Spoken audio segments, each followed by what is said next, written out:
Dube is the match referee.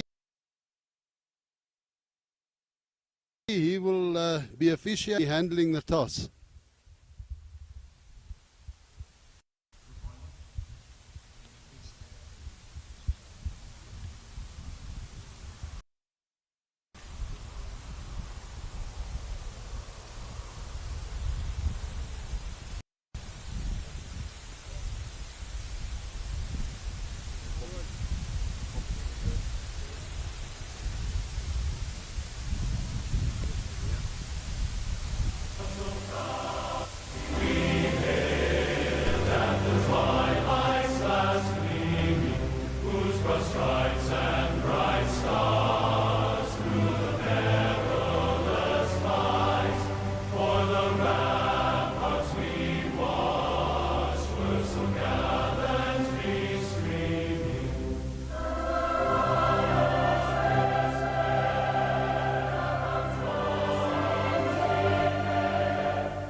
That was the national anthems, and we will cross back again and just catch the rest of that coin toss. Heads is the call.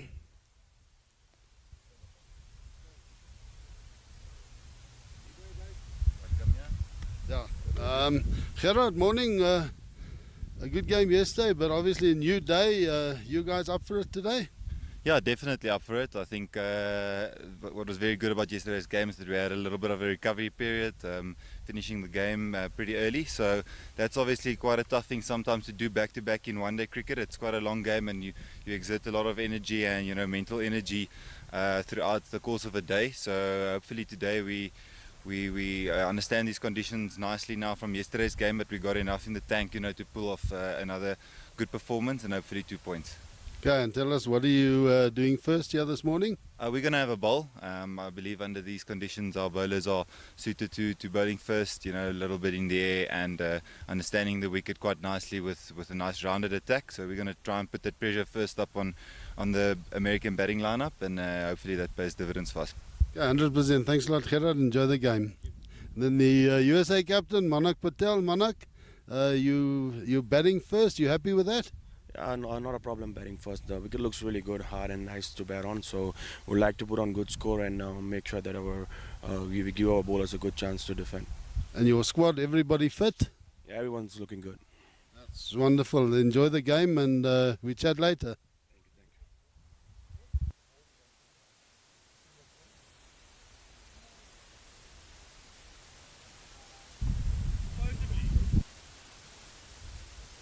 Yeah, we're back live here.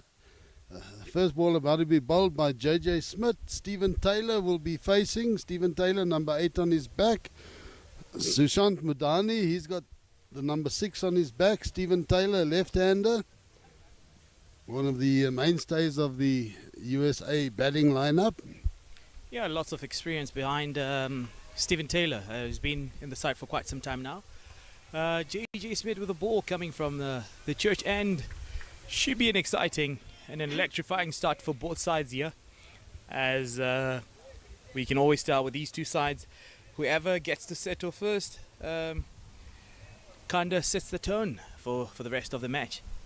And I think just an interesting thing, the Namibian Eagles did it yesterday as well.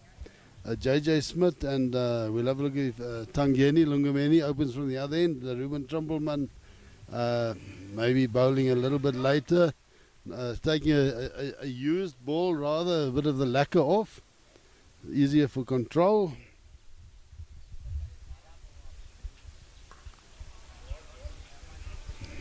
Hard back of the length there for a start with from JJ Smith, and Taylor just trying to work that on the onside, but Lecoq making sure that they do not get off the mark immediately.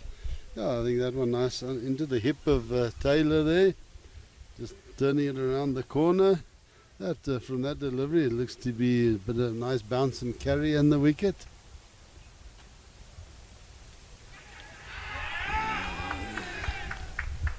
Lots of excitement, but Bongani Jele is not moved at all. He showed off the pad, it looks like. Have a look at that replay. Yeah, just flicking the pad or the thigh pad there on the way through. Taylor holding his bat aloft, showing how he didn't get anywhere near it.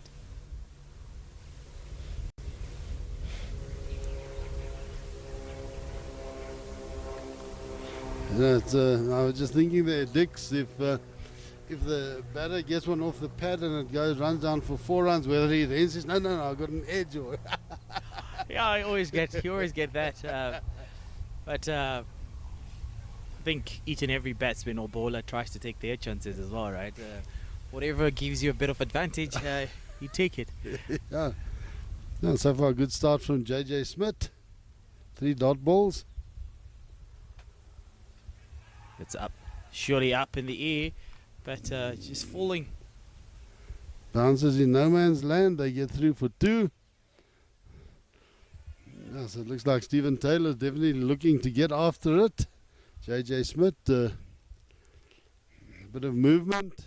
Well, in that fashion, Taylor off the mark, and they come back for a second one. 4th ball gone. 2 runs.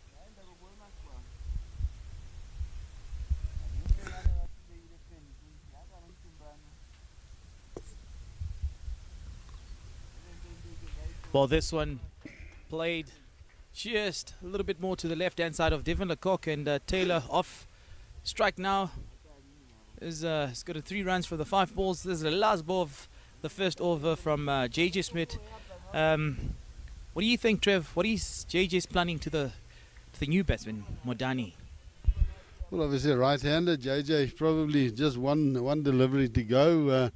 He's got 2 options. Otherwise, he takes it just straight across him, looking for the edge, or he can try, first up, pitched up, swinging back and looking to bowl him or get the LBW. It's not easy getting that in-swinging Yorker first up.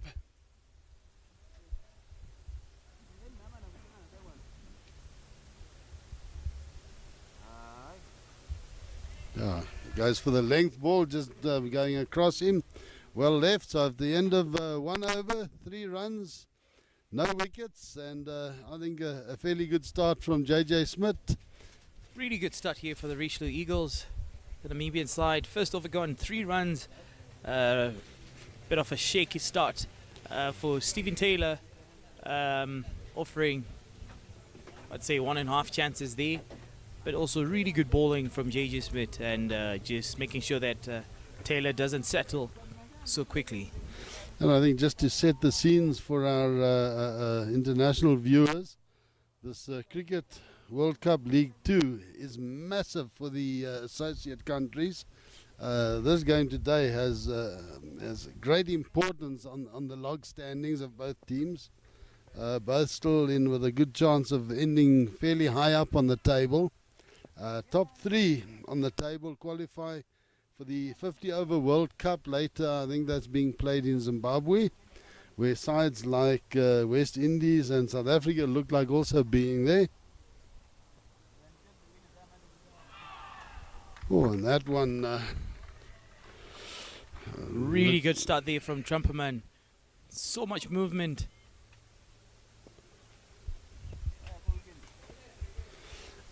I just think I was with the Eagles in Scotland earlier this year, and Ruben just in that first over always seemed to struggle. I think it's just the new ball. That's why they're giving him second over these days, and just getting a bit of the lacquer off the ball before he gets it in his hands.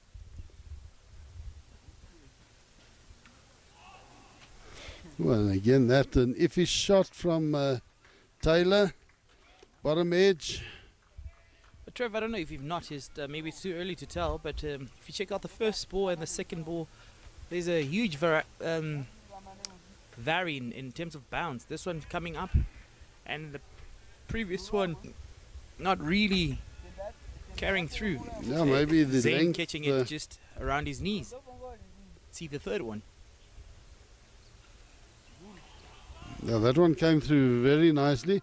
I just think, Ruben, that first one was also a bit of a warm-up delivery maybe, and not quite into it. Second and third delivery, that third one definitely you could see he bent his back and put a lot of effort into it. It got through well to keep a Zane green.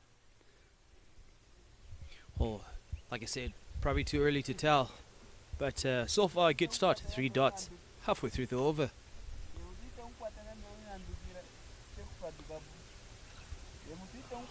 Yeah, again, a good line and length there from Trumpelman. And that's what the Eagles will be asking their bowlers, a disciplined line and length. Yeah, that one quite close to off stump. Well left by Taylor.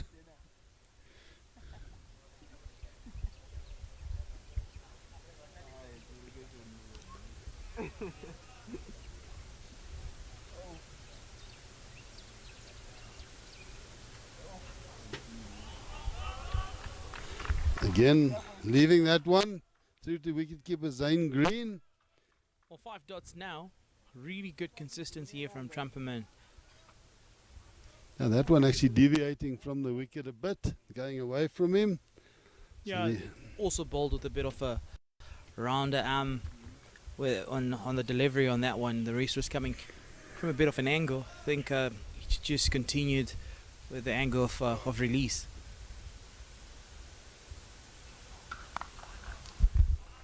that one off the back foot, looking to play it into the mid-wicket area. A little bit late on the shot, hitting it straight to Erasmus at mid-on. And no runs are good over there from Trumpelman. A good start. 6 deliveries, all dots. First maiden of the game, and after 2 overs, 3 without loss, USA. See, and that's all part of this limited overs. The white ball cricket is building pressure on the scoreboard. Test cricket, you find a lot more attacking, but with this, pressure actually comes from the scoreboard more than unless the wicket is really doing something. Bowlers looking to bowl really disciplined lines and lengths.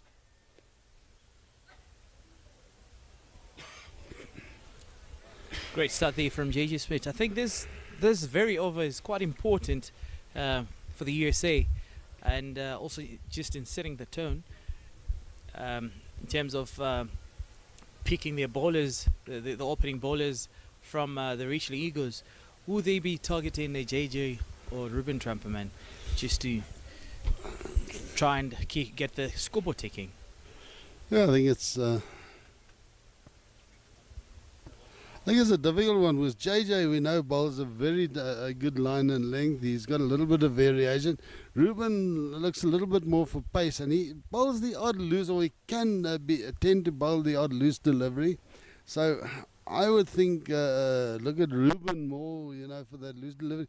Although with Ruben you always have that danger of getting that really good one that's going to get you out. So I think at this stage probably a bit of patience. That one came through nicely. JJ Smith, and I can see the smiles there from Zane Green, making it light work. And JJ Smith obviously knows this wicket. He's played many years. Since a junior he's been playing on this wicket. And he knows it. He knows the areas to bowl. He's very much at home on this ground.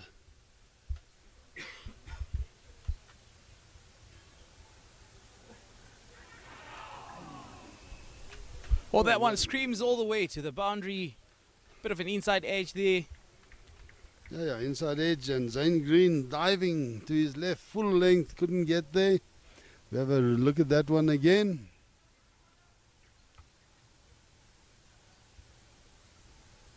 Yeah, just straightening on him over the middle stump. Well, Green actually got glove on it. It's given us 4 byes. So that delivery after pitching, just swinging further. So not off the bat.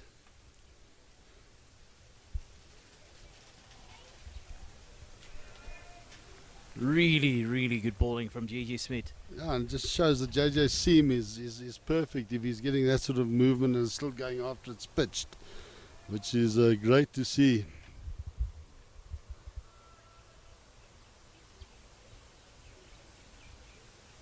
So after that he just pushes that one wide again, inviting the drive, looking for the outside edge.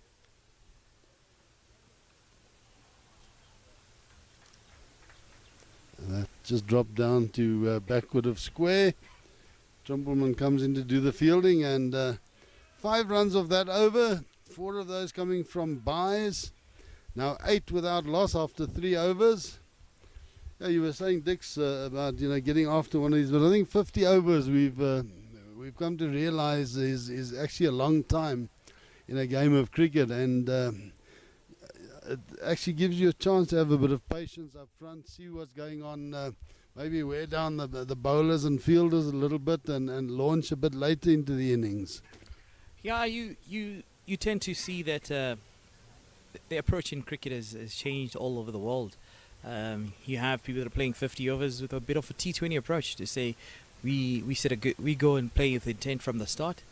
And if you know about the baseball in the UK or in England. Obviously the baseball, that's now the term that's been given to the English test cricket side, the way that they play. So they're bringing in the white ball tactics into their test game, trying to dominate the bowlers from the offset.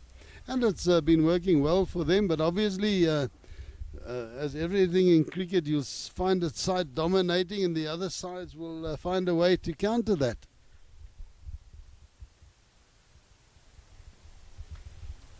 Klaus signalling a wide on the Trumpelman, just pushing that one a little too wide and approaching the crease. Just a little too close to the stumps. If you can see that, very close there to Klaus Schumacher. And that one just continues with the angle. Good idea. Had it been a little fuller, probably could have gotten the edge that he's looking for. Yeah, I think that one more what he was looking for, the previous delivery. So Ruben also just the straighter one, and then looking to push it away from the right-hander. We can see just Ruben definitely a little bit more pace than what JJ has got. JJ Smith these days a little bit quicker probably than medium pace, but still very effective.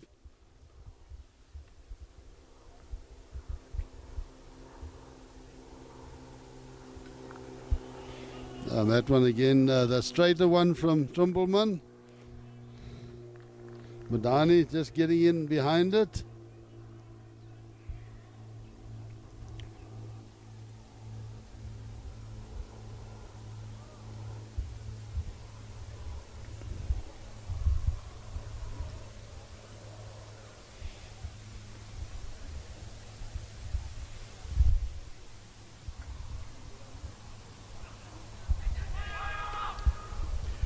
Another wide there.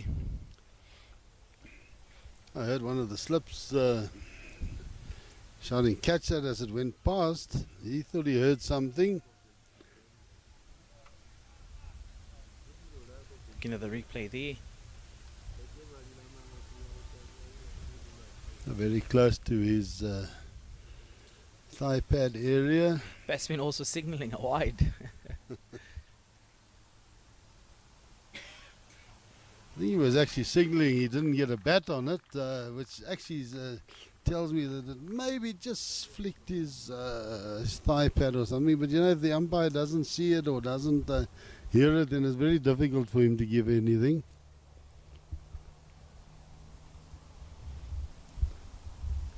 I think that is where, with television coming more into the game in the last few years, we forget that the umpires on the field actually have a directive that they can only make decisions on what they see. Even hearing is not always the thing. They've got to, for instance, see a ball hitting the thigh pad, or they've got to see it hit the bat, and they've got to see a bit of deflection. If they don't see that, they go on what they've seen. And quite often with television replays, you see other things, but with a naked eye, seeing it first up, and having to make a decision very quick. Again, the straighter one from Trumpelman. Divan Lecoq doing the fielding. And again, disciplined over from Trumpelman. The two wides. Apart from that, no runs coming off the bat. So Trumpelman, after 2 overs, 2 without loss, those 2 runs are being wides. He'll be a bit unhappy about that. And I know Coach Peter Brain will also have a chat about that. He's a very big on discipline and applying your disciplines properly out on the field. 4 overs gone. 10 runs on the board for Nolos. Smith again. Back in action for his 3rd over from the Chechand.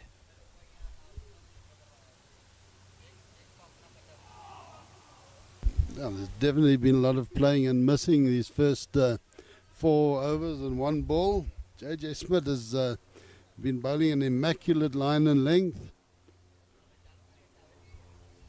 Talking earlier, saying lots of experience in this pitch. You too also, Trevor. This also feels like home for you. Yeah, I played 20 odd years on this wicket.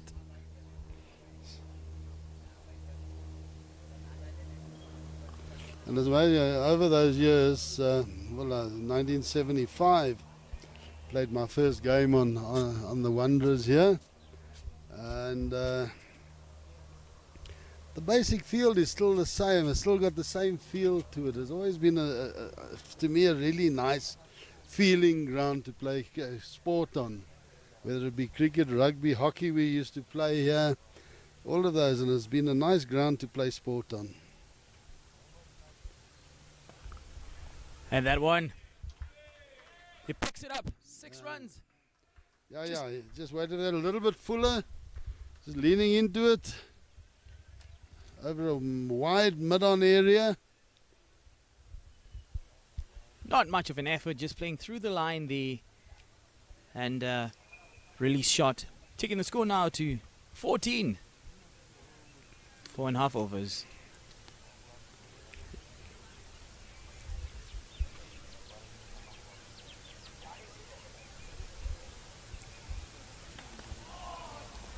And in behind that one, JJ just pulling his length back again.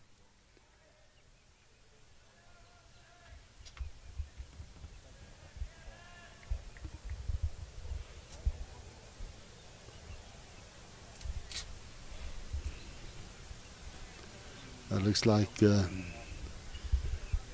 scorers only gave a 4 for that. I see they'll go back and correct it now quickly. Again, good stuff from JJ. So that also, Stephen Taylor showed good discipline, just playing and playing and playing. And when he got one that he felt he could go after, played the full shot over a wide mid-on for 6.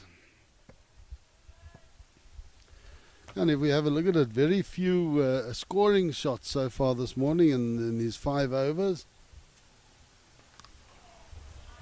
Well, he tries to crack through that one, but I think it was a bit of a slow one from JJ, and getting back to him. 5 overs gone, and 16 runs. Yeah, only the 1 scoring shot from the over, so getting the 6, but because there's so many dot balls, you don't feel that 6 that much. You know, only 6 of the over after hitting a maximum is almost a victory for JJ, just pulling it back and keeping the pressure squarely on the USA batters.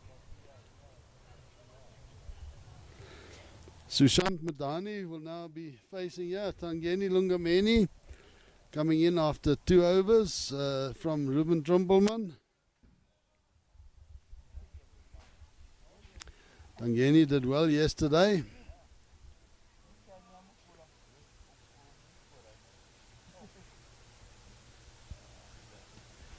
That one just on the leg stump, off the pad I think it is, for leg buys.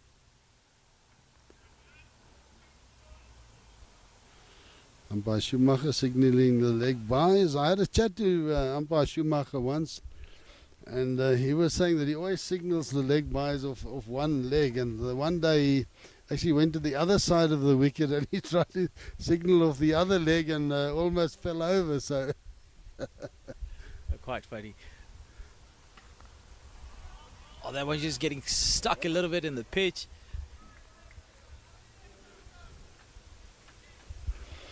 Yeah, just looking at the field, still 2 slips in place. Slips JJ Smith and Nicole Lofty-Eaton. Jan Freiling at backward of point. Devon Lecoq in cover point. Tangeni again, good line and length. Definitely attacking the line of the off stump. Well, looking at the scorecard yesterday, Tangeni bowling quite well and getting his claws into the opposition very early into his bowling innings yesterday. Yeah, he's also one of those guys that seems to have a bit of a golden arm and picks up wickets regularly. Very seldom you see him bowling without picking up a wicket.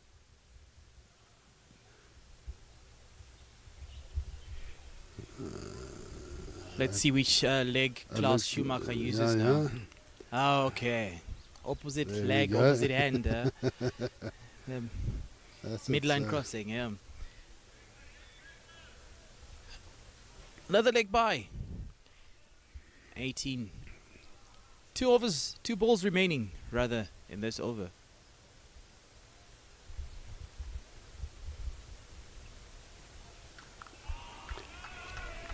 Very Modani. solid block there from Modani.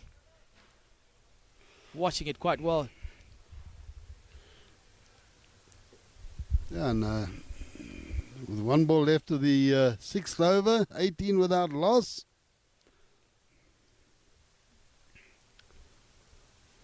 Speaking to third umpire Claude Thorburn before the game.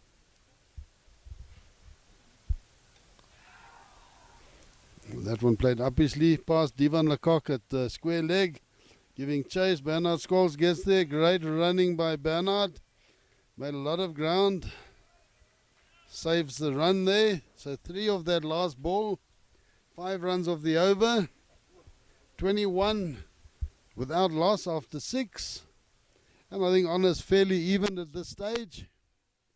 I was saying umpire Claude Thorburn was saying that he felt the wickets played really well yesterday, and he said a high 200s, 300 odd would have been a good score. He thought par for the course on the wicket, and just looking at it today, it also looks to be one of those wickets. Seems to be coming on a little bit in it for the bowlers at this stage. But I think if you're a batter with a little bit of patience, just get used to the the bounce and pace, and apply yourself, then there's definitely runs to be made.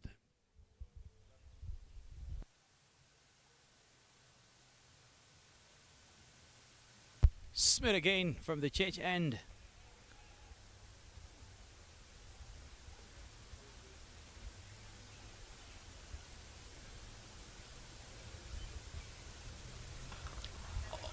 Oh, really beautiful cover drive there, but it finds Trumperman. It was a good cover drive to watch. Very book-like, very technical. And Trumpelman also doing well to get around and cutting that one off. Obviously moving on the shot being played, and not just watching the ball, because he moved quite well to his left there, sliding in behind the ball.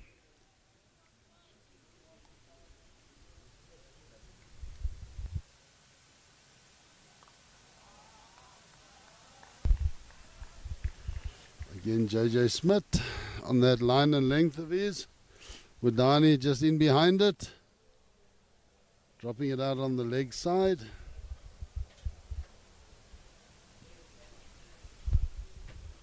The clouds seem to have turned around now from the southern side and coming back from sort of like the northwest, and usually if it turns to the northeast, that's when you can start worrying about the rain. And there's definitely some weather in the air. I saw it yesterday as well on the road. I was down, as I said, down at the coast, but there was some rain on Friday, I think, in Windhoek, wasn't there? Yeah, we played cricket Friday evening. It was a few drops, but nothing to write home about. We still managed to play. That was well played. Up on his toes, playing that through the cover area of the back foot. And 4 runs to Mudani. Well placed between extra cover and cover. Well timed as well. Didn't have to push much effort.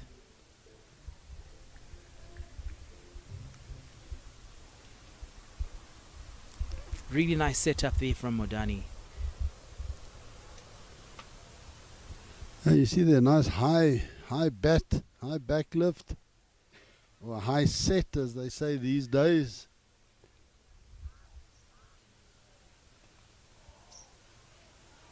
And that more worked into the point area. Jan Freiling,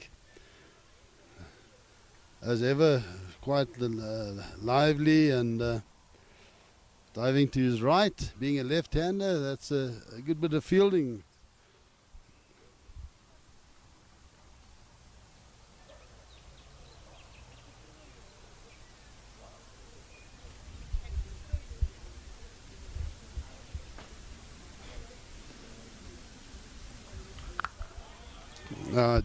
JJ looking for the bouncer there and just sitting up.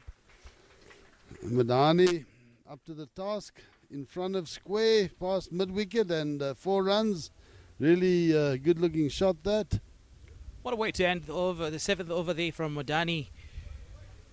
Bringing the score to 29 for no loss in 7 overs. Cracking pull shot. Probably not the way that Smith wanted to finish the over. But unfortunately, Modani, with his great setup, got hold of that one, screaming all the way to the onside. 4 runs. Just picking up the current run rate, Trev, from about 3.8 to now 4.14.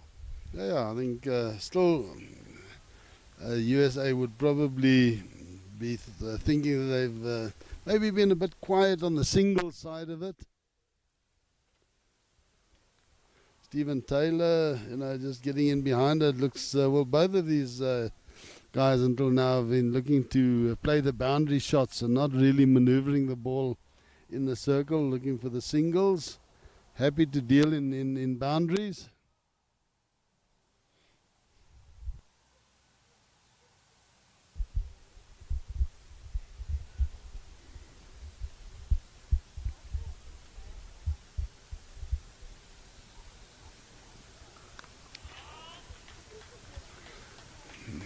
And that one That one played into the mid-wicket area and they get through for the single.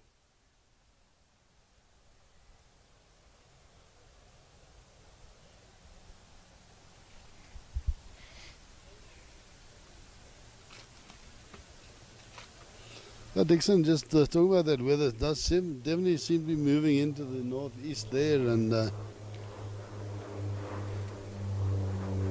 yeah, like I said, only worries when it comes from there.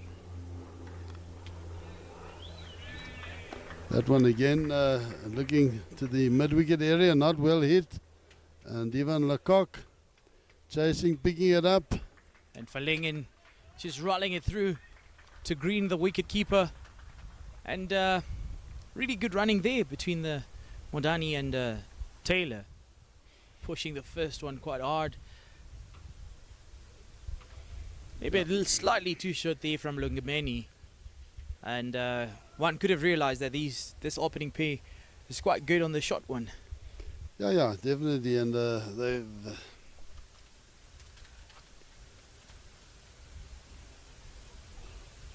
one called wide, down leg. There's definitely been decent bounce and carry on this wicket, and I think they're starting to trust it. So trusting the wicket now and finding that they can play their shots off the back foot.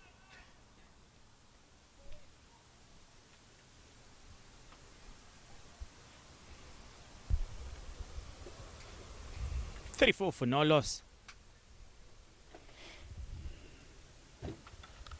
Oh, beautiful.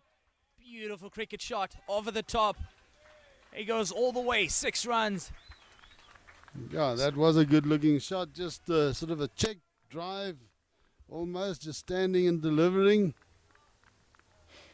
Staying nice and tall, getting under it.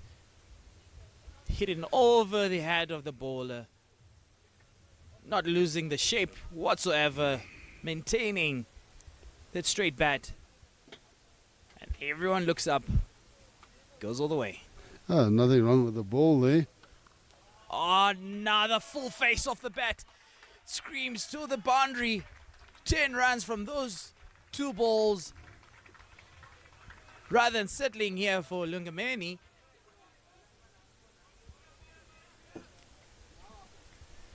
Again, similar shot. Just Great long here from Taylor. The ability to be able to hit one up and one on the ground, maintaining the same shape is amazing. Yeah, a good follow up there now from Lungameni. Just back of a length into Taylor.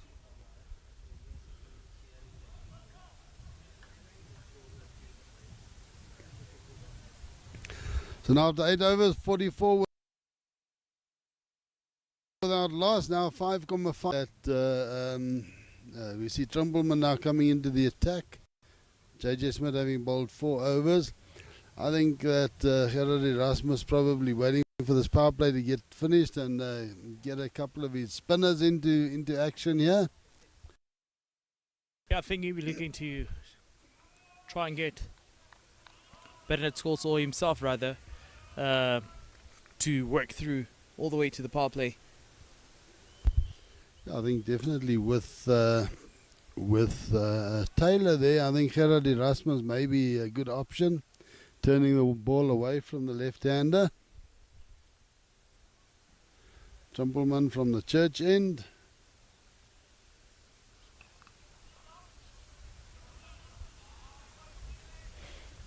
Now they're driven down the ground. Trumpelman half stopping it.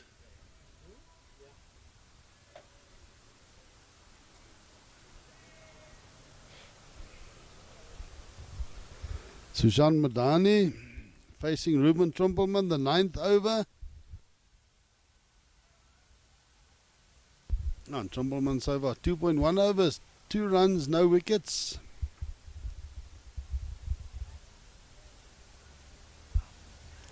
Oh, clearly that one finger goes up. Yeah, and I think a great bowling change there from Gerard Erasmus. I think he saw that JJ was getting a little bit of bounce from the end. Changed Ruben Trumpelman down here, and definitely just a little bit more bounce with that extra pace, and getting the top edge, playing with a horizontal sort of a 45 bat, which is always dangerous, and just almost guiding it to Zane Green behind. So a good bowling change, and that wicket that they were looking for. And Madani was actually just starting to look dangerous. He was playing a couple of good shots, and I think that maybe was also his undoing, was he was looking to free his arms there, and the ball just staying straight and cramping him for room. Yeah, of course. That one just also coming back a little bit in.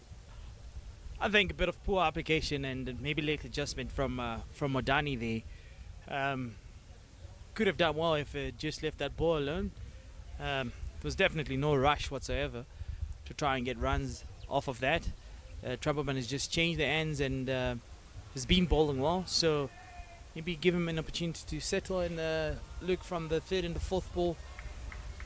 Really, if you look at the way that he went out, that was a bit of a cheaply claimed wicket. Just urging the ball very close to the handle. Yeah, Manang Patel, the captain, now in. Just in behind that, pushing it out to mid-off. No run. Michael van Lingen doing the fielding.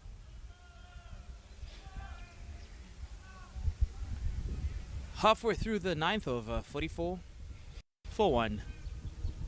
And Trumpleman 2.3 overs, 2 for 1. Definitely where he wants to be. And those runs mainly coming from the extras.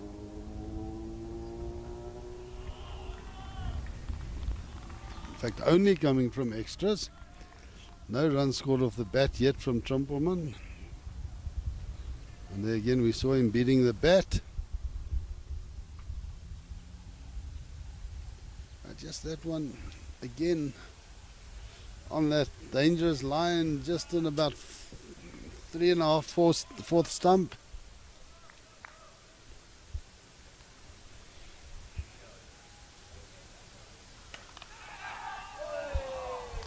Oh, and that was very nearly a really good catch from Van Lingen. Above him and to his left. Him just signalling that the ball could have swung in the air as it got to him. Good effort, but unfortunately putting that one down. Oh, those are those that if it just gets the fingers, then you're not going to hold on to it. If it hits the palm, then it sticks.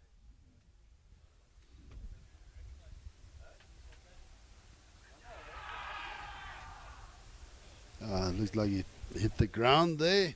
Wangani Jele not convinced. End of the over, 46 for 1. And Sushant Modani departing. Second ball of this over. Really good over there from Ruben Trumpleman. 4 runs from his 3 overs, 2 coming as extras and 2 off the bat. So good stuff from Trumpleman. 9 overs now, 46 for 1. Tangeni Lungameni still in the attack from the northern end, the city end of this ground.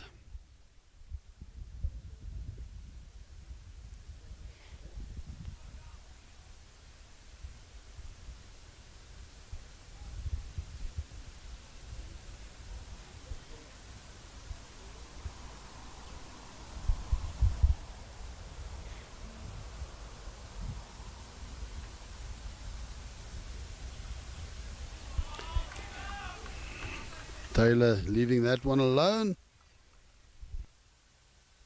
Yeah, and definitely to a batter like Stephen Taylor, as we have a look at the replay, line and length is vitally important. Anything that he feels is in his area, he has a full go at.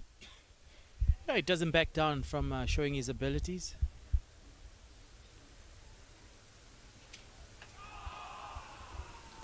Yeah, it looks like Lungameni just bowling a little bit wider now. This first two deliveries, where he was bowling on about off stump the previous over, and Taylor played those two great shots of him. He's just pushed a little bit wider, and Taylor, that last one there, just sort of looking a bit loose at that one. So maybe he's just planting his left foot a little bit and just playing from there. Rian Freiling behind that one, and no run. Backing up his bowler.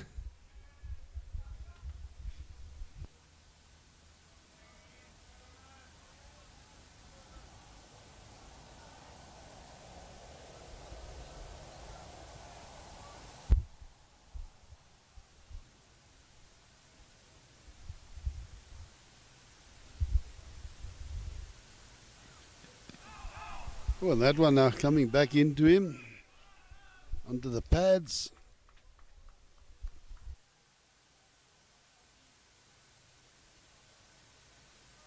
As we look at that replay again. Yeah, definitely jagging back, hitting his thigh pad. So still movement available for the bowlers.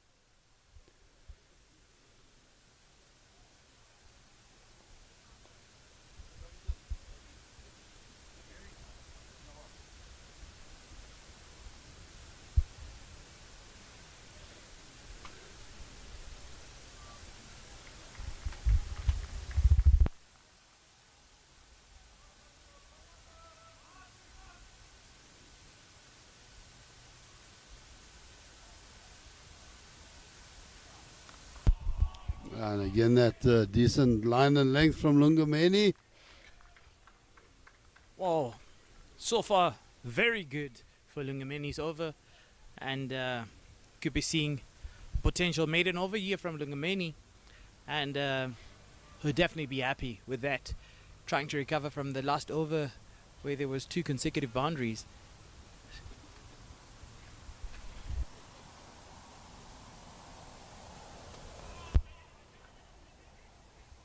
Oh, that would have been very close if it had hit. Yeah, I think it was a run on the shot there and not looking where the ball had gone. Well, this is the end of the power play. 47. Have a look at that one again. Yeah, and Patel definitely, yeah, no, looking at that, he would have been short of his ground. So I think Patel looked like had called for that run. No, it looks like it was Taylor. Patel a bit on his heels. We see where is Patel now. The ball goes past and well short of his ground. But Zane Green hadn't got up to the stumps yet. That's how quick it was. Zane Green standing a fairly long way back with the bounce and carry we have in the wicket.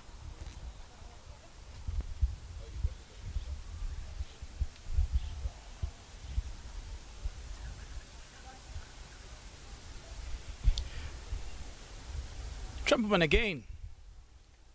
47 for 1, 10 overs.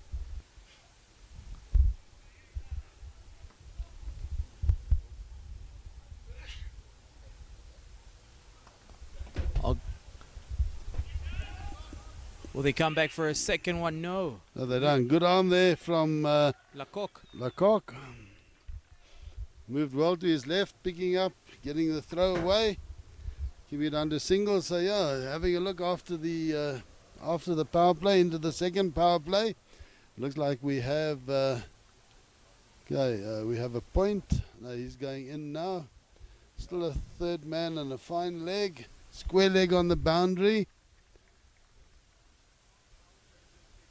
Looks like for Trumpelman they only have the 2 out, and they've got a.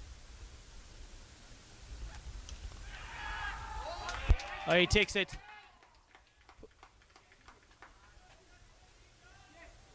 Actually, he doesn't. You can see the reactions of the players. Screams of a catch. Yeah, it was in his hands and his elbows onto the ground there and just bumping it out. Let's see if the camera's caught that one.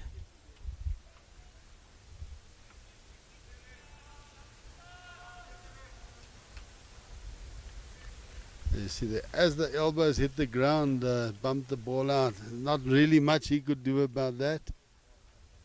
Good camera work there from the team.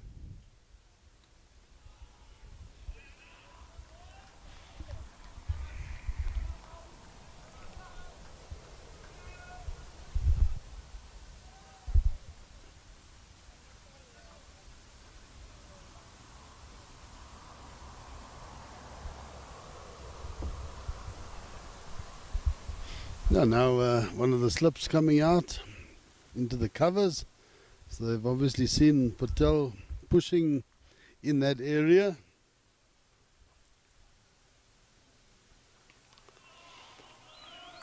That's very much of a late lunge that he uses there against Trumpelman, almost as if the pace is just a little bit much for him at this stage.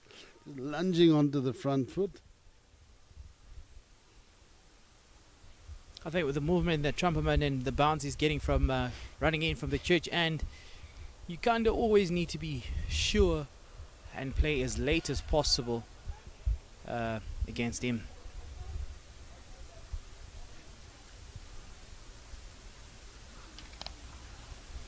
Great work of the wrist there from Monang. Great piece of fielding there from Luan Lawrence. Yeah. Also making a lot of ground. Luan Lawrence, the other wicket-keeper in the side. He's doing the work around the boundary and on the field today. Zane Green keeping wicket. Luan and Zane both fairly decent keepers.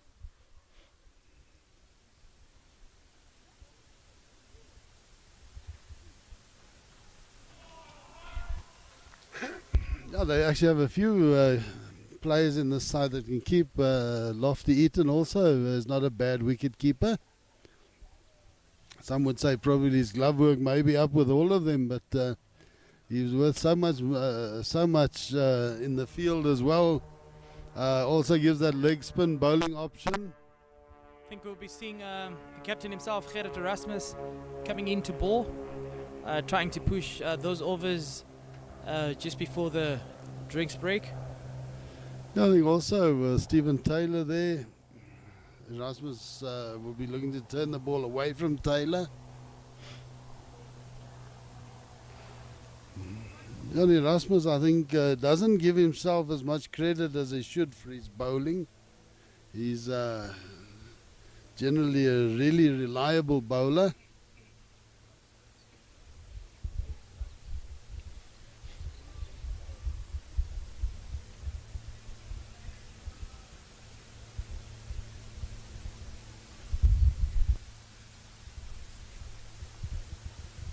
It has cooled down a little bit now in the capital. You can kind of smell the rain from a couple of kilometers away.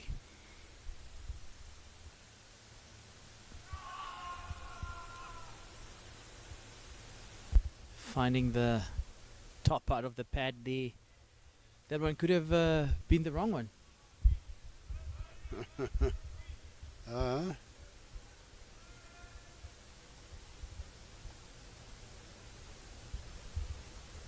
Erasmus really pushes it through as an off spinner.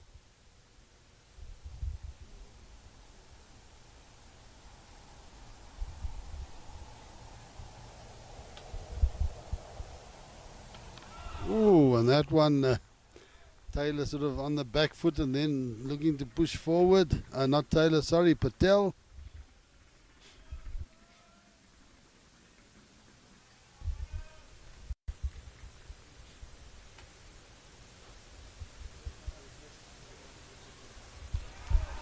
Finding that urge, but not getting into any hands, and it'll go all the way to the boundary, and that will work as a point of relief for the USA.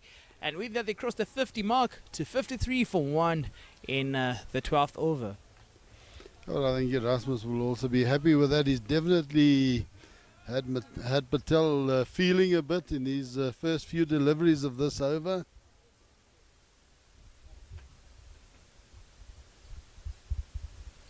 Have a look at that again. Just a bit wider.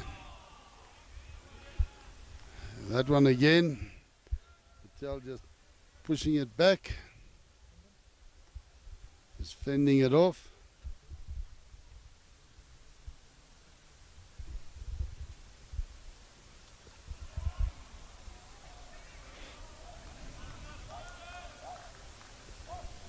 Again, good delivery, dot ball.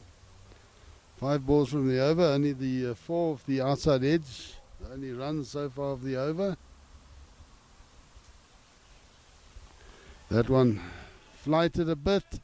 Patel forward, and again the outside edge. So it looks like Erasmus maybe getting a bit of late drift. Just making life difficult for Patel. So 12 overs, 53 for 1. Namibia won the toss, elected to field first. They feel that they can use their bowlers to restrict the USA to a reasonable sort of a target, and then backing themselves to make the runs. Namibian batting lineup actually quite long, with Trumpelman coming in at 9, Scholz at 10. Both of them made runs recently. What do you think of the position of the United States now, 2 overs after the power play? Yeah, I think they still, I think it's tribute or credit to the bowlers is that they still a lot of dot balls. So they're not really using those boundary fielders, hitting them and taking the singles. So I think credit to the bowlers, and maybe the USA just got to rethink their tactics. Obviously their captain is out there, so he'll be calling what goes on, how they go about it. And Taylor been there from the start. So we see Scholz now into the attack. I think this is a nice change. 2 spinners in operation. I think also maybe trying to squeeze in 1 or 2 extra overs in the first hour and a half of play.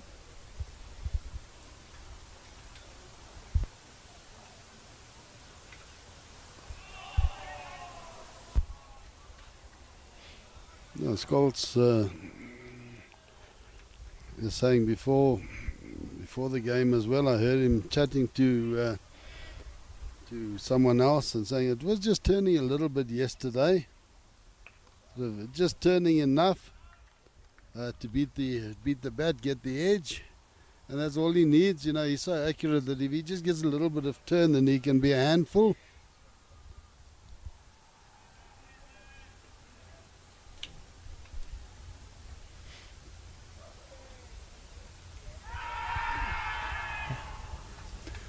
Probably hitting him just outside the line there. Scratching his tummy. Yeah, I think it maybe have gone on to bowling, but it definitely hit him outside the line.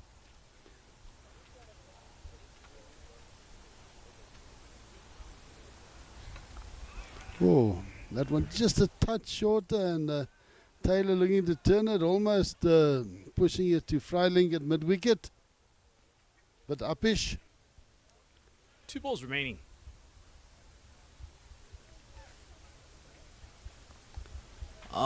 Just working that one quite well.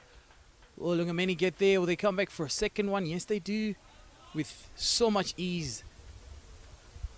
And those are the first 2 runs to come out of Barnes' first over.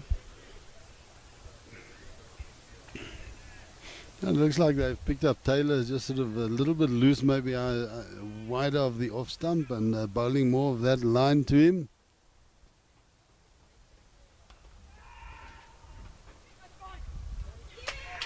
And that's the pressure. That's the pressure that's been building with those dot balls. What a catch there. Had to cover a lot of ground there, Van Lingen. At some point I thought he wouldn't be able to get there. Yeah, and he spared a thought for him. He just had those 2 difficult chances that he put down at mid-on. Finally managed to redeem himself. Yeah, you can see when he took that, he actually shoulders just relaxed, and Sigh of relief there for Van Lingen. Yeah, and I think that's a big wicket at this stage. Stephen Taylor, I thought was looking quite good, and he was just looking like he could take it away from the Namibians a bit. But yeah, yeah, that pressure. And I just, as I was saying there, Dixie, we had, look, there 4 dot balls. And then it was a 2. I think that that scorecard is wrong there. It was the dot balls and then the 2. It was Taylor that got the edge. They ran 2 and then he was out. So yeah, definitely pressure building with the dot balls. And I think you asked me what would the USA think, and I think that's exactly that. They put pressure on themselves by not taking the singles and forcing themselves into playing the big shots. I think Taylor kind of played himself into a position where he was seeking to relieve himself with a couple of boundaries, whereas if he would have just stuck around up until drinks, you'd have been able to trouble scorers a whole lot more. But with that, he departs, and Erasmus back again in action from the city end. 54 for 2. Oh, and interesting, a bit of a change in the field. Zumpelman going to mid-off now. Lungameni down to third man in the circle. Well, probably on about 45.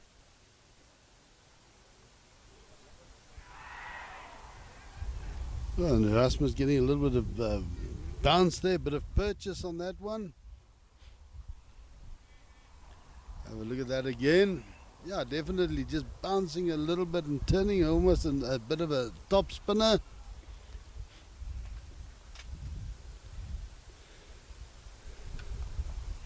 And Erasmus actually has developed over the last few years into a decent bowler. He's got some very subtle changes in what he does with his bowling.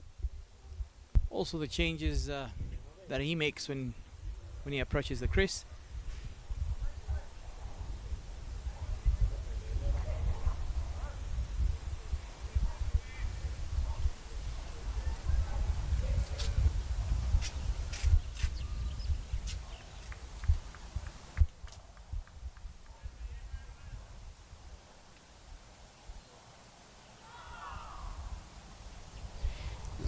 Erasmus there to Jones. Jones facing his first delivery, playing and missing. Jones, who was captaining the side in the warm-up games. Oh, looking to get onto that and then just leaving it, letting it go through.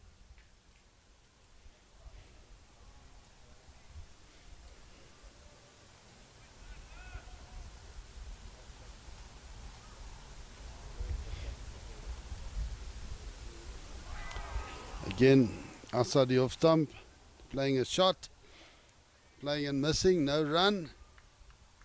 So this is the ICC Men's Cricket World Cup League 2, Namibia versus USA. That one just a bit shorter, pushed into the covers.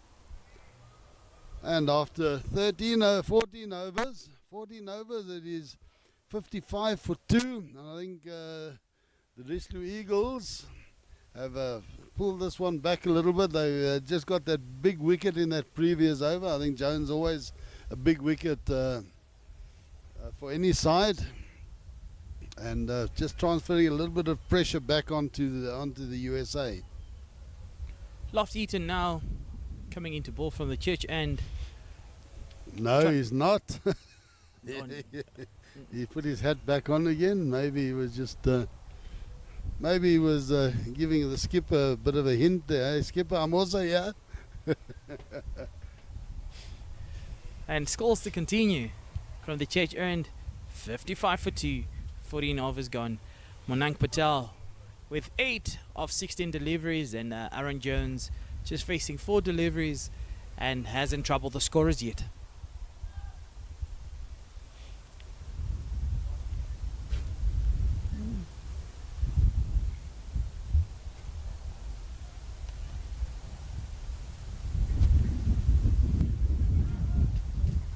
Dixon, please explain to me how we see that single there.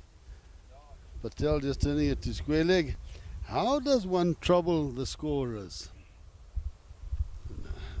Well, because trouble means giving them a hard time. So yeah, a hard time to trying to keep up with marking everything that needs to be marked. But in commentating language, if you go out without scoring, you didn't trouble the scorer as much. So Okay. Thank you for explaining that one to me. welcome to the club, Trev. Oh, a bit of an overstretch there from Jones. A lot of pressure to get off the mark and to start troubling the scorers.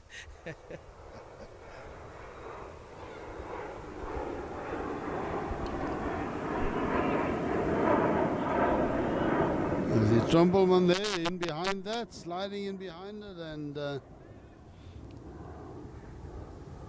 keeping it down to a dot ball.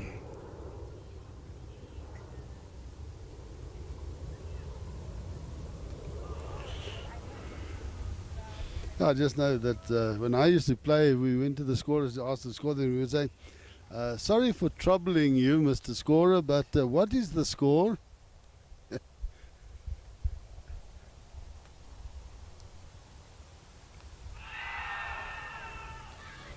Ambayjele also not interested in that, just seemed to beat the inside edge. Oh, look at that, yeah, pitching on, yeah, maybe just missing leg, maybe a bit high, enough doubt there. Well, we could also use that analogy, Trev, because if you do not score much, you wouldn't have to go and say, excuse me, ma'am, or excuse me, sir, sorry for troubling you. That analogy can also stick. 56 for 2. 15 overs gone.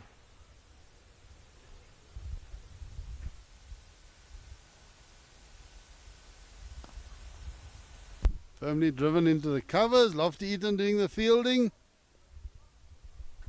Yeah, and for Erasmus,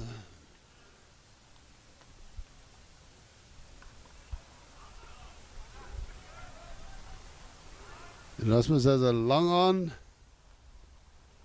a point out on the boundary, and a square leg on the boundary, and that's it. So and now for Jones, that point is coming in on the single, so he only has the two fielders out, so still very attacking minded.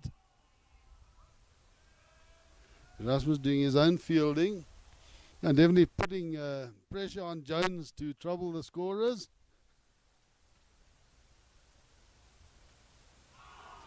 Oh, again playing and missing, and you can just see Jones, he's building pressure on himself. He's trying to play a shot, a ball, trying to get going. We look at that one again. That one, again, just the normal sort of leg spinner, so half slider, just a little bit lower.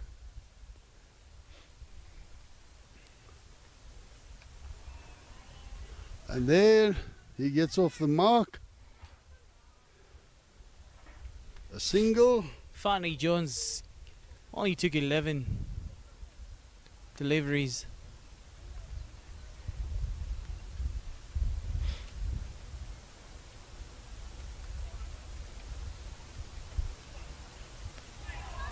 Oh, and that one, Patel going back. Probably should have gone forward to it and just keeping it out. Almost French cricket style. Yeah, look at that. So Erasmus and Scholes definitely building pressure here. Scoreboard pressure on the USA. 58 for 2 of 16. And Trevor, if you maybe a couple of drops coming down now, but I don't think it'll be staying for long. Yeah, it just looks like, yeah, a couple of drops. We see it here on the gazebo we're sitting under, but not a big shower, just some drops.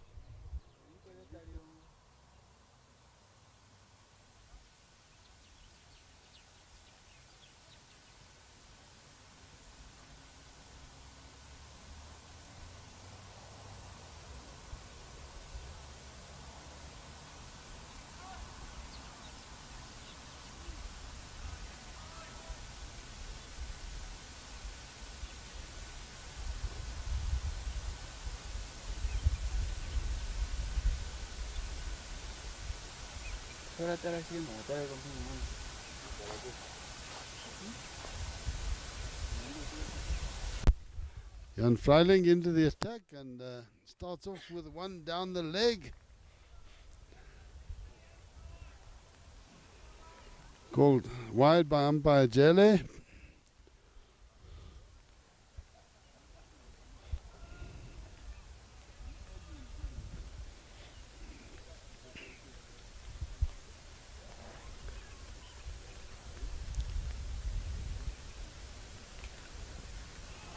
Oh, that a better ball from Jan Freiling.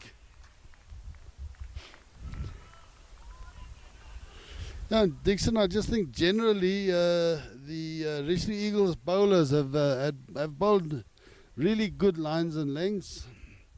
Talking about the USA batters not taking singles, but they haven't really been allowed to take singles. The lines and lengths have been really good to them. Yeah, they've only been able to score from one odd misplaced ball, loose delivery. Really good running there, really good running, coming back for a second one. Yeah, Lungameni made a lot of ground and did well, almost cutting off the second one.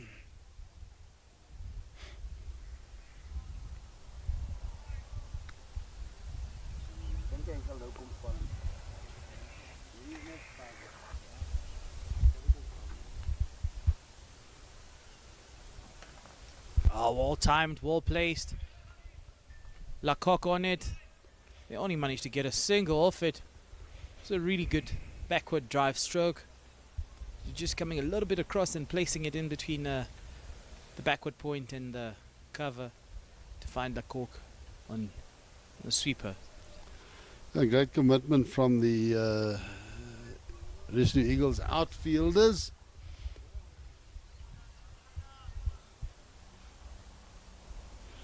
Running in, attacking the ball.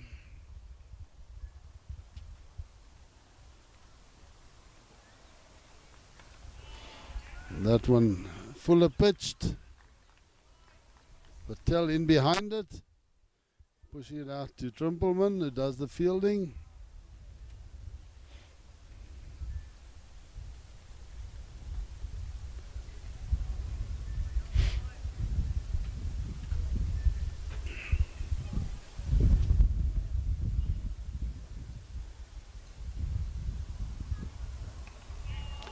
Again, Patel just sort of lunging again onto that front foot, waits very late and then lunges at the ball.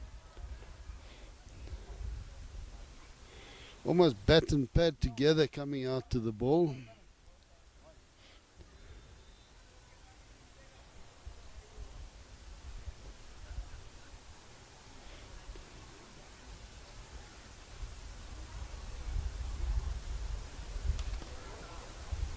Well placed. I think it is enough to go all the way. Or not really, if Lawrence is there. Ah, great bit of fielding, keeping that down to 2. Thought they may have taken 3 there, but Lawrence doing really well. Making a lot of ground, picking it up and getting the throw away quickly.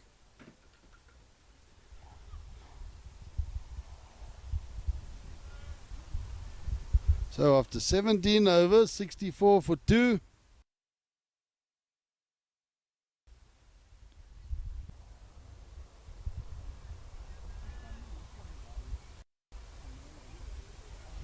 So it's just under 4 to the over. So the Risley Eagles done really well to pull back that run rate.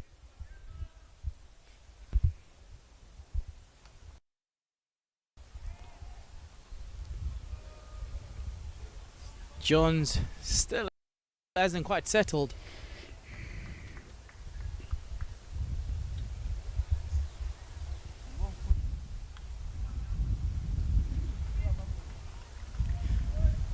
But we can see a bit of better strike rotation between Jones and Monank.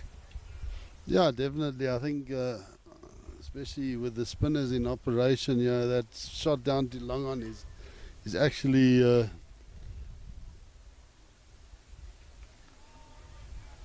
is actually sort of a regulation shot these days.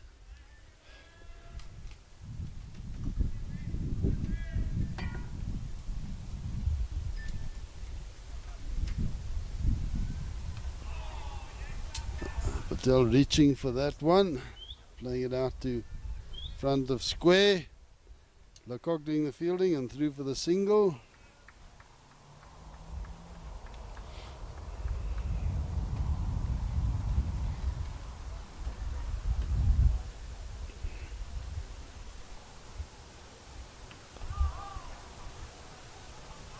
Jones on the back foot, pushing it into the covers. Again, no runs there. I think nearing the drinks break. 2 deliveries remaining. Actually 1. Oh, and that one almost getting through. Again onto the back foot, where I think the front foot probably would have been safer. And that's a drinks has been called. So after 18 overs, 66 for 2 USA after being sent into bat. The Richelieu Eagles had a fairly decent control on it early on, and then the USA broke the shackles a bit with some boundaries. Then those 2 wickets of the 2 openers, Mudani and Stephen Taylor, just putting a little bit of a break on the run rate, and 66 for 2 after 18. We're going to have a bit of a break. Sorry, we'll have a look at that first. Stephen Taylor caught for Lingen, bowled scores 23 of 39. Sushant Mudani caught green, bowled Trimpleman 15 of 25. So you see both of them using quite a few deliveries for their runs. Manang Patel not out on 13 of 25. And Aaron Jones not out 5 of 19. Although he's been playing a lot of shots, just not getting any runs for them. 66 for 2, extras 10. Run rate at this stage is 3.67. So the Richelieu Eagles definitely will be happy now at this drinks break. And I think that their team talk in the middle there is going to be, let's just keep building that pressure, keep the pressure on, and take the fight to these guys. Yeah, but we must definitely note that 10 extras at this stage is it's quite a bit, and probably in the next period they'll be looking to reduce that. Yeah, well, remember that one bye that actually 4 byes that beat everybody.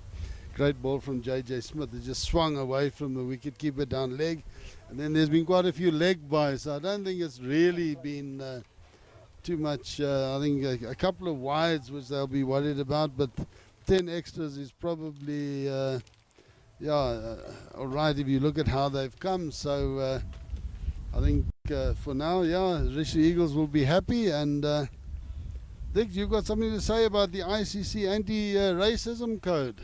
Yes, I think just before we take a break, I'd like to remind all the viewers, spectators, especially at the ground, about the ICC anti-racism code. And spectators shall not engage in any conduct, act towards, or speak to any player, umpire, referee, or other officials, also other spectators, in a manner which offends, insults, humiliates, intimidates, threatens, disparages, or vilifies another person on the basis of that the other person's race, religion, color, national or ethnic origin. Any actions of this nature will result in ejection from the ground and possible further action such as criminal prosecution. We would like you to ask all our spectators to assist us in respecting this. And with this, we'll be taking a short break. Laurie Takao and our friend will be joining us in the commentary box. And myself and Trev, we sign out for a short while.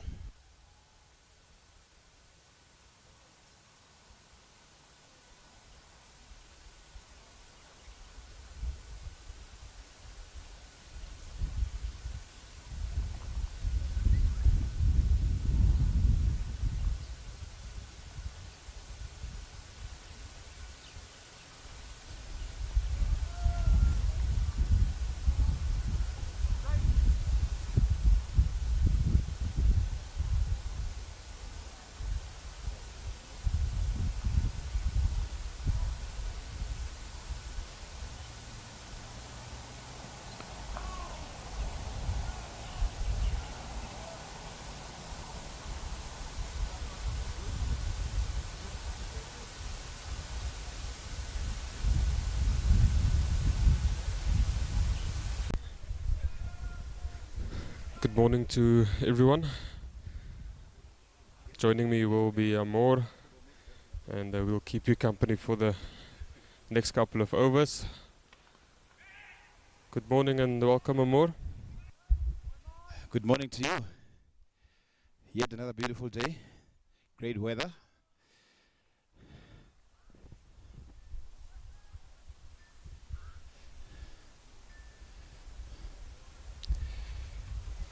It's a little bit difficult to say which coach will be much more happier at this moment, or which captain will be the happier one.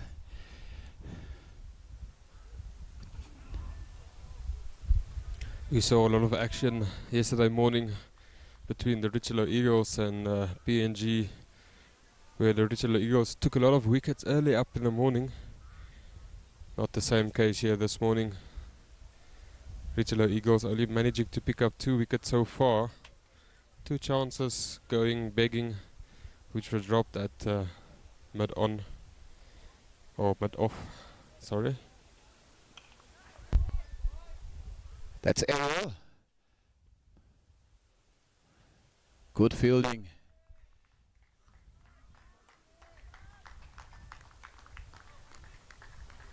Good fielding by Van Langen.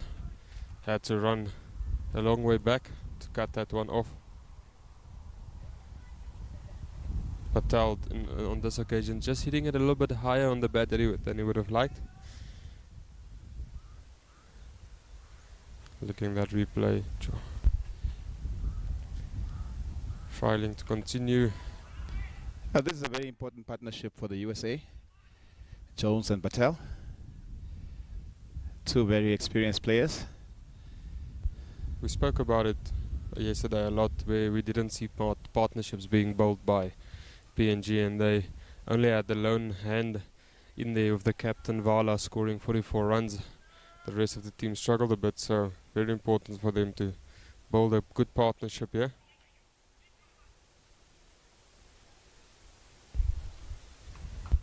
Good running between the wickets between these 2 batsmen, Jones and Patel. Played a lot of cricket together, so they will definitely know each other very well. Good communication in the middle. If you are just joining us, this is the Castle Light Tri-Series between the Richelieu Eagles, Papua New Guinea and United States of America. 6 games in total taking place. It's all part of the ICC Cricket World Cup League 2. Top 3 teams will qualify to play the qualifiers for the World Cup, which will be happening in India next year between October and November. So a lot on the line for these teams, and now the Richelieu Eagles Namibian side has not played as much games as USA have, but I think both of them will definitely look to get that win, get that extra points on the table. Yeah, I spoke to some guys here, some Indian guys, and they were telling me that Namibia is welcome to India, but they gotta qualify first.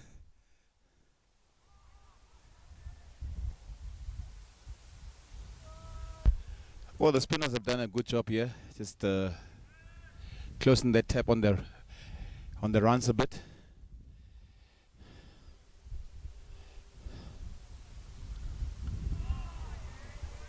Picking up some wickets. Skulls. And as you can see, those figures into his 3rd over, just conceding 2 runs. Yeah, looking at their current run rate, they're batting at 3.65, and over the last 5 overs the bowlers have done really well to take them back to only 2.8 runs to the over.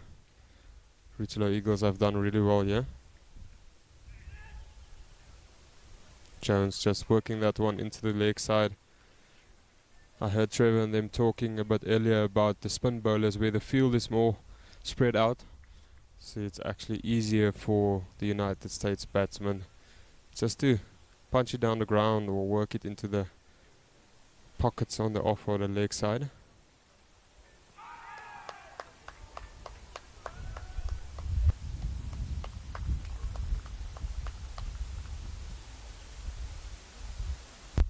A good watch out there. I saw the umpire had a good look at that.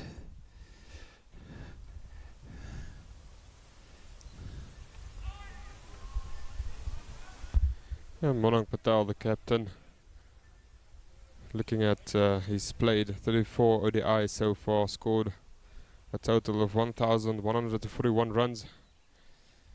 He's averaging about 36.8. It's a great average to have, and his highest score is 130.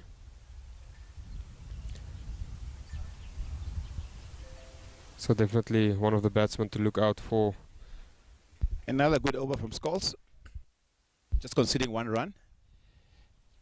So putting some pressure on these two experienced campaigners for the United States.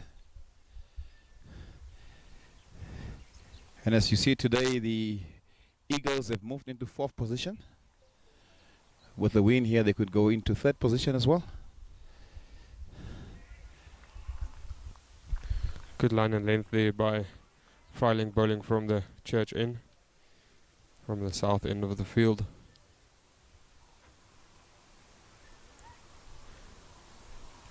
There you see the points table on your screen. Namibia currently 4th, United States just above them. As you mentioned, if Namibia wins this one today, they can already move up to that 3rd position. Yeah, very important game for both sides here.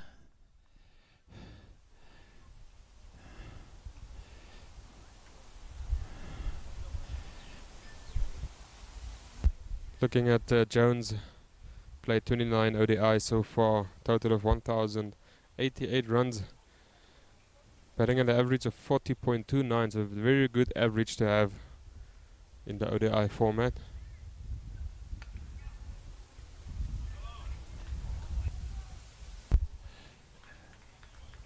Good running there. Slight misfield there, and they get a 2nd run. Always important to run the first one hard to make sure you have a chance to take the 2nd run, and that's exactly what USA batters have been doing.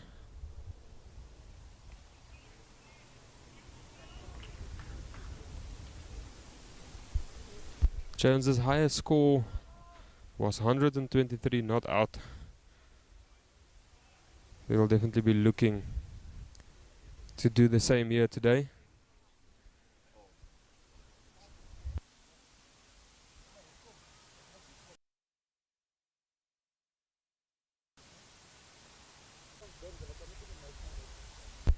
USA batters just making sure that they rotate the strike. Keep that scoreboard ticking. Yeah, they are doing a good job so far for their side. The Eagles need to break this partnership. Very dangerous partnership between these two, Jones and Patel.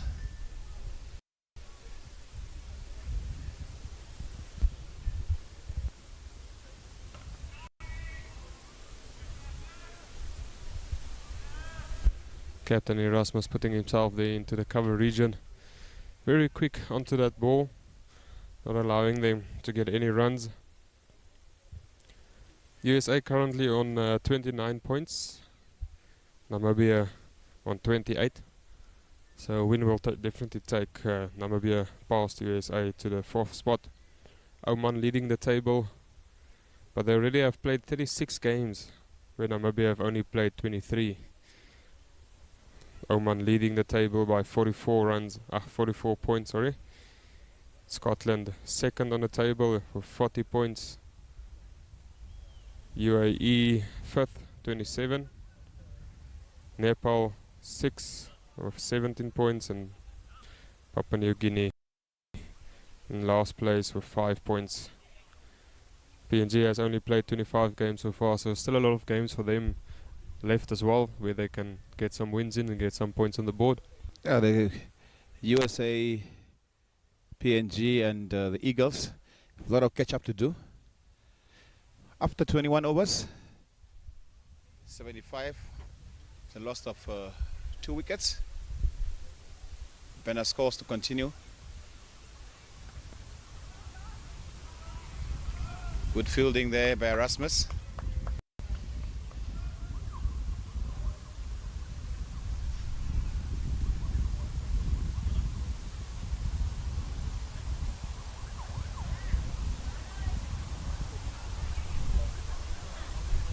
A nice nick there. Runs away to the boundary. Just soft hands. Nice soft little touch.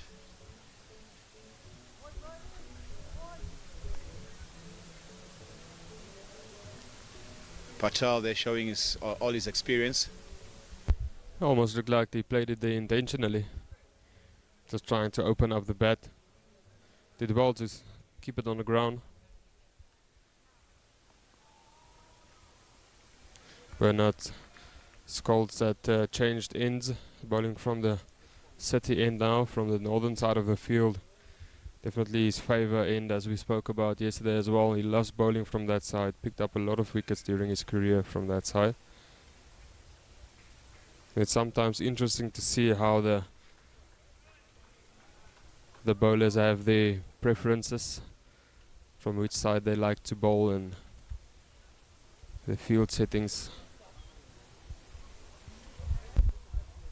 The psychology of the game. But like you said yesterday, if it's not broken, don't fix it. If it works for you, it works for you.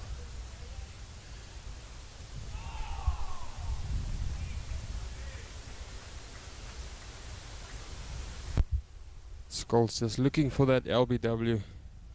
Jones just managing to get some bat involved there.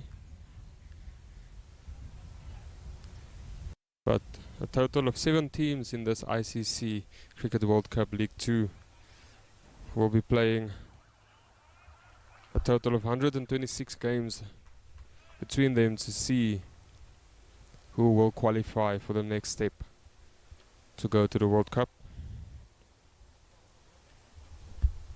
Well, end of the 22nd over.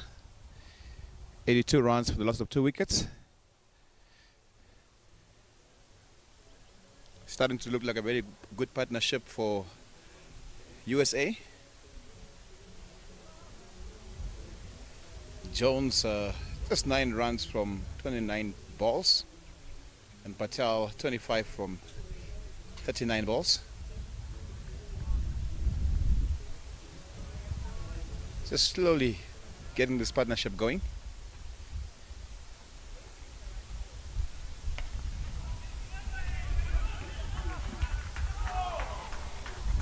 Good fielding there by the captain, Erasmus. Great fielding, diving to his left, making the batsman think twice, almost getting the run out as well.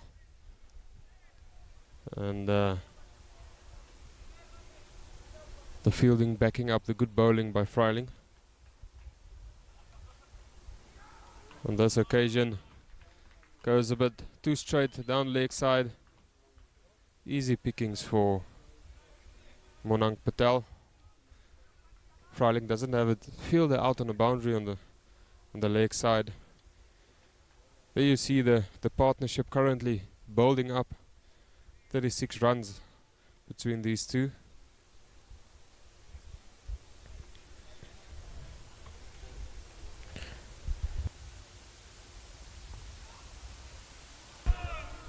Also interesting looking at the stats. Monang Patel and Aaron Jones are in the top 4 of the most runs scored so far in this League 2. Monang Patel 31 matches, 1,066 runs. Aaron Jones 27 matches, 1,064 runs. So these two have definitely been among the run scoring. Monang Patel just looking to use his feet there, gets a little bit of an inside edge. Good work by Lungomeni just to stop that one from going to the boundary.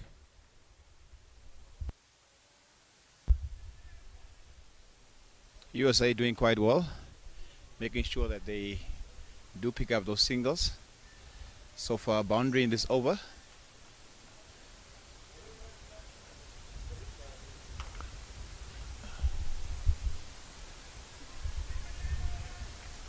Good running.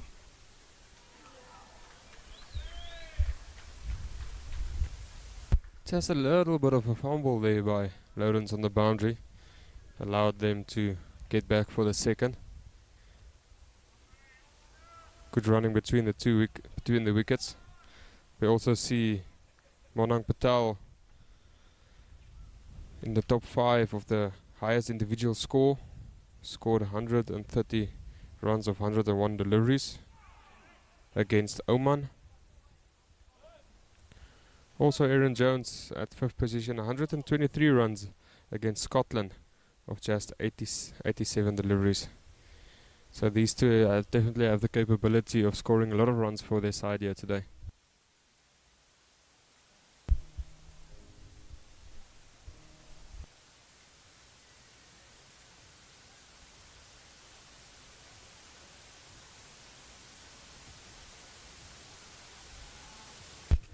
And that's the end of the 23rd over. USA 89 for a loss of 2 wickets. Yeah, 7 runs off the last over. Just picking up their runs. This partnership starting to look a little bit dangerous. You can see their captain in discussion there with his bowler. Need to find a way to break this partnership. The Richelieu Eagles. We will also see Netravalka in action a little bit later. One of the left arm seam bowlers for the United States. Currently second on the most wickets table. Played 31 matches, picked up 54 wickets for his side so far. Best figures 5 for 32. Very good average of 20.81.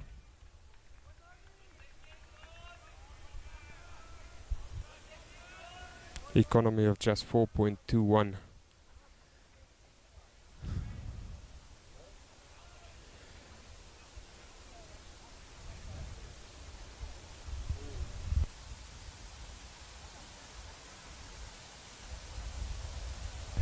Again, good strike rotation by these two batsmen.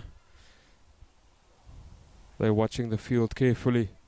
They know where their gaps is. Just looking to place the ball into the gap and rotate the strike.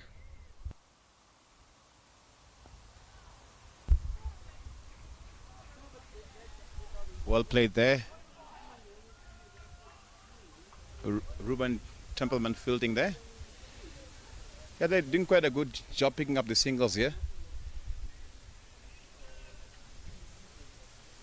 We'll look at the replay there.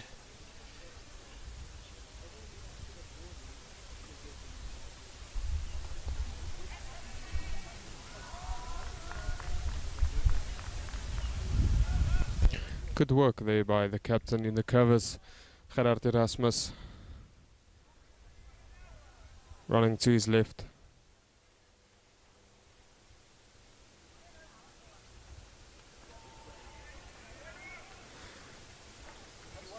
And Scholz yet again another great over, only conceding the 3 runs of it. He's been doing really well and already picked up a wicket for his side as well. Only conceded the 13 runs so far of his 5 overs. Yeah, good bowling by one of the most consistent bowlers for the Richelieu Eagles. Just keeping his end. And a change of bowling once again. Dangeni Lungomeni back in the attack now. He was the man of the match yesterday. Can he repeat what he did yesterday today? Let's see. Already started off quite well. Bowled 3 overs so far. Conceded the 19 runs. Economy rate of 6.33, but have not picked up a wicket so far, so let's see what he can produce for his country here.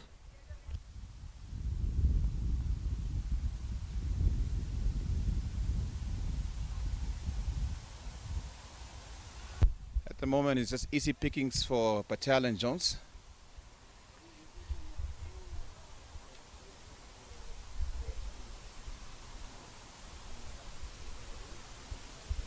Not really a lot of pressure on them at the moment. Just moving along nicely.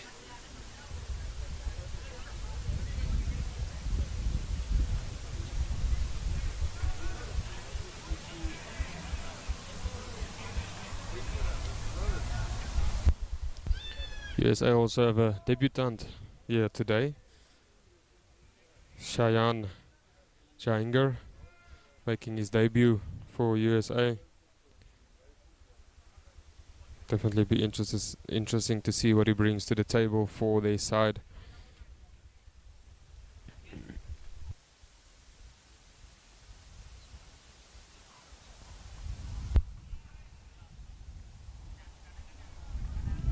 Straight to the fielder there of Patel's bat.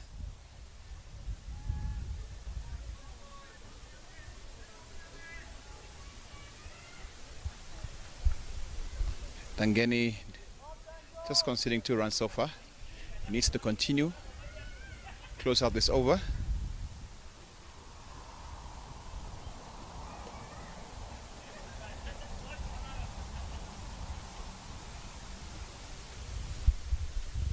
Definitely very good game awareness from Patel. Always in the game.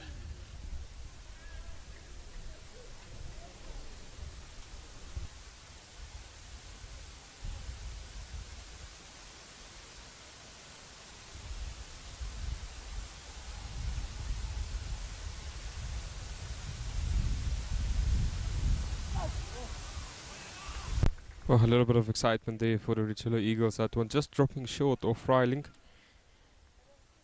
Jones just looking to play that one through that cover area. Managed well in the end to play it down.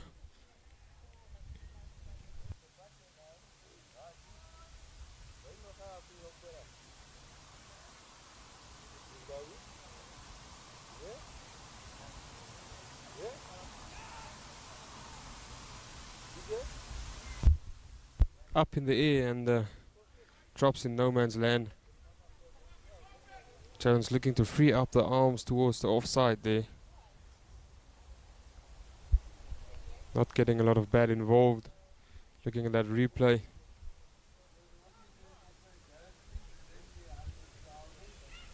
He mishits it, but fortunate for him, it lands in no man's land, lands safely. Another good over from the Richelieu Eagles, just 4 runs.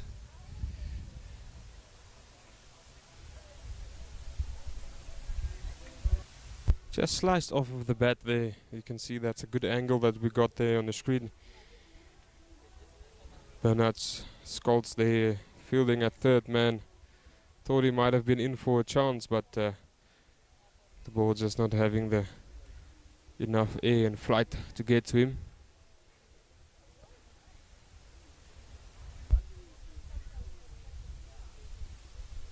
Well, it's the second game of the Casa Light Tri-Series. Of course, the Richelieu Eagles won yesterday by 8 wickets against PNG.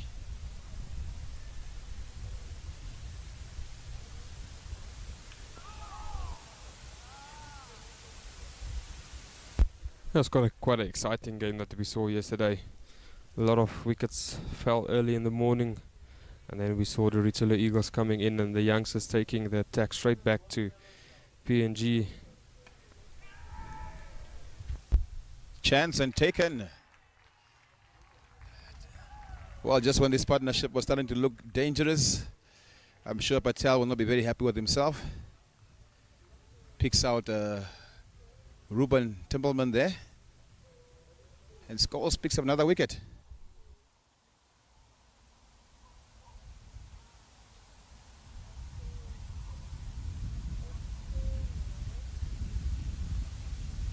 And it's a result of all the pressure that Scholes and Dangeni have been creating here.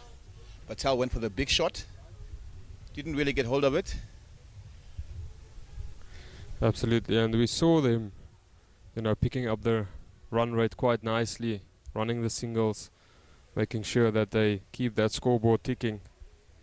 Monak Patel on this occasion just looking to hit that one out of the ground, not timing it as he would have liked, and being caught on the boundary by Trumpelman. Quite an easy catch for Trumpelman. Set himself up quite well. Head always still, hands in a good position. Took the catch comfortably, and there you see the scorecard for the United States for the first innings. 25.3 overs done, 97 for the loss of 3 wickets. All top three batsmen chipped in a little bit. Taylor scoring 23 runs. They just need to look to up that run rate to 3.8. Sushant Modani scoring 15 runs, and then the last wicket we just witnessed, Monang Patel scoring 33 runs of 50 deliveries.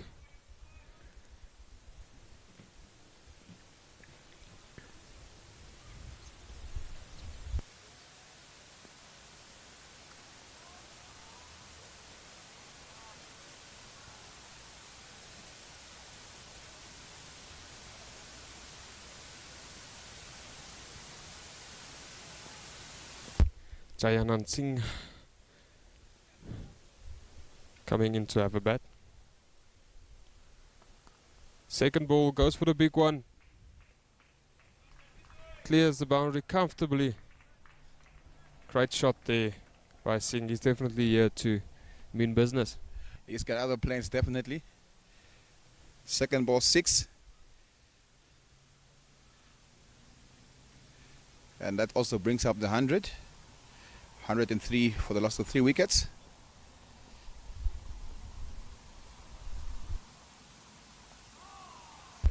Made his debut last year for the United States of America.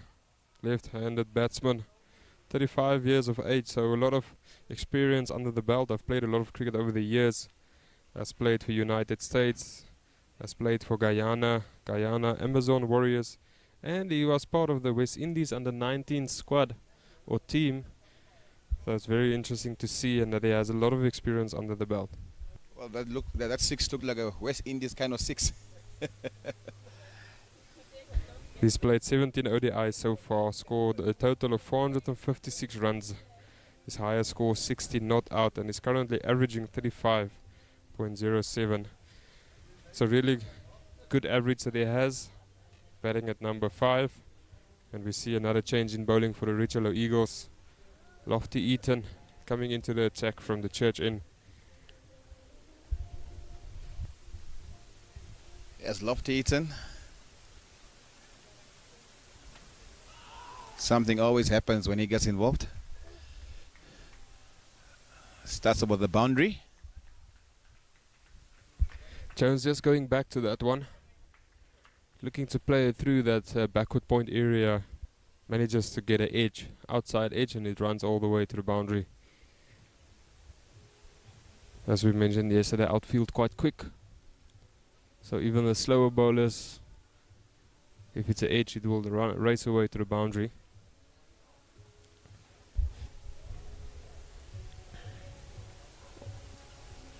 Also the crowd picking up here slowly. People coming in to watch some cricket. Of course, we had the wondrous sports grounds here in Windhoek.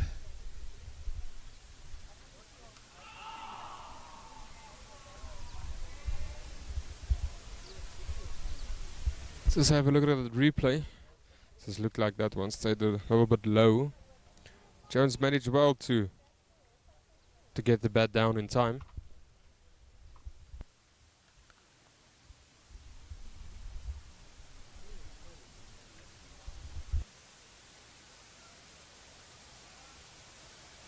Well, it'll be interesting to see how Singh approaches this.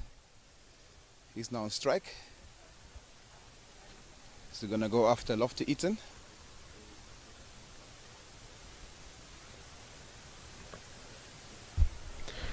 We saw him have an early crack at Schultz, hitting a 6 of the last ball of the previous over.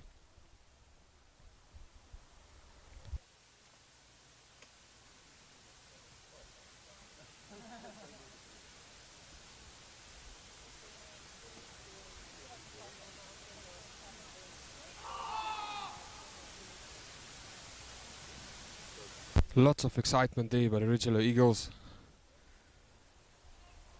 That one again looked like it beat everyone, even the keeper Zane Green. Lots of turn on offer for Lofty Eaton. Let's have a look at that one. Lots of turn there. Ball pitched far outside of off stump. Almost turned into the off stump. Great start by Lofty Eaton so far. Although he's gone for a boundary of the first ball, it was off the outside edge of Aaron Jones, and that's a good sign for them.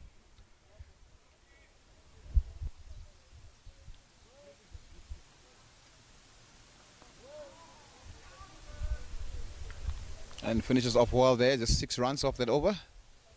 Good start from Lofty Eaton. 110 for the loss of 3 wickets after 27 overs. Richelieu Eagles using a lot of spin during this middle period of the game. Going through their overs nice and quickly. There you see the scorecard again.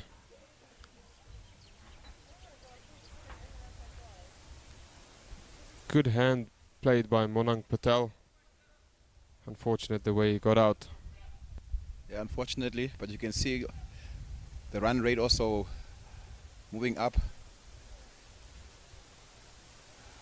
4.07 now. Seeing with some intention here, some intent to score.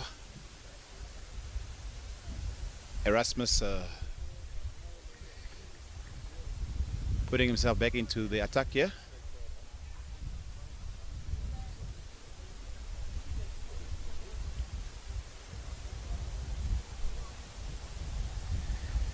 It's that wicket of Jones that they're looking for.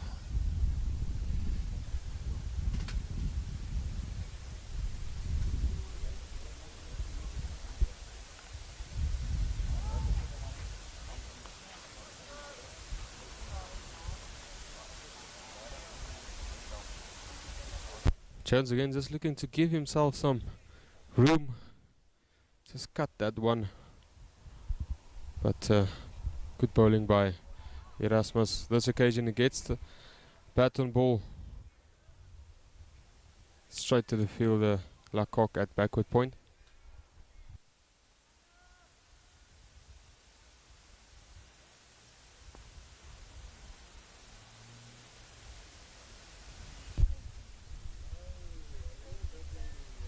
Picks up a single there, gets off strike.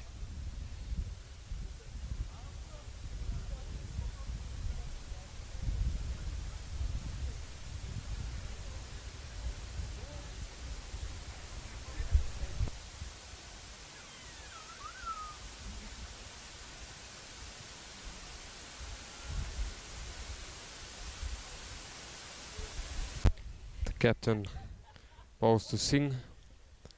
We saw Singh freeing up the arms against Schultz. Captain will be turning the ball away from the left-handed batsman. A little bit too full on this occasion. Easy pickings for Singh. Just punches it down the ground.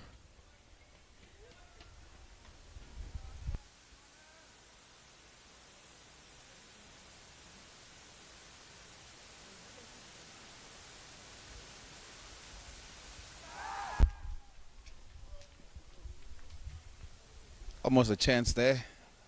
Doesn't carry.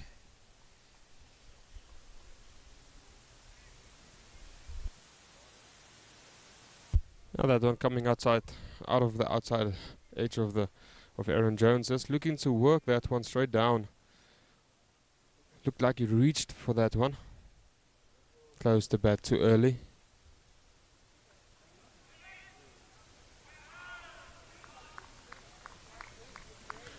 profiling, doing good work there at mid-wicket, making sure they do not exceed another run. Only 4 runs of that over. USA 114 for the loss of 3 wickets after 28 overs. Richelieu Eagles really moving well through the overs here, making sure that they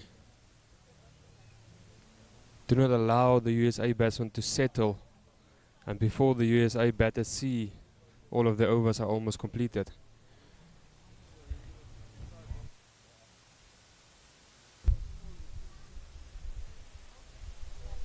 And of course the captain mixing it up here.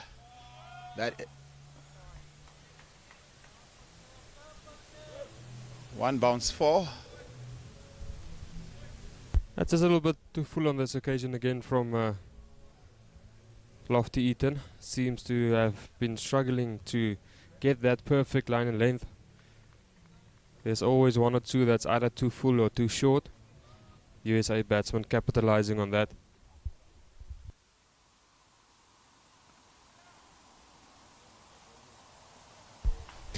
Too short on this occasion, and Singh plays it well just in front of backward point. Lungomeni covering a lot of ground there at the back. Done really well just to keep it down to 2.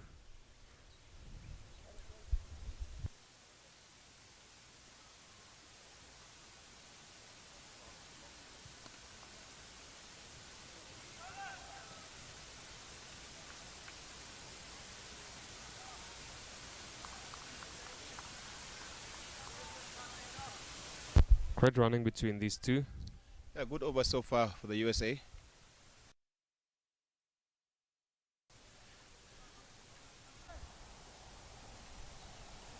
A little bit of pressure on Lofty Eaton now.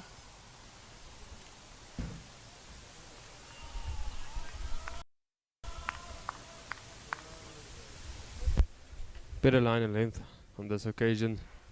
Just looking to draw the batsman ever so slightly forward, allowing the ball to get some turn.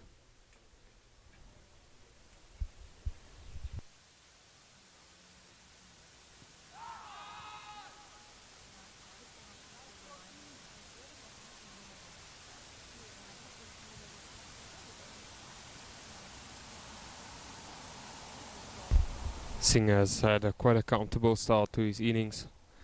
Already 15 runs of just 12 deliveries.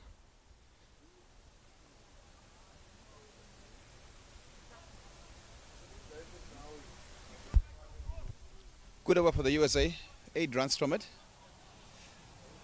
After 29 overs, 122, loss of 3 wickets. So USA moving along pretty well here, building another partnership here, Singh and Jones. And as you said, Jones picking up 2 boundaries so far.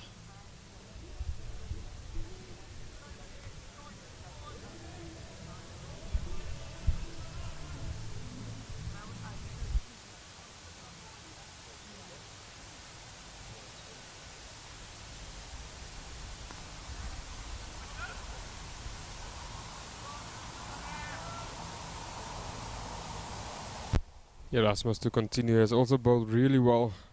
Only conceded 13 runs so far of his 5.1 overs.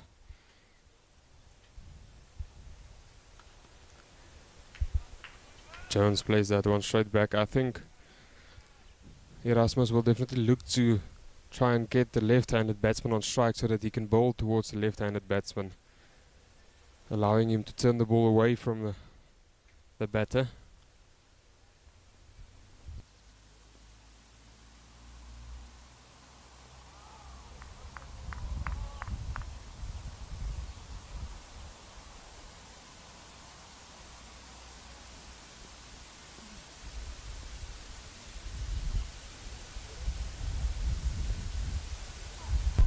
Again, you see there Erasmus using the crease, just playing around with that crease.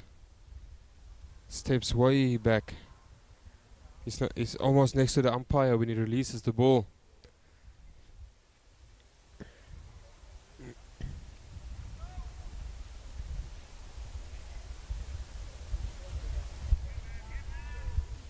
Just 2 more balls.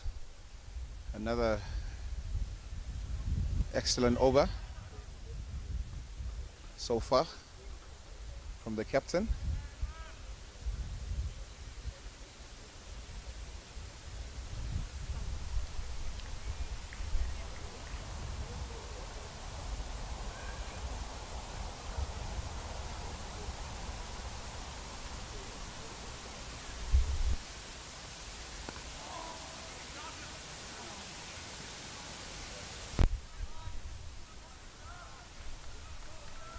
Erasmus 6 overs for just 16 runs. Doing quite well for his side. So after 30 overs, 125 for loss of 3 wickets. Singh 16 from 16 balls, run a ball there. Jones 25 runs from 50 balls. So another small partnership building here. Yeah, Jones just taking the time to get in, taking the time to stay in the middle. Only striking at 50%, but still a lot of overs. Still 20 overs left. He can easily short on this occasion. Pulled by Jones. I think Lecoq got a hand to that one. Just slowed it a bit down and allowed Trumpelman to get around on the boundary and pick it up.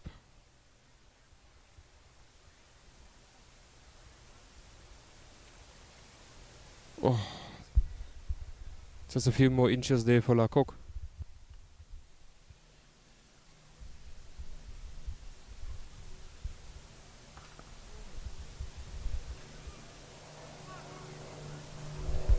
Swept, and swept well by Singh.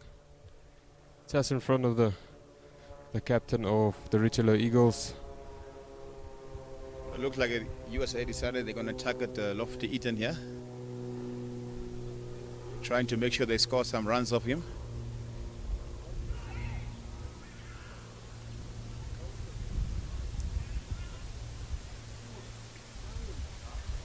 Better length from Lofty Eaton that time.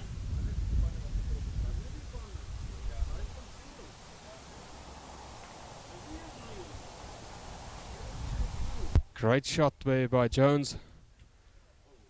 Played that one well, just in front of backward point. A lot of work that needed to be done by Lawrence. Just couldn't get there in the end. Again, Jones just giving himself a little bit of room. Cutting that one. Great shot in the end. Played it all the way along the boundary. As you mentioned, looks like they are trying to target Lofty Eaton here. Trying to score some runs. Not allowing Lofty Eaton to settle as well. Because if Lofty Eaton gets his line and length and he settles in, he can be a very dangerous bowler.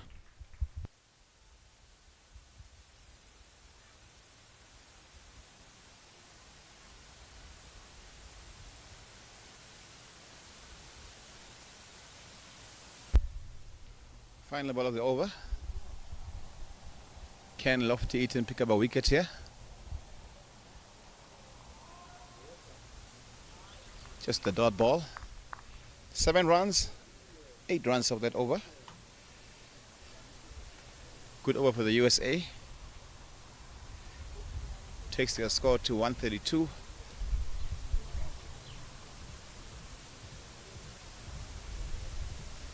Three wickets down.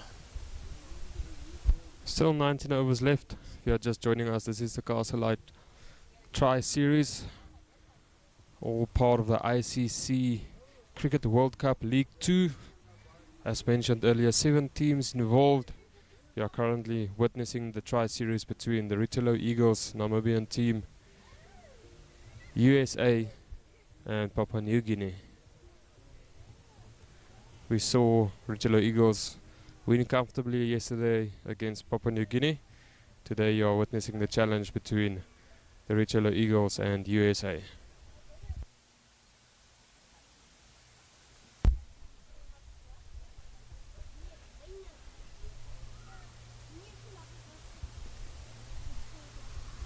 Erasmus finding the outside edge again. Nungameni doing all the hard work to reel that one in. Another 2 for USA.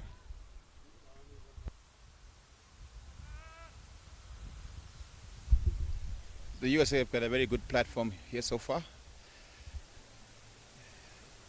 They just need to up the run rate a bit here. Put up a good score for the Eagles to chase. Well, they just increased the current run rate ever so slightly to 4.25. Looking at the last 5 overs, scored 27 runs of the last 5 overs. So they're definitely looking to up the run rate towards the India. Like mentioned earlier, the Richelieu Eagles bowling a lot of spin, going through the overs quickly. Already 31 overs bowled.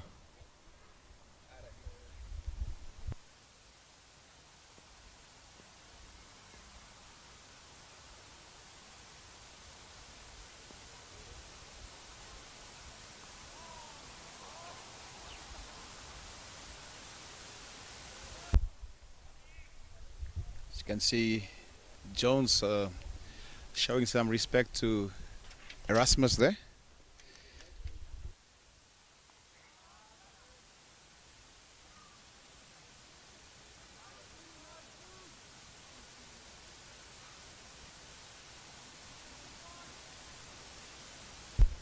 We just had a couple of drops earlier on. Nothing to be worried about. Seems to me that it has cleared up a little bit. A lot of cloud cover towards the west side.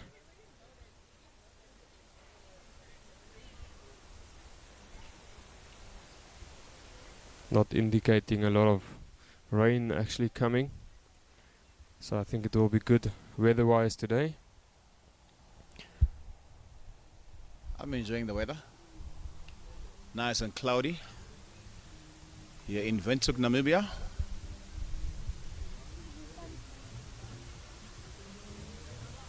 It's the Castle Tri Series, wherever you are joining us from. Hope you're enjoying the cricket. Yeah, and if you are local, make your way down to the ground. You can already see some braais being put up, some barbecues, flames going. Quite a couple of spectators as well. Refreshments available. Make your way down to the ground. Lovely day to be out and just enjoying your Sunday, relaxing next to a cricket field and watching some exciting cricket being played between the Richelieu Eagles and the USA team.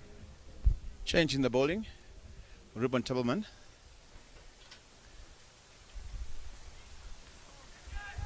What a catch! What a catch! So Ruben comes back and he picks up a wicket immediately. And he picks up Jones. And that's exactly the one they were looking for. Great catch by Freiling.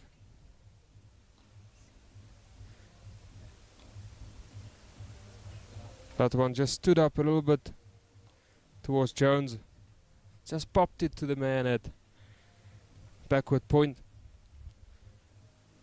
And that is what Trumpelman is known for. He's a strike bowler. He's known to pick up wickets for his side. And he's done exactly that, coming back into the attack. But what a catch. What a catch there.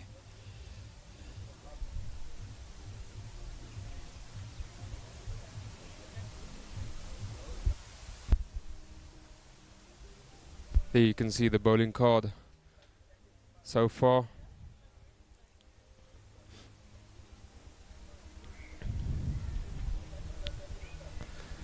And we see Holland joining Singh at the crease.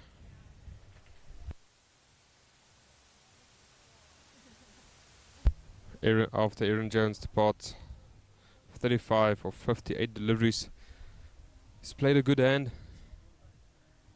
He tried to build the partnerships, but to no avail. The Richelieu Eagles just managing to pick up a wicket at the right time when the partnership starts to look a bit dangerous.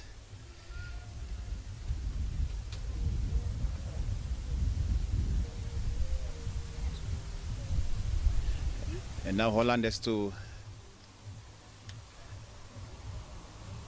play himself in here, see what he can contribute. Ruben with his tail up.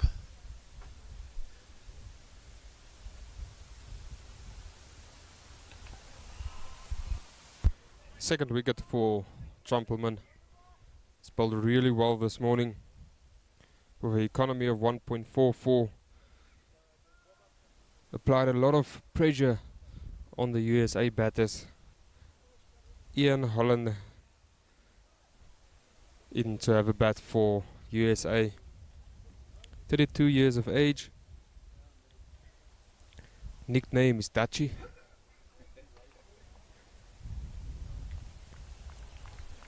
Right-handed batter, right arm medium, classified as an all-rounder. Also played for quite a couple of teams. He's played for United States, where he's currently playing Hampshire, second 11, Victoria under 17s, Victoria under 19s and under 23s. So also a lot of experience under the belt, played a lot of cricket in England.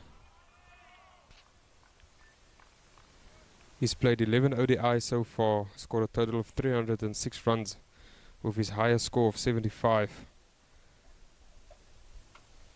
So they will definitely expect him to play a big role here this morning or this afternoon for his side.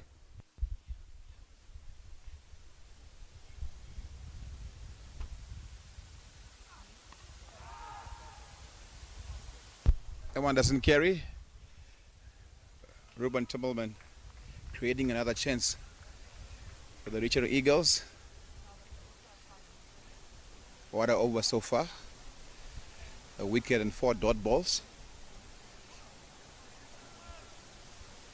We witnessed a wicket maiden yesterday, first up. Will be witness another one here by Trumpelman.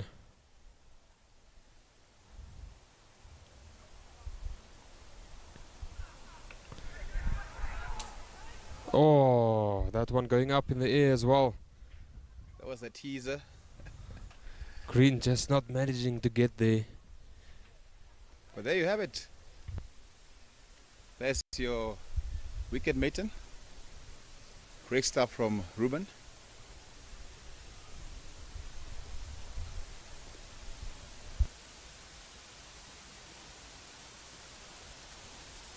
Good change in bowling by the Richelieu Eagles captain. You know, in the past we always had 2 drinks as well in the 50 over game. You had a drink at 17 overs and you had a drink at 34 overs. And now they started using the time. So after an hour and 10 minutes it's drinks, hour and 10 minutes it drinks again. So that should give you an indication of how far Richelieu Eagles are with their overs. They already bowled 33 overs and there's still 15 minutes left till the next drinks break. So they really raced through their overs here. Erasmus to continue. Played that one nicely into the gap. Lawrence having to cover a lot of ground. Did really well there on the boundary. Singh really looking comfortable here this afternoon.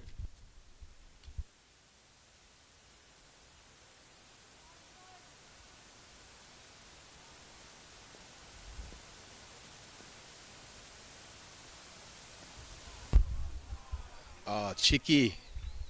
4 runs.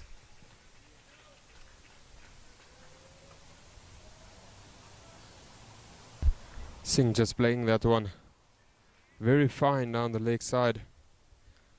Almost looked like a sweep shot, but in the end he just plays it ever so softly. Lacock not managing to get there. Races away to the boundary.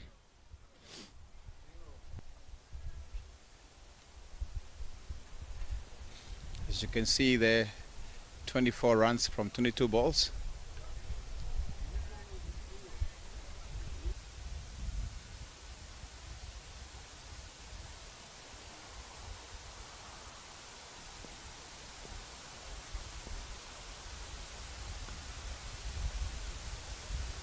Again punched through the covers there by Singh. This occasion relatively close to Lawrence, managing to restrict them only to a single.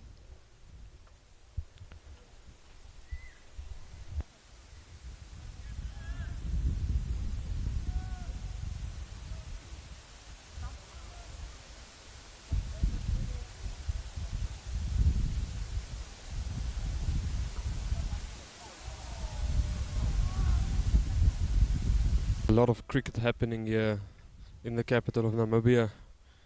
We have this tri-series, the Castle Light tri-series happening between these three teams, Namibia, Papua New Guinea and United States. And then early in December we will host another tri-series where Nepal and Scotland will be joining us here. And this is all part of the ICC Cricket World Cup League 2.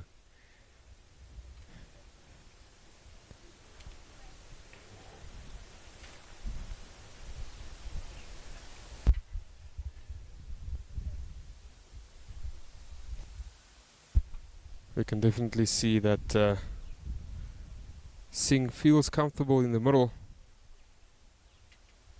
striking at 104.16. Still 16 overs to go. I think if they don't pick up his wicket earlier, he can be very explosive towards the end. So the Richelieu Eagles will definitely be looking to get that wicket of Singh. Singh has been very comfortable here. He's playing his shots.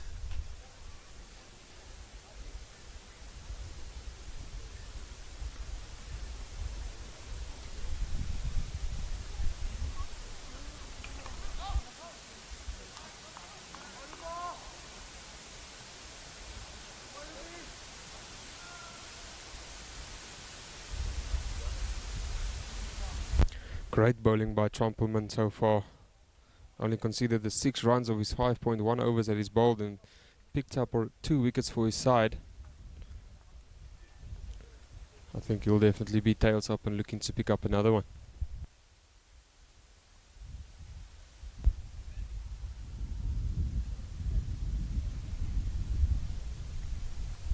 Especially now with Ruben and Erasmus bowling.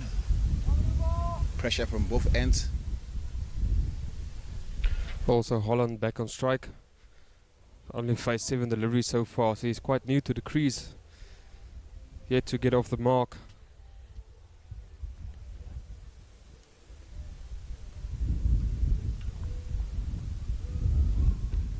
Had a little bit of a slight chance there in the previous over the Trumpelman bowled to Holland. Last ball popping up into the air. Just not carrying to the keeper Green. I definitely think that Trumpelman will fancy himself to pick up another one for his side.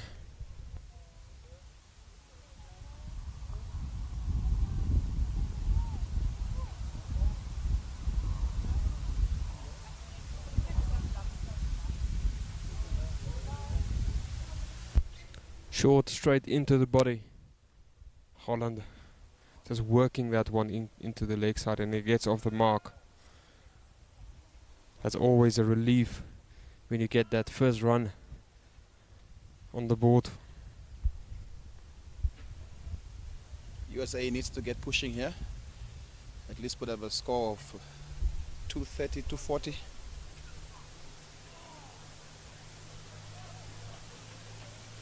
If they want to win this game. I definitely think that USA will be eyeing that 230 to 40 like you mentioned. Always a good total to have. Anything 250 up. The pitcher has been playing well this morning, and with the heat, a little bit of sunshine coming out, I think the pitch will just be better towards the afternoon with the Richelieu Eagles take the field to bat. Another good over from Ruben, just two runs from it. Nice short pitch delivery there by Trumpelman. Just troubling Singh a little bit.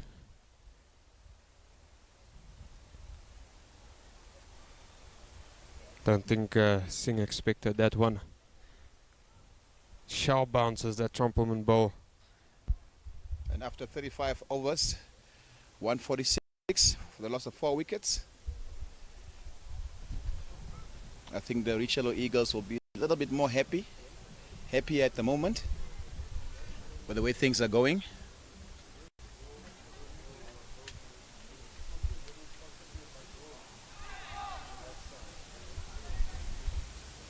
Holland looking for the sweep shot there. And I think that'll also excite Erasmus, because he knows once the player goes down for a sweep, he has a chance for LBW. Oh, inside edge. Will that race away to the boundary? And it does.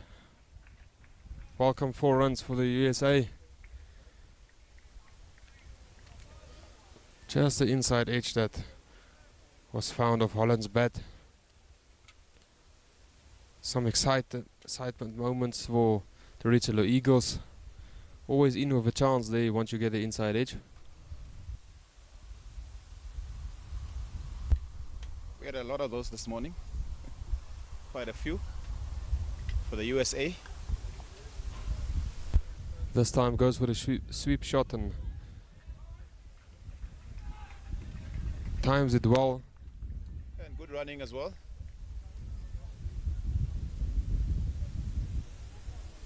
So Holland starting to put some bat on ball. 7 from 12 balls.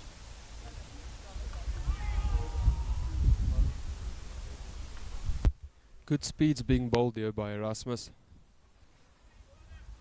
Just bowls that want to touch quicker. Just skids on off of the wicket. Holland managing well to get the bat down in time.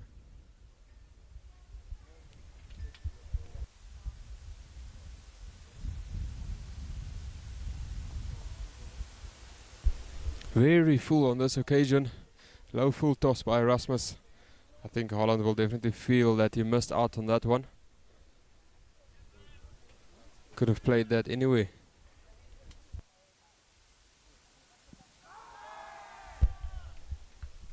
Yeah. Erasmus closing out that over. Shout there. Definitely just height. Let's have a look.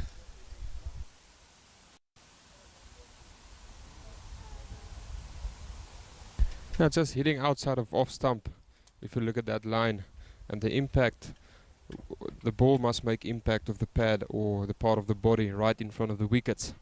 So the umpire definitely not interested in that one. I think that Richelieu Eagles just trying to test the umpire there a little bit. Give him some thinking work.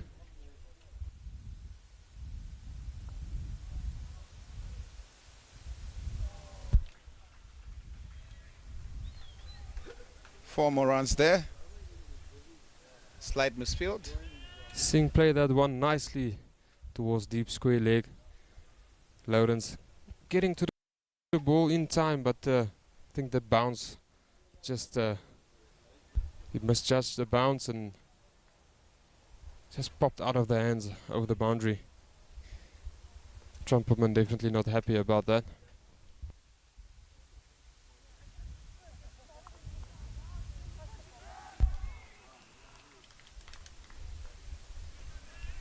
Good fielding there by Erasmus.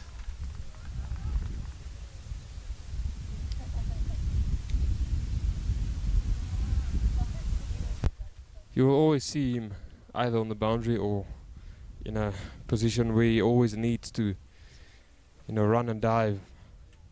He puts in 150% of his effort. Very hard working in the field, also very hard working when he's batting. Works very hard on his technique. Very professional player.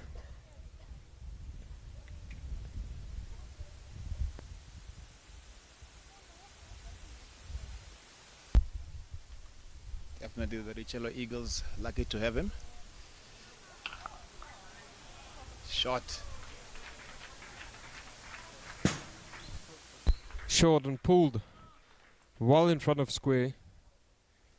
Richelieu Eagles only having a fielder out in the deep square area and someone out, and or actually no one out on long on. So quite easy pickings. Singh just had to make sure he plays that one well in front of square, and he managed to do that well.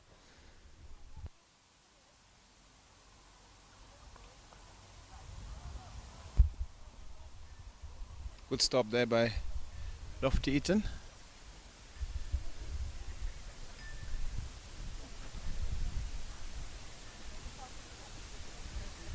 Quite an interesting field. Everyone out on the square boundary and 2 back, third man and fine leg. Singh kind of expecting the shorter pitch deliveries at this stage.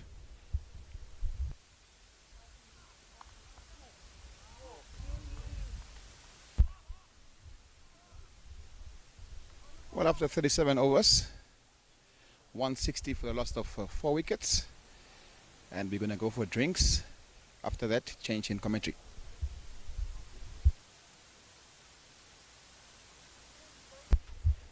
Yeah, that one almost hit straight back to Trumperman.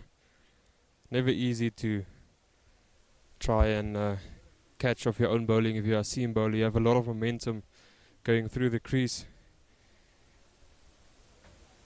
United States currently 160 for the loss of 4 wickets. Still 13 overs to go. Still a lot of action to happen during this first innings. Gonna have a quick drinks break and then change in commentary.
Yes, and drinks almost finished. The ICC Men's Cricket World Cup League 2 encounter between the Richelieu Eagles from Namibia and the team from the United States. USA lost the toss, were sent in to bat, and after 37 overs, 160 for 4. 160 for 4, 37 overs, 13 overs to go. Crucial 13 overs in the context of this game. USA will be looking to up their run rate.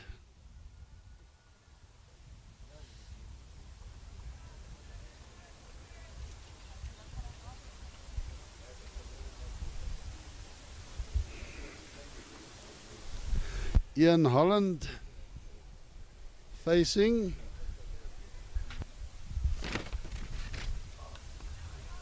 Play back there to Erasmus.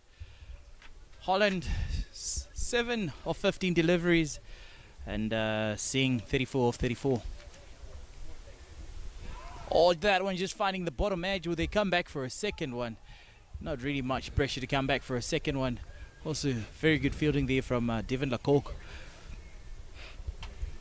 And in general, the Eagles' ground fielding been good throughout the innings so far, backing up their bowlers well.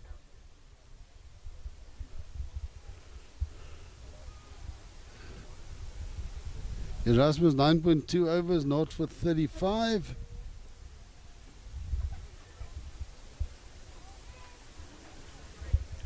Just pushing that one slightly on the onside, and Klaus Schumacher signaling a wide.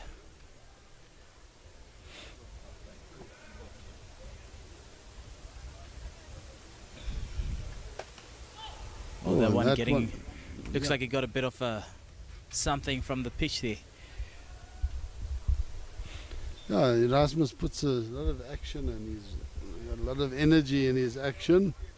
So definitely extracting something out of the wicket. That one upish, and it's well placed. Through the gap at extra cover, 4 runs. I think once Gajanand starts going,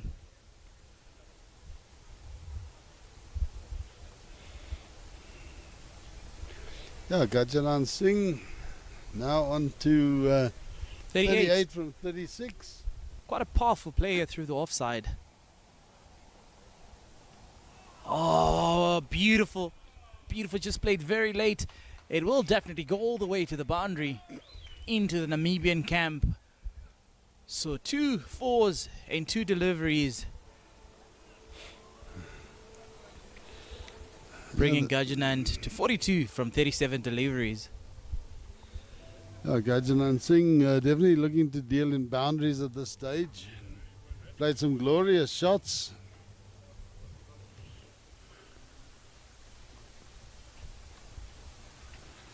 That one sweep, powerful, sort of almost a slog sweep along the ground that he played when we were having a break now was an amazing shot.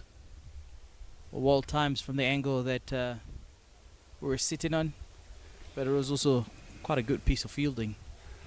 Yeah, so Erasmus 44 of his 10 overs, not bad, 4.4 to the over.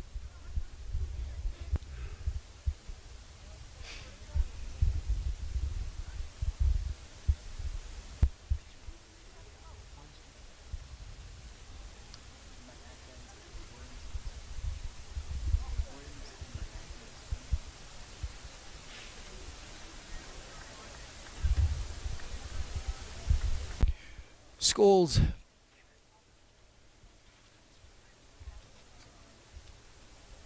From the church end. 170 for 4. Richelieu Eagles. USA.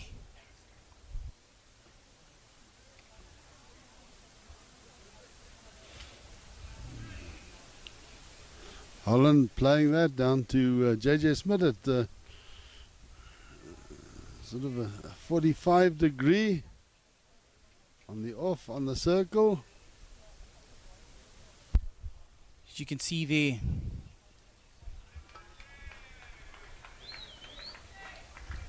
well, definitely the USA getting even more comfortable now as they continuously start to get boundaries in a more consistent fashion. Yeah, definitely looks like since the drinks break they've decided they're going to be a lot more positive.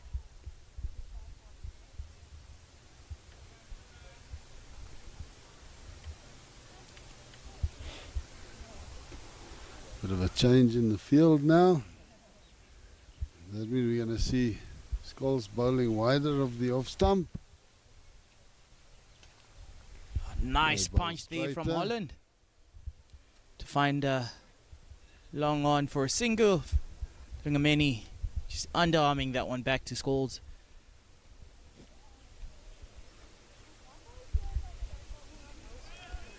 So for Singh, backward of square goes out. Someone, we got Lawrence just in front of square. We got the long on and a deep point.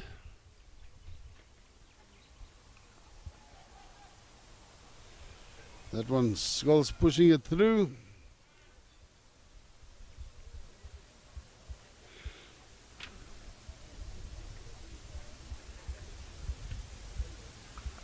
Pushing that one through again, played out to the point fielder, 1 run.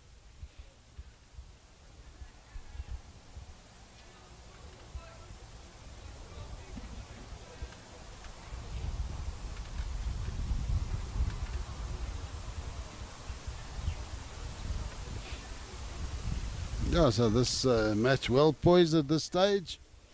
USA definitely looking to get on with the scoring, looking to attack the boundaries.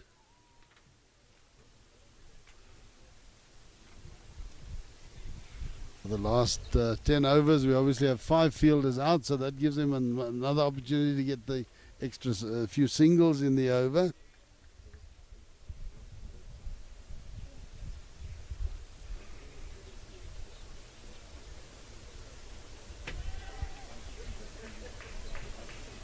They managed to get a single there, just playing it slightly to the right of JJ Smith, and brings us to end of the over. 177 for 4, 39 overs gone, with Gajanand 43 of 40 and Ian Holland 14 runs of 21. A lot has changed, Trev, since the last time we were here, just talking about the Head Wanderers. A lot of people coming in now, probably after from church service and Sunday shopping. A lot of people do their shopping on Sunday mornings. Right, so now the Manhattan there, the USA losing wickets, 4 wickets, the 9th over, the 13th over, and 26th over, as well as the 33rd over.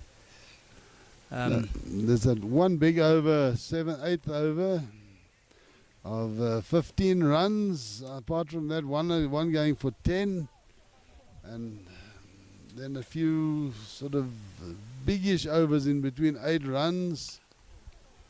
Well hit there to find deep point.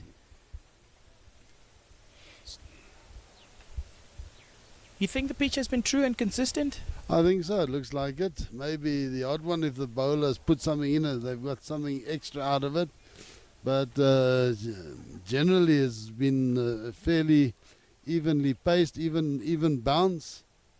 And that's why the batters are prepared to play shots on it. I don't think we've seen one delivery that's really troubled a batter.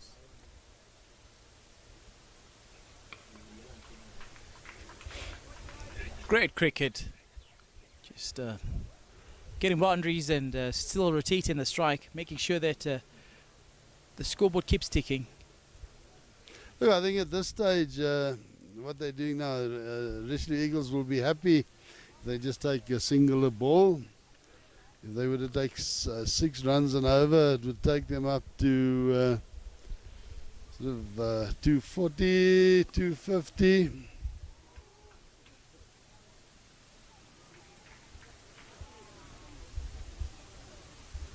which the Eagles would be happy with. I think this wicket probably needs a few more than that.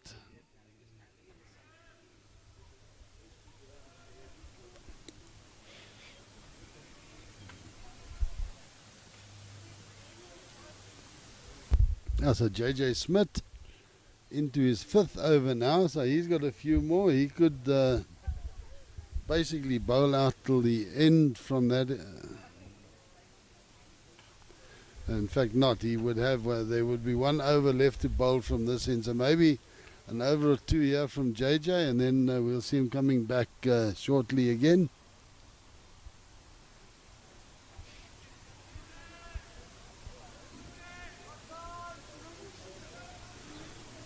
Consistent singles actually from see there, just Nicole from the 3 overs, an economy 6.67.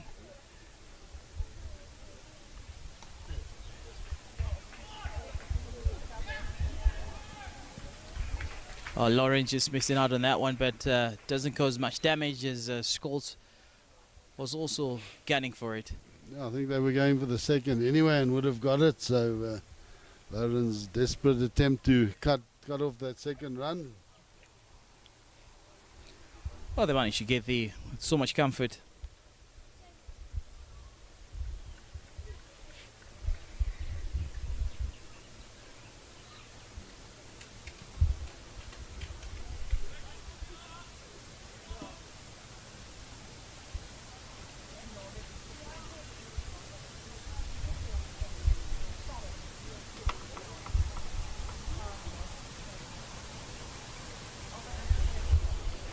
That looks like leg buys. Yeah, off the hip for a bye.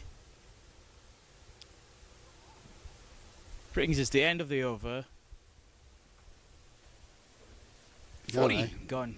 40 gone. I actually did miscalculate. JJ would be able to finish from that end. Maybe that's going to be the thinking now. They were playing the spinners quite easily those last couple of overs, so get the seam on. Bernard maybe will bowl another couple here. I think Bernard has now bowled, is it 8 overs? Let's have a look there quickly. Bernard scored, 7 overs, 2 for 27, 3.96 to the over. What is that? 3.86 to the over. But Trumpelman being very economical with 7 overs. At only an economy of 2.29.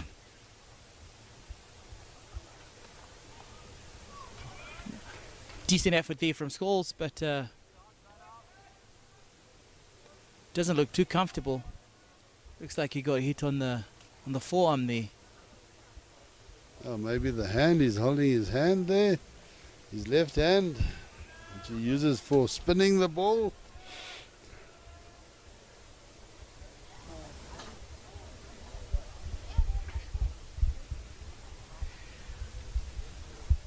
Ladies and gentlemen, if you're just joining us, welcome to the ICC Men's Cricket World Cup League 2.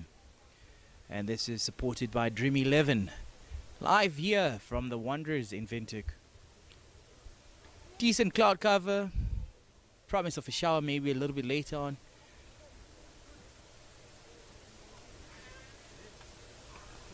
Plenty of refreshment available.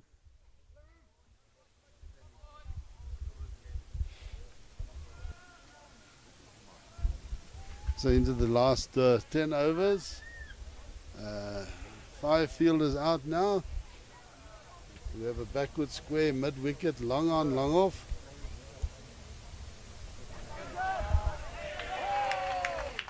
Finger goes up.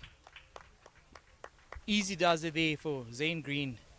And Ian Holland departs. 19 runs from 27 deliveries. And that was actually well bowled by Bernard Scholes. In the previous over, Holland played that wonderful sweep shot of him. And Scholes just changed up his pace a bit and just changed his length slightly. Holland tried the same shot and got the wicket there. I think that's a vital and a crucial wicket at this stage. Holland was just starting to get going. Shayan Jahangir coming in now for the USA after the departure of Ian Holland. 19 of 27 deliveries, 186 for 5, halfway into the 41st over. Makes it 3 for Bernard Scholes. 29 runs, 3 wickets in 7.5 overs. Slightly humid here in the capital. Crowds trickling in here at the Wanderers. And like Trev said earlier on, pretty good day for an outing, a couple of refreshments. Yeah, just looking at the log here for the Cricket World Cup League 2. Oman on top at the stage. They've completed all their games. They have 44 points, played 36.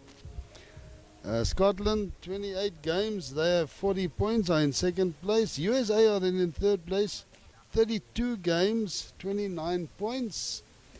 And Namibia in fourth place, 23 games, 28 points. So they one behind USA, 1 point behind USA with 9 games in hand to them. So this game massive in the context of the log here. The top 3 on the log going straight through to qualify for the playoffs. For the over 50 World Cup. That qualifier will be played in Zimbabwe, and there'll be some big sides playing there, so that's a great opportunity for the top 3. So these two sides vying for a place there. USA only 3 games left after this one, which puts them under a little bit of pressure.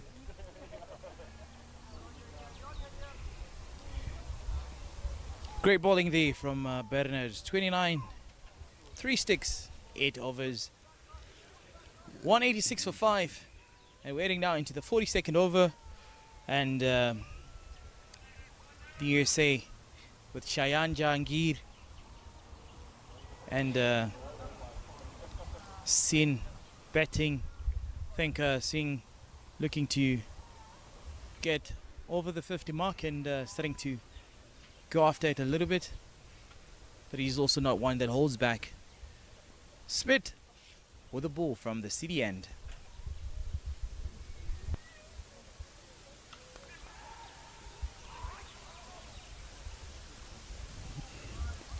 Good fielding there, Michael van Lingen. That ball hit powerfully, picking it up, shying at the stumps.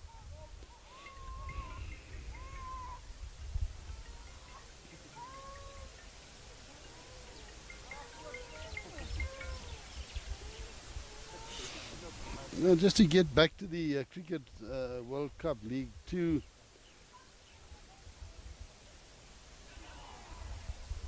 Just beaten outside offside there, outside off stump rather, by JJ Smith.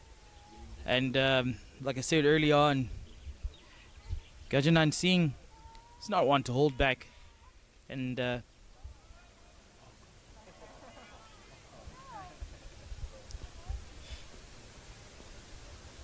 sure he knows he's on 46 now. He muscles that one. And we in that fashion, 50 up for Gajanan Singh. JJ Smith just slower one there, just missing his length. And Singh well up to the task there. As you said, muscled it over mid-wicket area. 4 runs.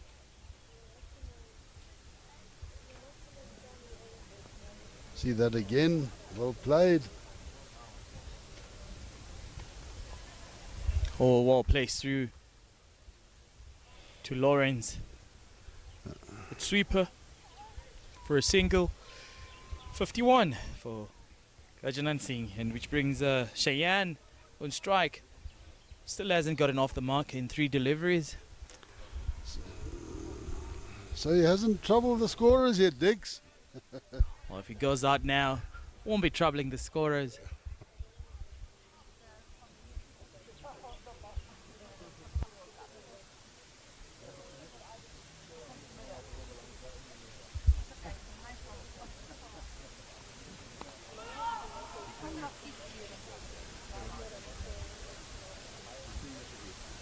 Yeah, JJ Smith changed to around the wicket now to him. The Namibian seamers use that tactic a lot. Left arm around the wicket. Definitely changes up the angle. Cramps the batter.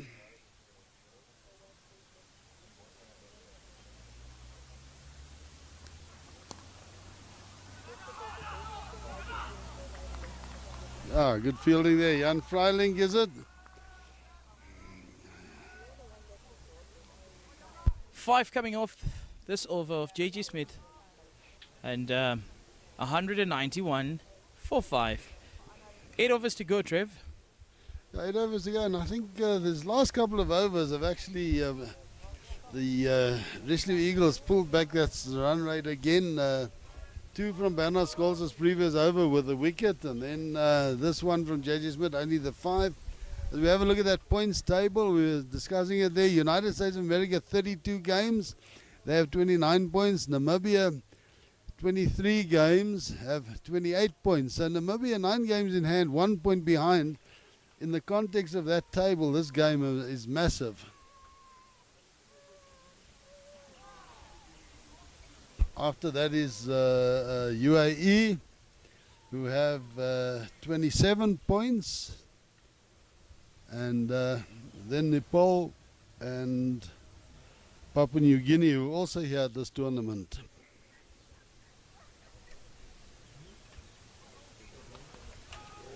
But this is it's actually a massive tournament for associate countries because, you know, it's that sort of tier just below that Super League that they play. The Netherlands are included in there as well, that 50 over league that they've been playing. And big swing from Gajanand, but he doesn't really get hold of that one. 3 dots here to put the pressure. Bernard Scholes bowling really, really well. And Singh not shying to tell his intentions. His intentions are quite clear.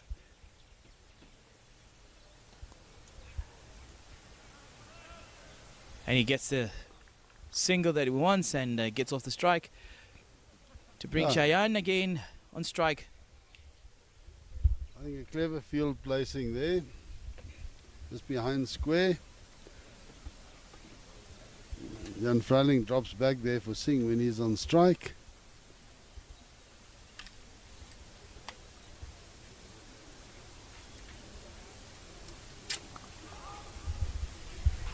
Scholes again trying to make ground to cut that off, but not getting there. Michael van Lingen again here on the long on boundary.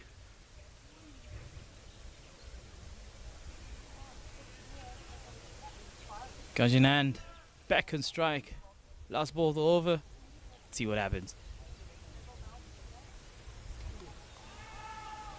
Yeah, another good over there from Scholes. Only 2 runs from it again, and there we just see it. The Eagles bowlers seeming to lose a little bit. They're in period 30, just after drinks, 38, 39 overs, 40 overs.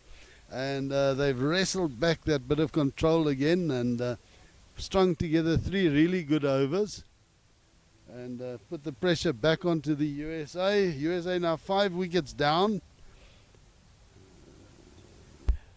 5 wickets down, and the other wicket being taken a couple of overs ago.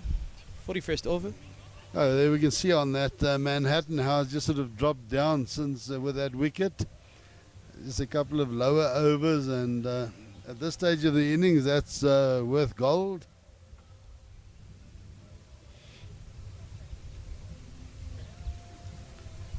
And the worm there showing a steady increase and a couple of declines in the scoring of the USA. So like consistently losing wickets between 20 to 30 overs. Yeah, it looks like every time they just sort of look to get on top with a bat, they've lost a wicket. So it just also shows the Eagles bowling how disciplined they've been. It hasn't been easy just hitting boundaries, although the wicket looks all right. I think that the Eagles have really done their homework. Their field placings are good. They've been bowling very decent areas. Lungameni back in the action now from the city end. Very good bowler in the death overs. Starts off with a shot one bounce 4. Probably not the best way to start off. And that obviously gives a bit of a boost and momentum to Shayan Jahangir. And the USA getting much closer to the 200 mark. Only 3 runs shy.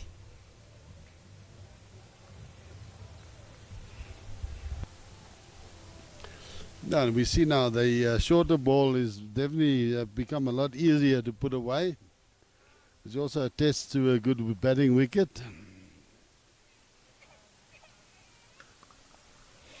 Now that one again, the short one, but he put a bit of back into it. Just played down to backward of square. Luan Laurel is doing the fielding.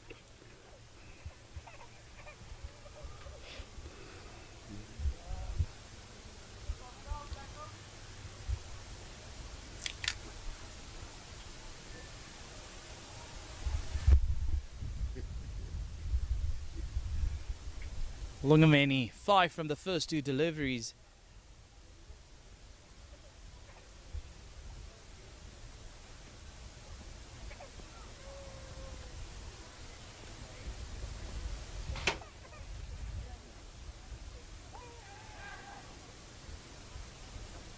Leg by.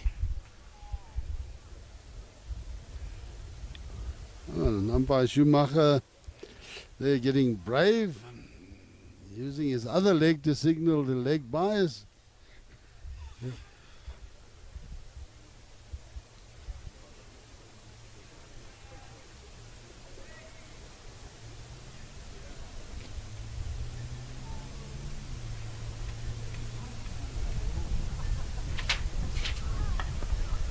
Okay. Ball day from Lungameni. Bit of width, good length.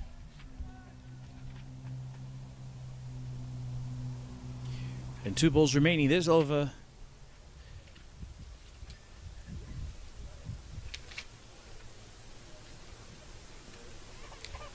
Well, the way this over started, one could have easily said, could have been the over that they're targeting. Oh, that one finds the edge. Trumpelman speeds to get to it. Managed to come back for a second one. Really good fielding, but also really good running from the USA team. Trumpelman had to make a lot of ground there, sliding around to it. So, and that's one thing he does really well. You know, he's a big unit, Ruben Trumpelman, and a lot of fast bowlers would try and stick out the foot, but he gets down, slides well, picks it up, gets it back in.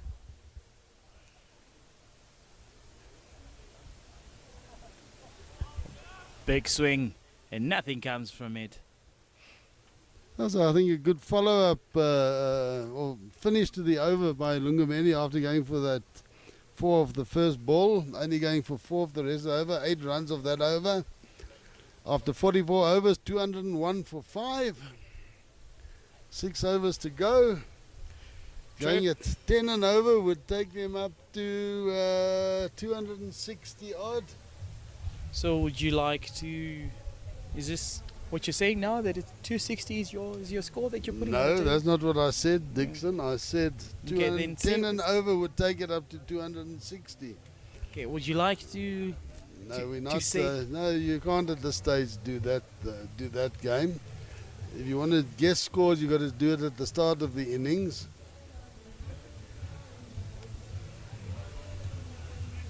But if I was to hazard a guess, if it was to go well, I think a wicket now may be crucial. I reckon the Eagles will be looking to keep this one down to about 245, and I think the USA would be definitely looking to get it up to around 260.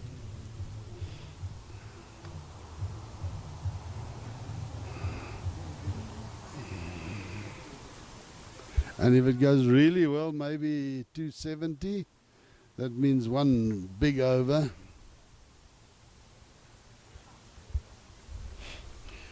Ruben Trumpelman. You see, Ruben has 3 more overs, so he can bowl out now from this end. JJ Smith and Lungomeni have overs. Jan Freiling also has a couple of overs. Often we see him being used at the death, bowling those cutters of his. Yeah, there's a lot of permutations still open to skipper Gerard Erasmus.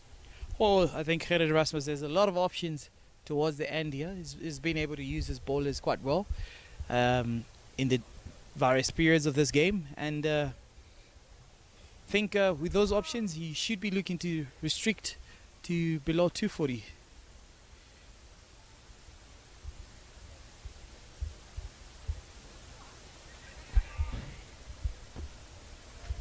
Shots of a catch, and sort of a polite inquiry there by Ruben Trumpelman to umpire Jele, but I think it was more in hope than anything else. If he really thought that he'd caught it, there would have been a massive appeal, or that he'd edged it.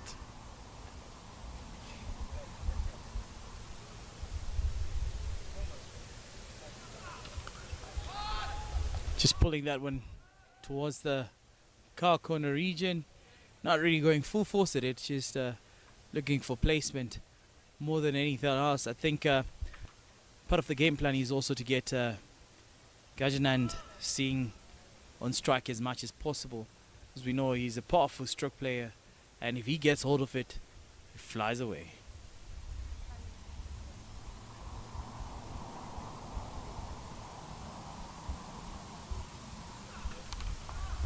That one over long off.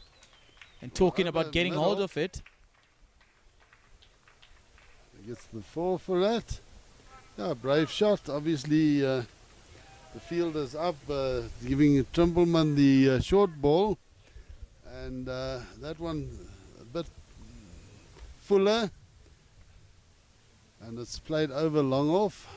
Over mid off, sorry. So Trumpelman has a long on, mid wicket, backward of square. A third man and a point. oh, good piece of fielding. That would was have actually been- quite close than we thought. I think that was a lot closer than what we thought. I think a direct hit there would have been very, very interesting. You can quite often see that with the way a batter's reaching and And I would have taken the danger man out, Gajanand. He was also a bit ball watching until he realized that the ball's coming. yeah, definitely would have needed a second look, that one. Well, he places where he doesn't want it to go, but will they come back for a second one? Oh yes, really, really good running between Cheyenne and Gajanand. Yeah, I think that miss hit actually playing into their hands, giving them the opportunity to take 2.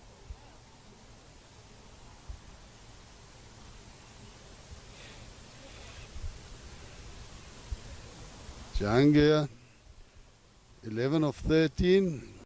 Gajanand Singh, 58 of 56. So he's been around a runner ball the whole way through.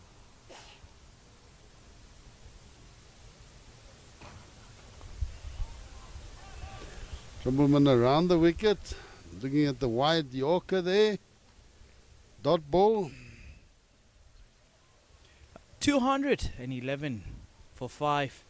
And we're heading into the 46th over with a couple of wickets in hand for the USA.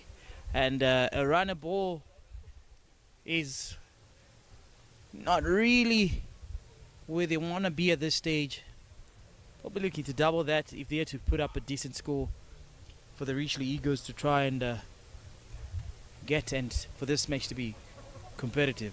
Competitive so far, but with all these wickets in hand, maybe going after it. And it still remains 10 and over will take them to that 261. So that is still on the cards. Lungameni again bowling from the city end, the northern end of this ground at the Wanderers in Windhoek.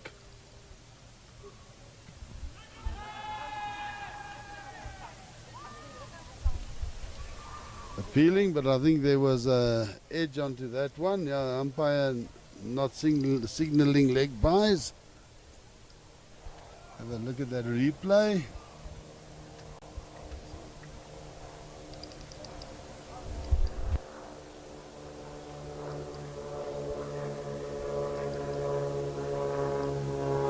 Yeah, that was adjacent, but just a bit of an inside edge, saving him there.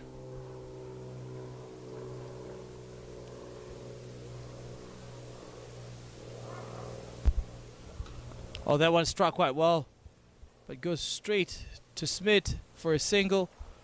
Really good cricket shot. But the field placings and the standard of fielding here for the Richelieu Eagles has been top notch. Yeah. Starting to warm up and getting a little humidity in the capital, Trev. It is definitely sun shining. And see a couple of clouds building here in between the mountains. Nicely struck there by Gajanand for a single. I think everything so far in this over going to plan. You would be happy with a singular ball at this stage as the fielding side.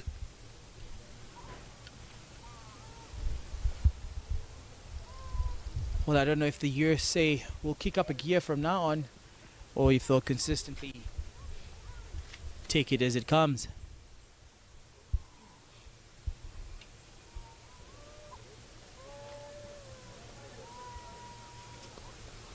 Another single.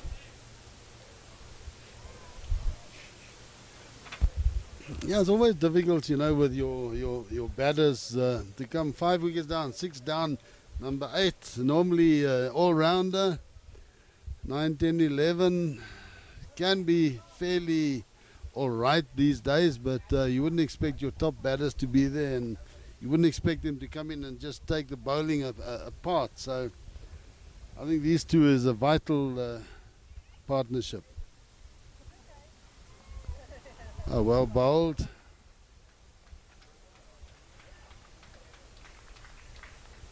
Oh, that would have been very close as well if it had been a direct hit. Yeah, it would have been interesting to see. Definitely Singh gasping for breath there. Looks like the thin Windhoek air is getting to him. The altitude in Windhoek is quite high, very similar to Johannesburg. That's a game played at altitude this. I think the attitude of Windhoek, well played off the legs there. Only for a single though. Trev, I think they're steadily cruising without making much noise, huh? Oh, 7 of that over, so bit below the 10 that I think they would be looking for. 46 overs now bowled, so 4 overs to go. 218 for 5. Gajanand Singh, I think, is the man that holds all the cards here. He's the guy that's looked to be able to get after the bowling, although I think before now he's been picking which deliveries he's having a go at, and now he's into a different mode, and we see that he's not able to just at will hit everything to the boundary. So yeah, I think the Richelieu Eagles have done well in sort of summing up his game and bowling away from his strengths.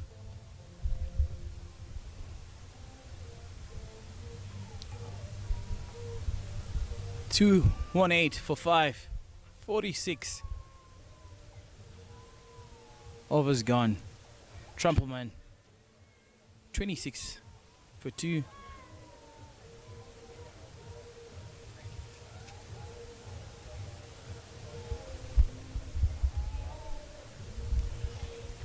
Yeah. He's coming out from the church end. He's been bowling quite well. 26 runs, 2 wickets from his 8 overs.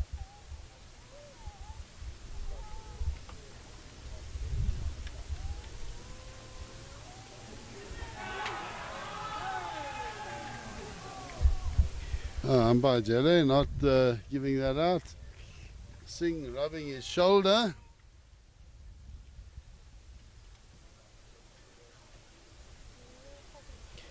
Just bringing the Look at that situation to again. calm there. Oh, surely. Just hitting his shoulder. But that happens so quickly, it's really difficult to see. But great uppering from Bongani Jelle here. Staying calm under pressure. Maybe the right. bowler and the keeper getting a little too excited. But I think at this moment in this match, anything that they can get, they'll take. Well bowled there by Trumbleman.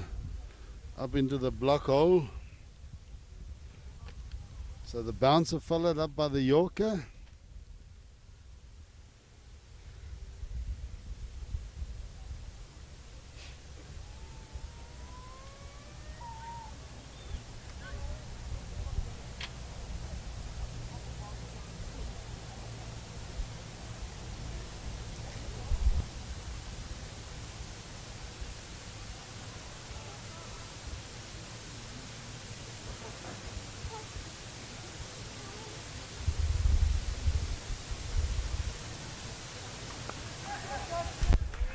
That one taking a backward point. Lawrence grabbing that one with so much ease. And Cheyenne departs. 13 off 17 deliveries.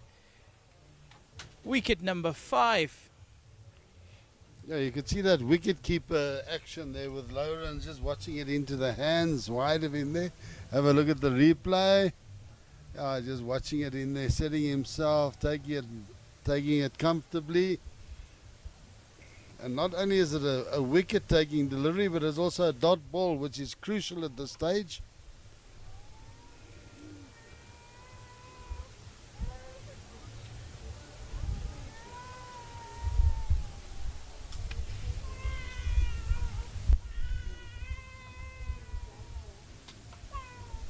Nisarg Patel.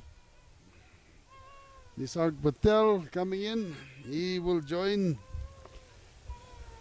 Singh at the wicket. Not much time for Nisarg to settle. He would have to go chasing it from the start.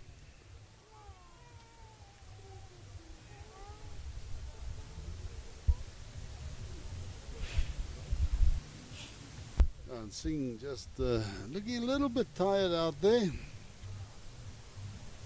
And it has been really hot this last sort of 15-20 minutes, humid. Maybe that's also forcing him to, under that helmet, it gets hot, sweating a lot. He needs to take on fluids. He's been running also quite a bit, so you'd expect him to feel this way. So 6 wickets down now. Trumbleman 3 of them, Scholz 3 of them.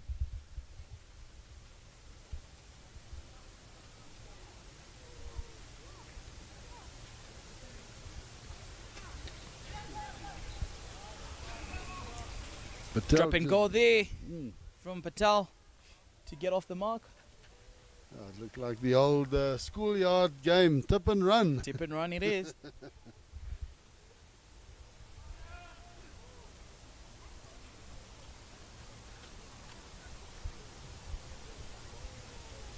So yeah, still evenly poised. 219 for 6, 46.3 overs.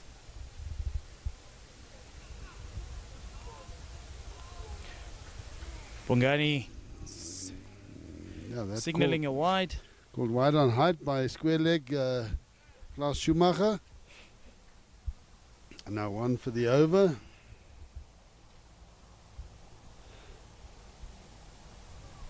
Singh not as tall as Ruben is, so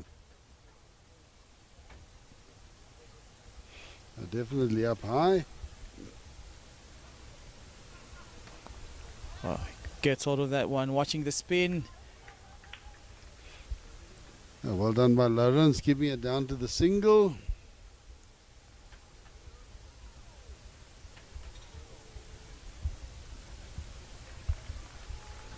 Oh, I tend to notice that the skipper Erasmus is outside. Who went into field for him? Probably Ben Chikonga, I think is the 12th man. Have a look and see.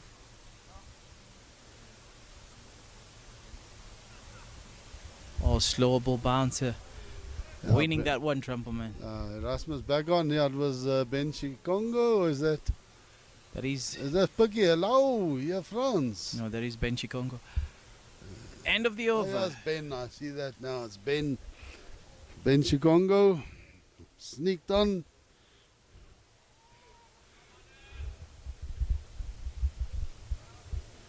Okay, 47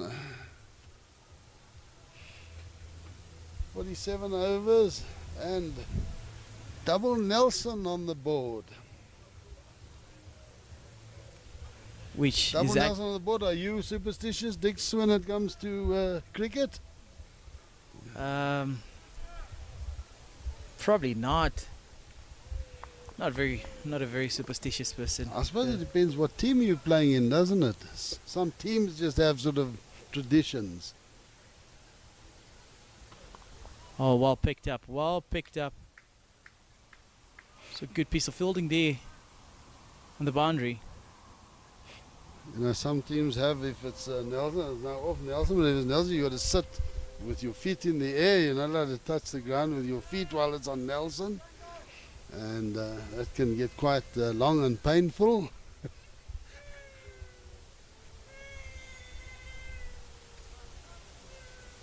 Other teams, you've got to stay where you are when it's on Nelson. So if you're in the change room and you're next into bat, you've got to stay in the change room.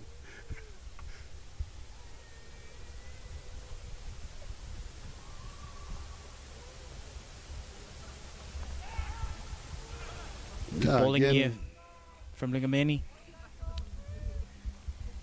37 runs in his 6 overs. Hasn't picked up a wicket, even though he had a really good day yesterday. 223 for 6. Just a couple of overs remaining in this ICC Men's Cricket World League 2. Oh, gets hold of that one. Will Lawrence make it? Not this time. Ball much faster than him. Much needed boundary for the US of A. Just holding back a little bit and hitting it. Yeah, and Lungameni just doesn't have that same pace as Trumpelman. And when he bowls the shorter delivery, it's standing up nicely to be hit. See, they now changed the field, got a fielder there.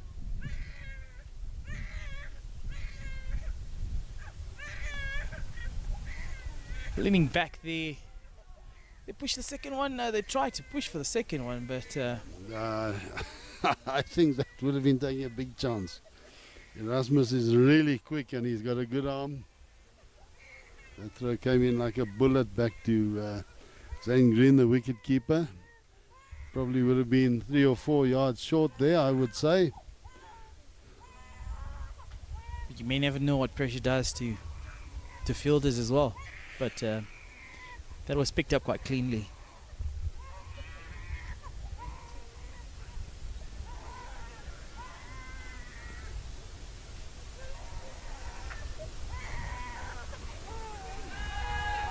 And that is the one that they were looking for. And Tangeni Lungameni has bowled really well since he's come in here at the end. Singh looking to play across the line there and just getting that leading edge, very thick leading edge onto it. Caught it at 45 on the boundary at the third man. Not on the boundary, sorry, on the circle. And I think that's a vital wicket. That now is really going to put pressure on the USA to get up to that 250 mark. Well, good batting, good cameo there from Gajanan Singh. 66 of 65. did quite well for the USA and did quite well to bat up until this stage of the match. Came in maybe earlier than they would have liked, but he managed to hold the innings of the USA together and getting 3 batsmen to bat around him.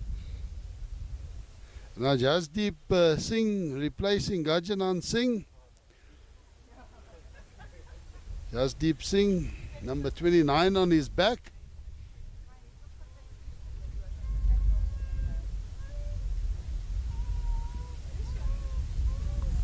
He's batting with Nisar Patel.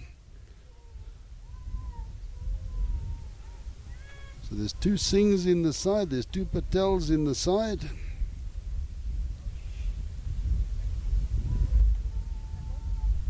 And there's 1 Jones. Yes, there's 1 Jones and there's 1 Holland.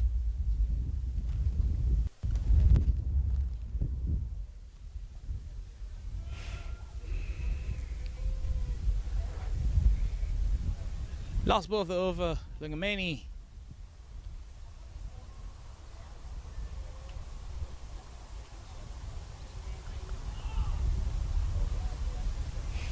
Two new batsmen. Erasmus again, that bullet arm. So just 7 of that over. 7 of the over. 43 for 1 of his 7. Lungameni. I think Vital wicket there. Vital wicket, taking the most important wicket in this innings. Gajanand scoring 66 of 65 deliveries. Trumpelman again bowling his last over from the church end. His economy just a little below 3 and over.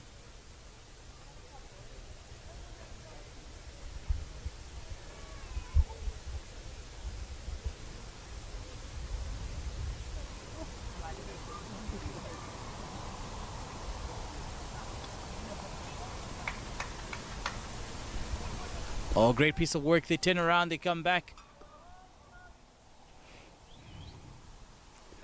Trumpelman throwing with his right arm there. Left-handed, so a bit off target, gives the 1 overthrow.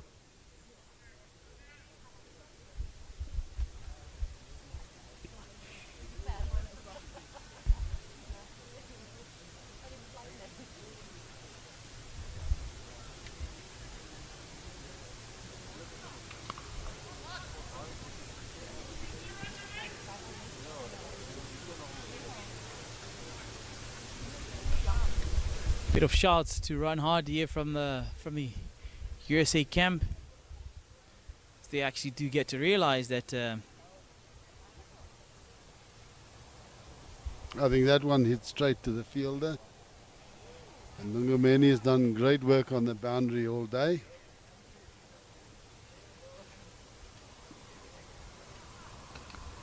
oh, that one timed quite well. Freiling picks it up. They come back for a second one. Not as bullet as the other fielders. Come back quite comfortably. Ian just lost his footing there as he caught the ball and gave them the opportunity to get through for the second run.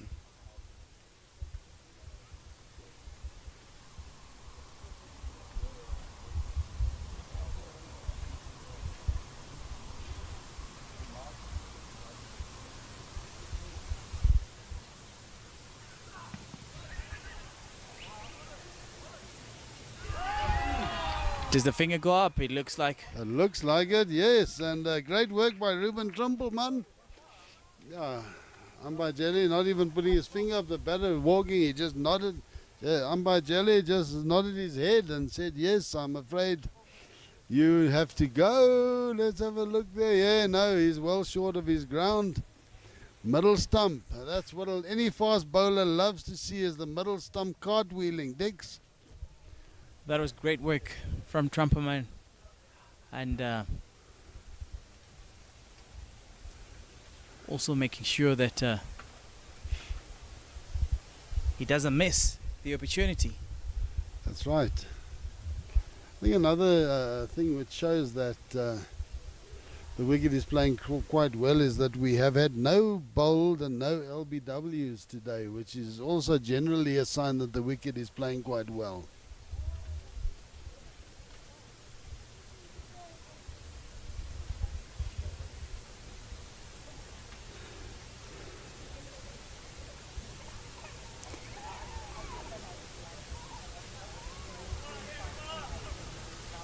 Kenjiga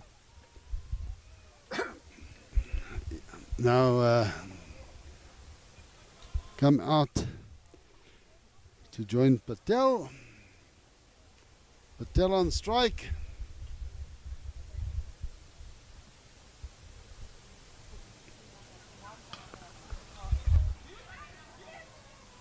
Ooh, and that also would have been short of his ground if it had been a direct hit.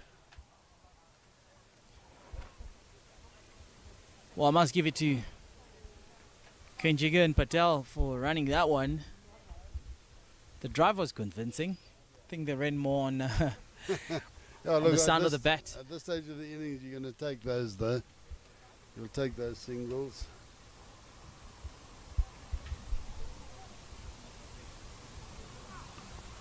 You're just some days you're just unfortunate. There's a lot of direct hits and you have a few run-outs. They like today, they're just missing and you're getting the single.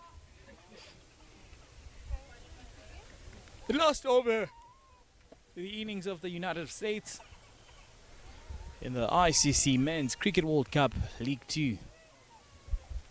236 for 8. And Lungameni taking the last over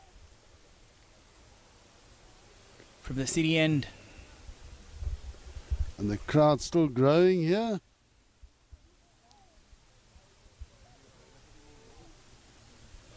There's people been coming in all day.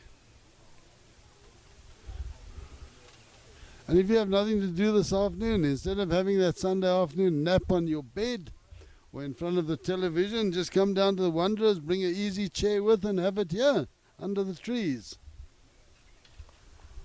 Lawful toss there by Lungameni. And Kenjiga gets a single from that one.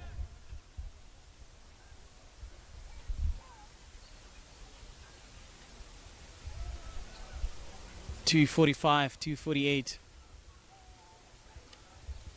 Could be what we're looking at.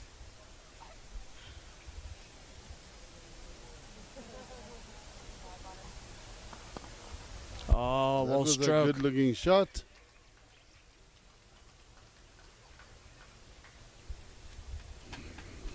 Nisarg Patel lofted through the extra cover area. And that's an area I think that is underutilized when you're chasing runs or looking to push along the score. There's normally a big gap out there.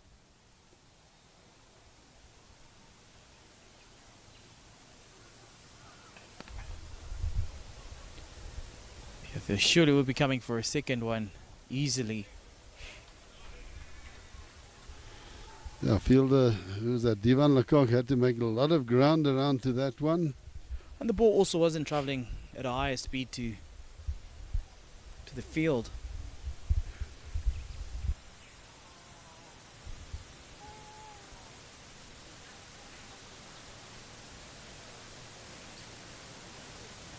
Dix, now just a little one for you, one of these trivia questions.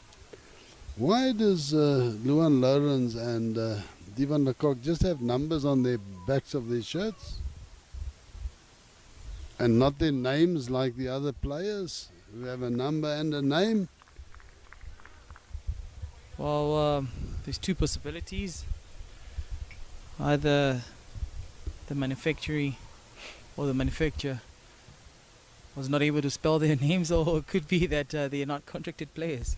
Well, yeah, the second one is correct, not contracted players, so they've just got their numbers there.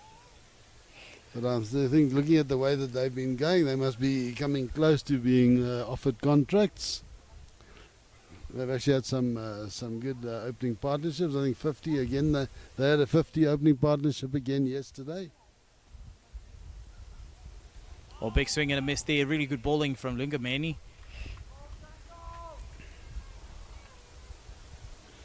Just good change of pace. Could see Green coming in a couple of steps earlier.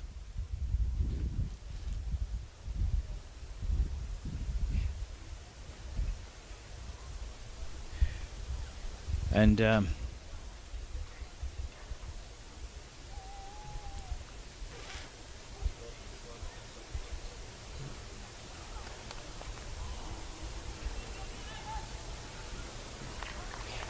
there Jan Freiling, a lot stronger arm. We had a bit of balance. So the end of another over. In fact, the end of the innings. The total 244. So there you are. My prediction on what the Eagles would like to keep it down to was not too far off. 244. I think they actually bowled well those last 6 overs. They kept it down. There was a disciplined bowling display, took wickets, and I just feel that that's probably 20 runs short of where it needs to be. Well, yes, now it is up to the Eagles to respond, and with the bat and with the USA to also set the tone with the ball. That's right, yeah, and just having a look at that summary there. Singh 66 from 65, a good knock from him. Aaron Jones 35 from 59, and Patel 33 from 50.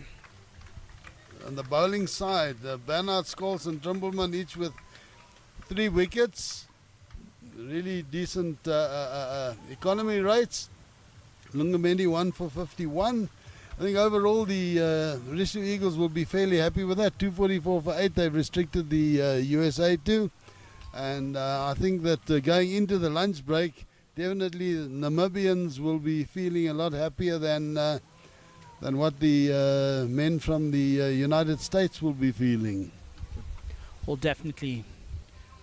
Required run rate 4.9. Bernard Scholes 31. Taking 3 wickets in 9 overs. Ruben Trumperman 37. 3 wickets in his 10 overs. And Lungameni picking up 1 wicket. 51 runs in his 8 overs. And now we're going to see the pitch will be rolled, it looks like, for 7 minutes. I've always wondered why 7 minutes. Is that just because of time restraints, or? I think anything, time restraints firstly, and anything longer than that would obviously alter the conditions a little bit. Yeah, so that's just interesting bit of trivia again. So we're going to have a break now for lunch, and we'll join you back in front of your screens a bit later.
Good afternoon and welcome back to the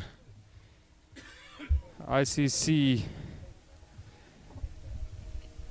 World Cup Division 2 or League 2 game between USA and Namibia. USA managed 244 on the board. Now it's time for the Richelieu Eagles to go and hit down the score.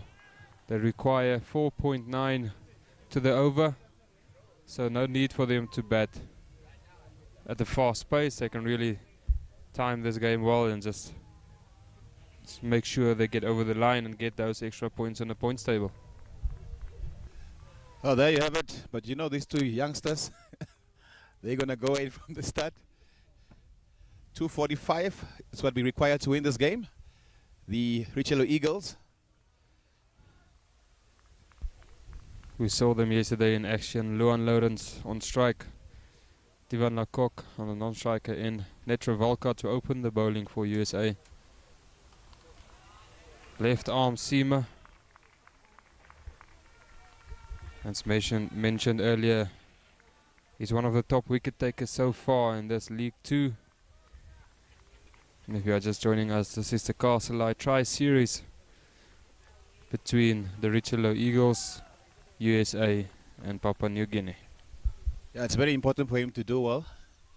If he bowls his 10 overs very well, it's going to be a struggle for the Eagles.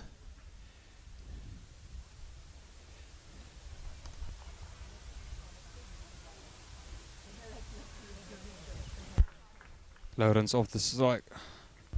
Already got his first one. Just punched it into the cover region area. A quick single there. Netra Valka already picked up 54 wickets so far in this league. Bilal Khan currently in the number 1 spot with 76 wickets. Definitely looking forward to what Netra Valka can produce for his side here this afternoon.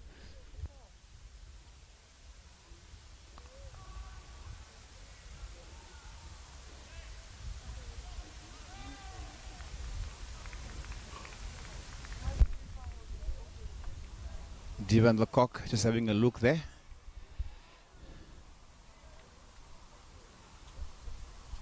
Good lines, good length, good start here.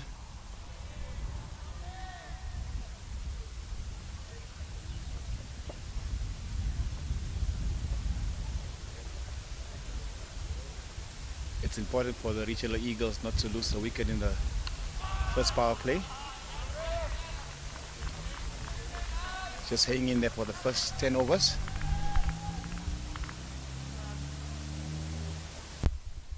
That will definitely make all the difference.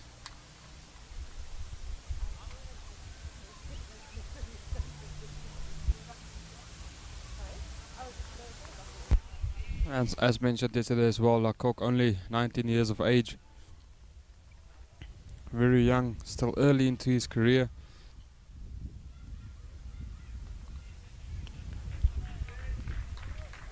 Got well behind that one.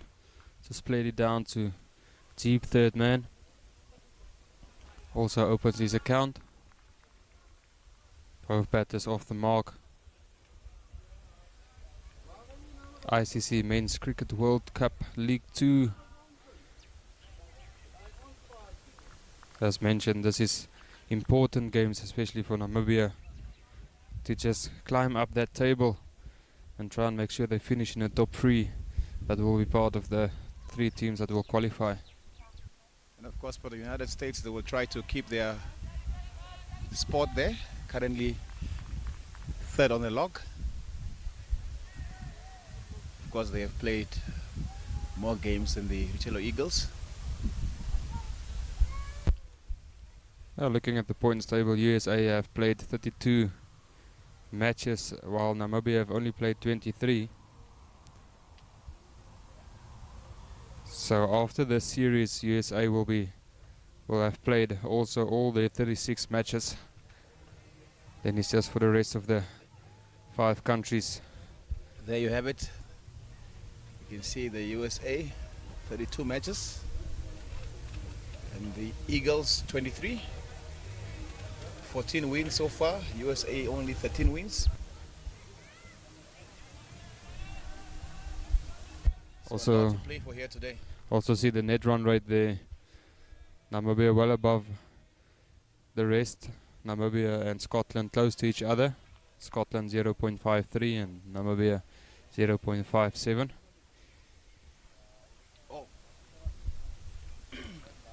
Always good to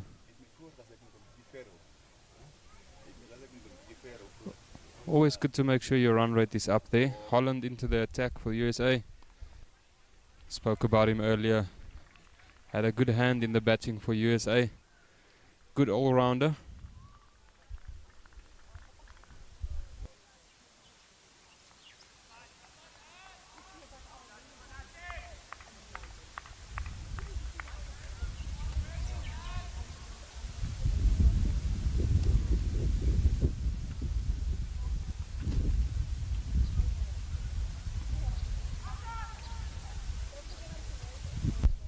That one called wide.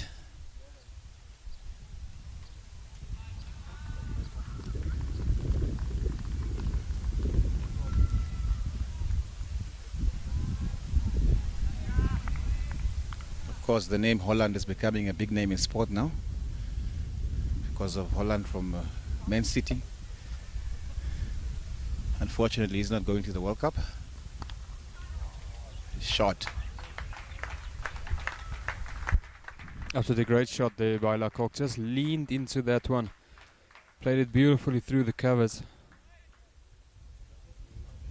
Top cricket shot around the world. 19 years of age. A lot of cricket to be seen from this youngster. He's doing really well. Was also part of the T20 Men's World Cup team.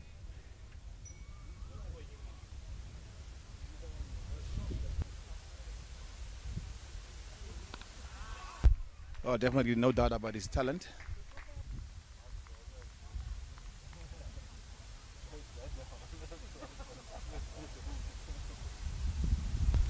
Looking at some of Holland's stats here, he's played 11 ODIs, which he picked up 11 wickets. His best figure so far was 3 for 11. He has quite a good economy. Overall 4.5, and he'll be looking to pick up a wicket or 2 year for his side.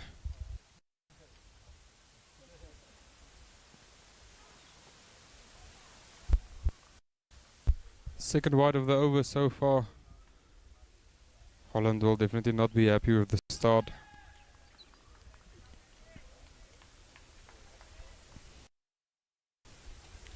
Richelieu Eagles will take all the runs coming their way. Good work by the keeper to stop that one.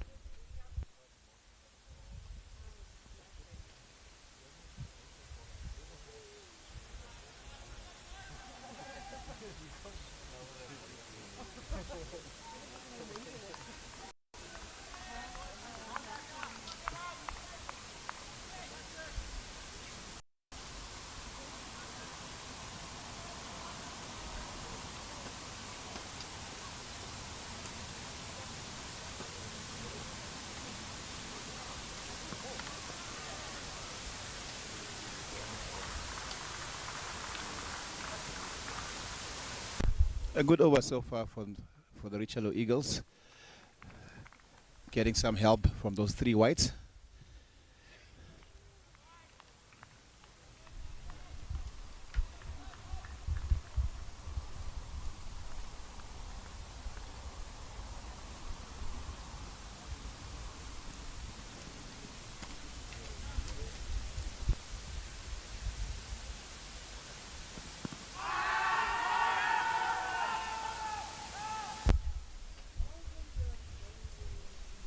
Let's have a look.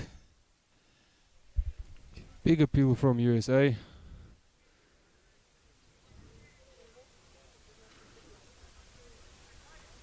I think that was definitely straight enough. Umpire Klaus Schumacher just maybe doubting the height today. Holland getting some good bounce out of the wicket. That one might have just slipped over the bails.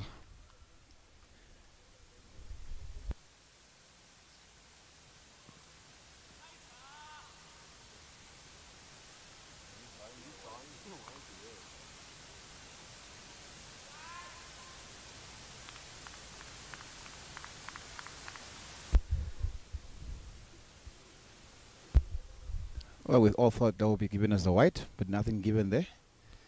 That's very close to the leg stump, and I think that's what was doubting Schumacher to give it a wide, but also the batsman moved across a little bit.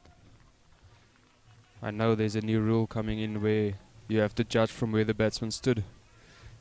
If the ball goes down leg and the batsman stood at the same position, it would have hit the batsman, so it's not a wide. But there you have it on your screen. 235 runs needed of 288 deliveries.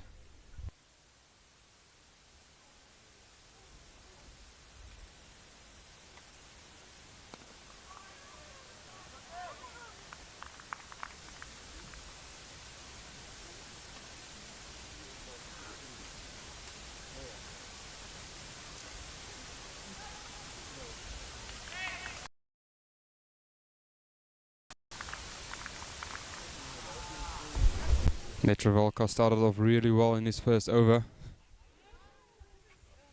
I think USA will definitely hope that he can get a wicket or two here early for their team.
Good work there at backward point.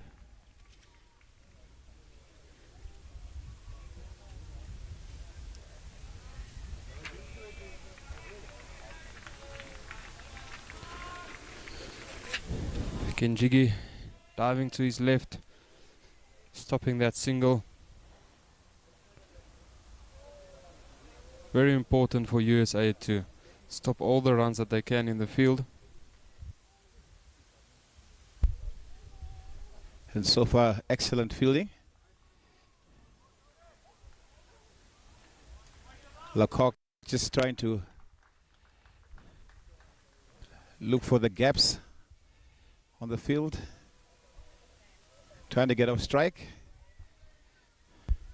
5 dots so far, but I feel there's no need for the Richelieu Eagles to feel any kind of pressure. Required run rate still below 6 runs to the over. So they have some time to get their eye in, gives themselves some time in the middle.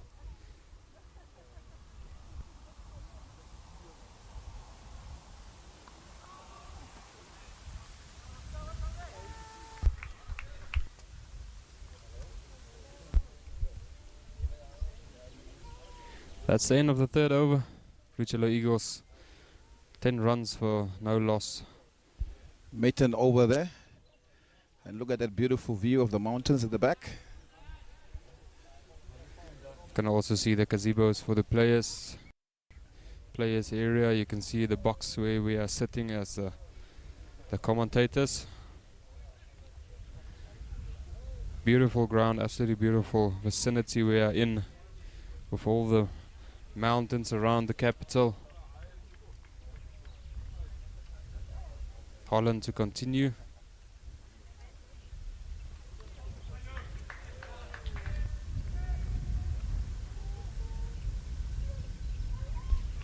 On your screen you can see the run rate. They're currently batting at 3.33 and the required run rate is 5 runs at the moment. Still well managed, still a long way to go, a lot of time left in the game. Richelieu Eagles need 245 runs to take this one home. Yeah, the key word here is partnerships. Partnerships. Good running there.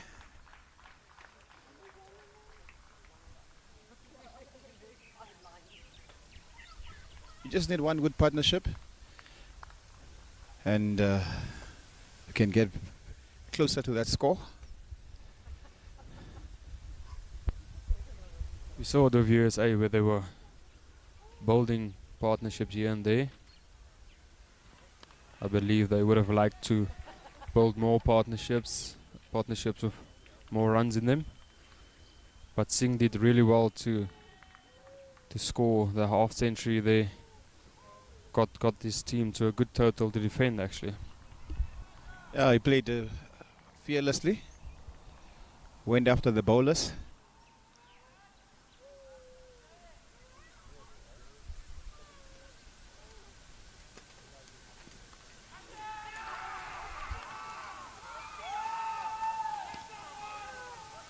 And the first wicket falls.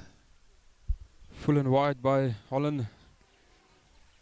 Lecoq chases that one. Good catch in the end by Taylor at slip. Just getting Lecoq to lean into that one. You can see the big lunges there on your screen. Lecoq didn't really wait for that one to come to him. He played it a little bit early. But in the end, USA pick up their first wicket, and I think they will be very happy with that. Lecoq has to go. Just 8 runs from 16 balls there. 13 for the loss of 1 wicket.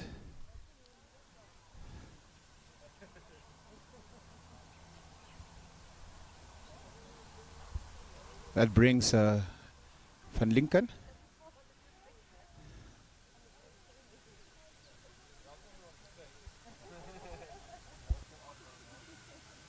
He played well yesterday as well.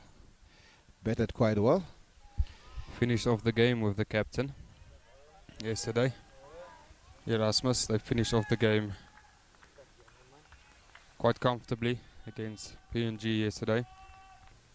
Already picked up a wicket for his side. He'll definitely feel confident.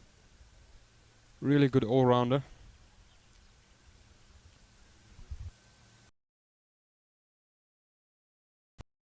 Because with the new rules, new batter has to face the ball.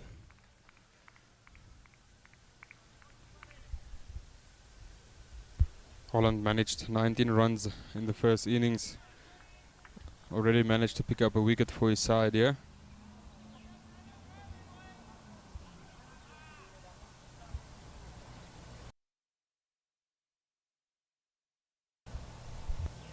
Eagles have a left-hand, right-hand combination out in the middle, which will have USA think a lot about the field changings. Now they move around the field. Also the bowlers having to bowl to 2 different types of batsmen.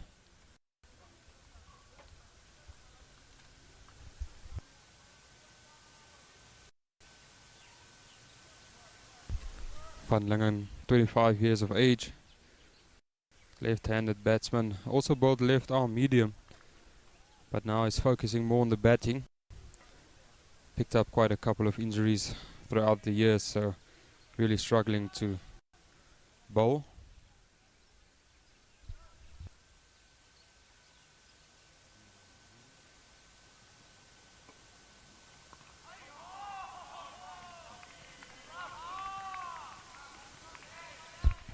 Van Lingen has played 11 ODI so far, scored 275 runs in total, his highest score being 119 not out. He's averaging 34.37. Quite a healthy strike rate at 92.28, which means he likes to go run a ball, and that's what they need today.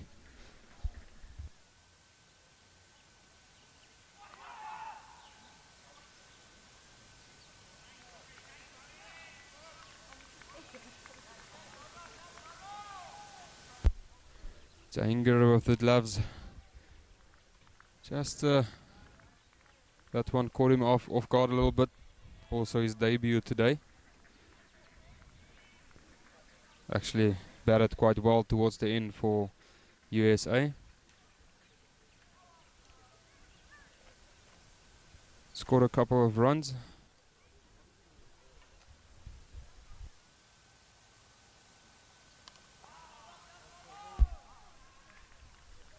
Saw a little bit of late movement there by Netravalka on the previous delivery. Yeah, definitely creating some pressure here.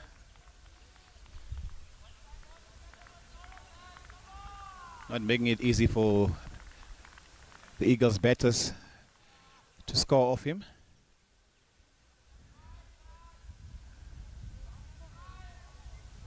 Has bowled really well so far, only conceded the 2 runs of his 2.3 overs.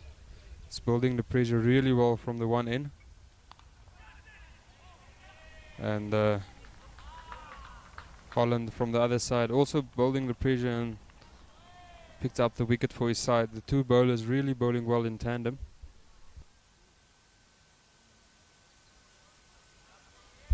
The Richelieu Eagles just need to show some patience here.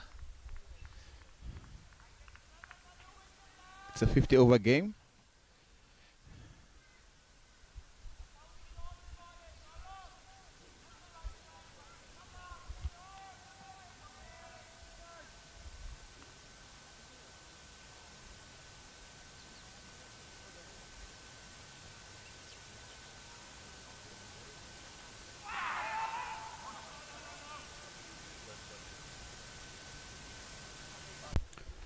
A little bit of excitement there from the USA side. They thought there was some bat involved. Just a good delivery. Oh, very close to the bat.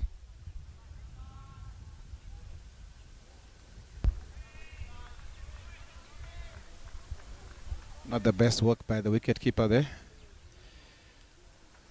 Jahangir just maybe struggling a little bit there to pick up the ball well.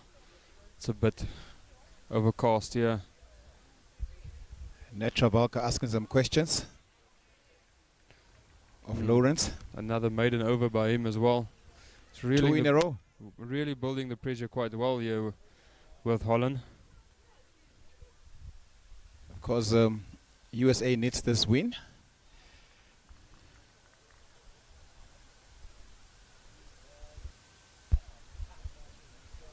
Both teams really fighting for a win here.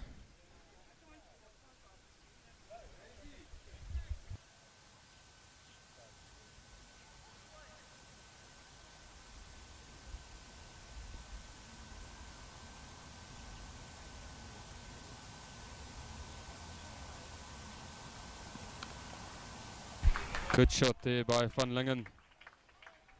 Beautiful square cover drive. Played it just in front of the fielder at backward point. And that one raced away to the boundary, but a really good shot to get him going.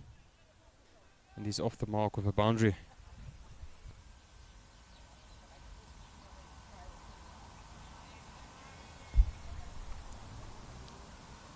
Well, they need to target Holland here. Try to score some runs off him.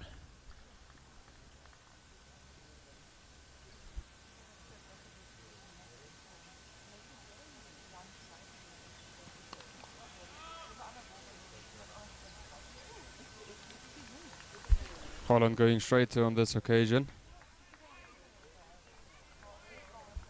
Van Langen just managing to punch it back to mid-on. It's absolutely great to have all this cricket happening here in Namibia locally. Have all the visitors and all the people here in Namibia watch some international cricket being played on home ground, and also the big league that they are taking part in. And as you can see, a very good crowd in today. People enjoying barbecue, sitting out in the sun. Just a good atmosphere all around. They just need the Eagles to chase us. 245 runs here. Good comeback here from Holland after going for a boundary from his first delivery.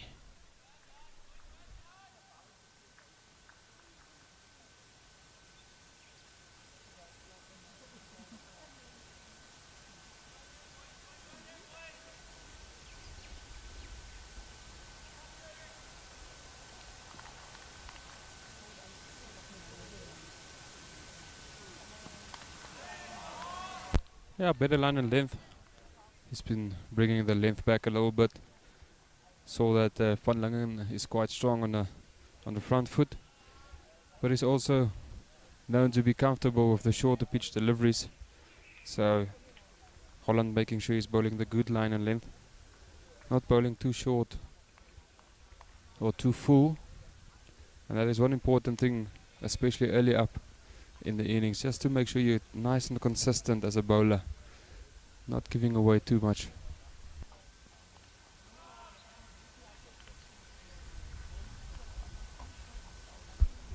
Great way to finish the over. Only the 4 runs of it. Holland only conceded the 15 runs so far. There you see the crowd on your screens as well. Crowd really enjoying the time out here today. Really nice weather, as you mentioned. A lot of refreshments at the ground as well.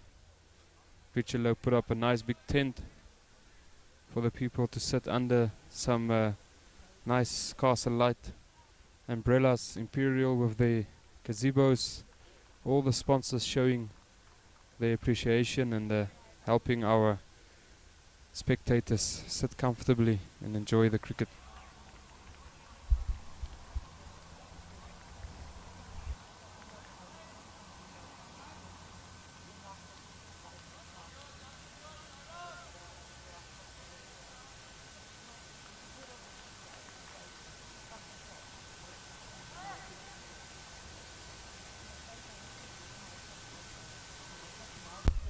I think so far the USA will be much more happier side.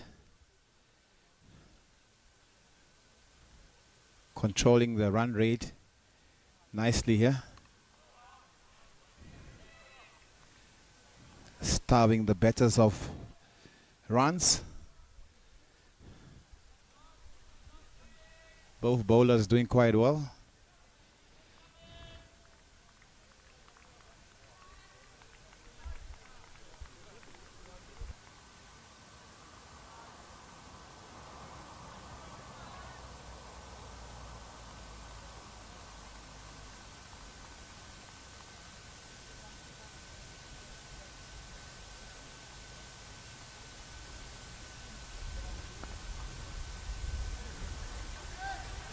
Good shot by Lawrence. A bit short and wide by Netravalka. Lawrence punching that one down to third man. Getting a single, just trying to rotate the strike. Yeah, first run scored off him in 3 overs. 3.5 overs, 2.5 overs.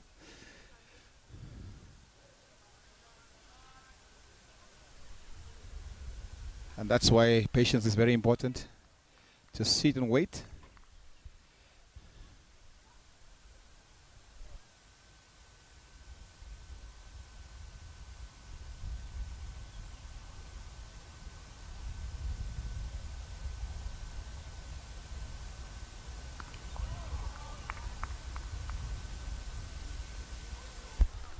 Van Langen facing Netravalka for the first time. So Netravalka, also first time for him in this innings, bowling to a left-hander. Have to switch up his lines that he's bowling. Still very attacking, 2 slips in place. But they know Netravalka is their leading wicket taker. He's been bowling the pressure really well here.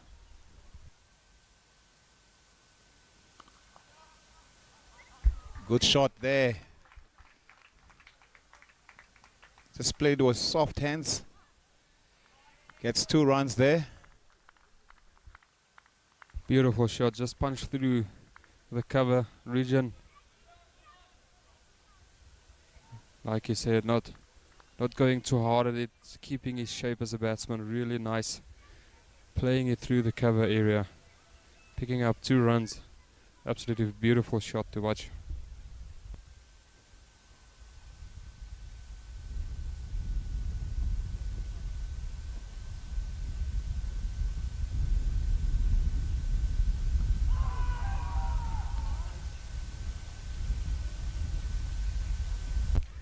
Netravalta thinks there was pad first, but clearly came off the bat. We could hear it from the side. Looking at the replay,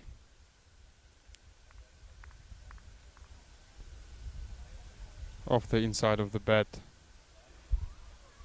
Maybe Netravalka thought there was a little bit of bat involved with that shot.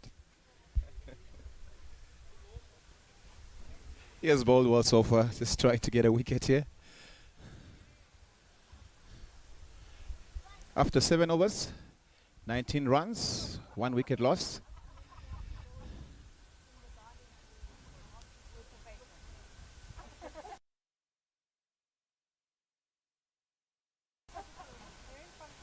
USA making sure that that required run rate just keeps on creeping up. It's already over 5.26 at this current stage. I think Holland saw Loudens coming down the wicket there. Just dragged it a bit short, turn wider.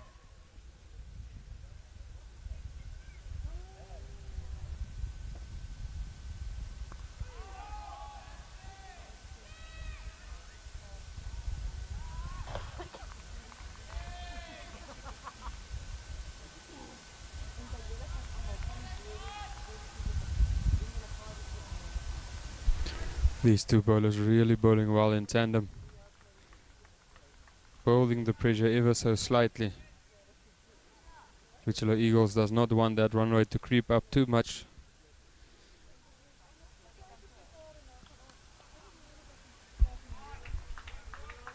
Good shot there, but straight to the fielder.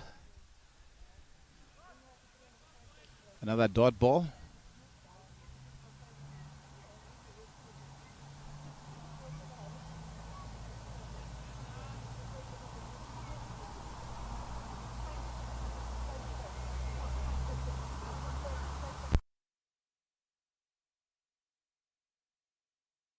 Jones doing the fielding there. Richelo Eagles just seem to be struggling a bit to rotate the strike. But again, really good bowling by the USA opening bowlers. They've bowled really well in tandem. Bowling that pressure ever so slightly, making sure that that required run rate creeps up. I think USA will be happy if that required run rate can go up to 7, 8 to the over. Definitely. And they're doing very well so far. These 2 just need to, the 2 batters must just need to look for singles here. Just rotate the strike. But not coming off so far.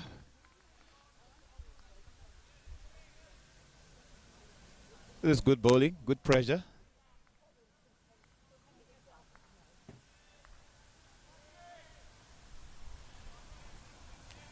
The Richelo Eagles definitely have to bat well here if they want to win this game.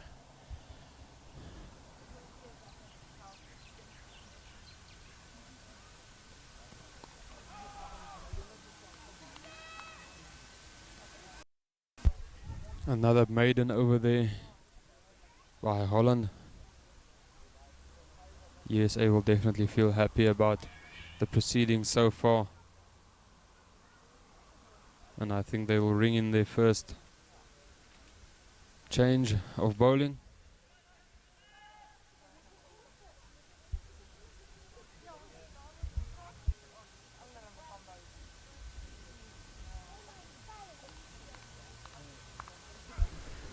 Yes, Deep Singh coming into the attack. Right arm fast bowler.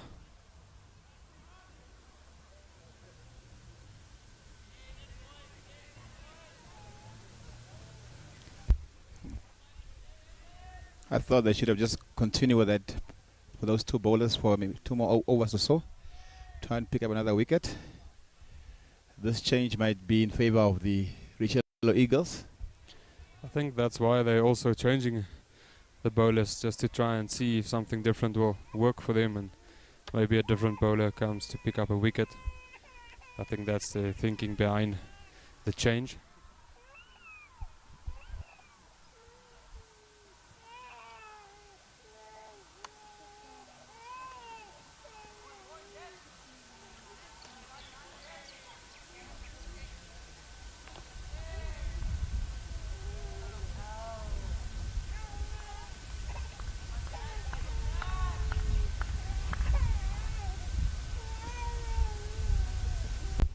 It's the Castle Light Tri-Series. The second game of 6 matches. Namibia beating PNG yesterday convincingly by 8 wickets. Today the Eagles again chose to field first, and now they are trying to chase down 245 runs here. Good start by the USA so far, bowling pretty well.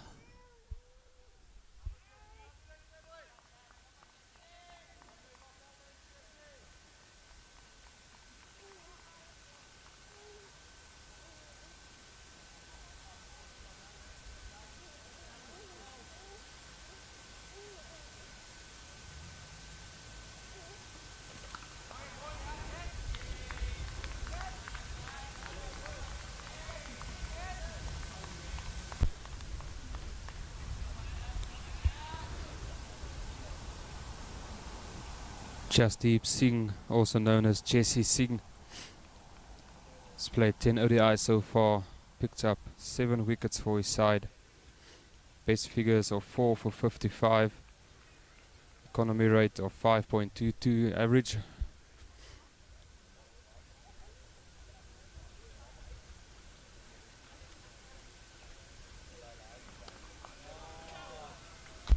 A little bit wideish there by Jesse. Van Lingen plays that one comfortably, just behind that fielder at backward point. Much near boundary for the Eagles. Cameron Stevens there at backward point. Quite a tall lad, just not getting to that one, but well played by Van Lingen in the end, playing it nicely on the ground, not taking any risks. Yeah, good effort by the fielder, just not getting hold of it.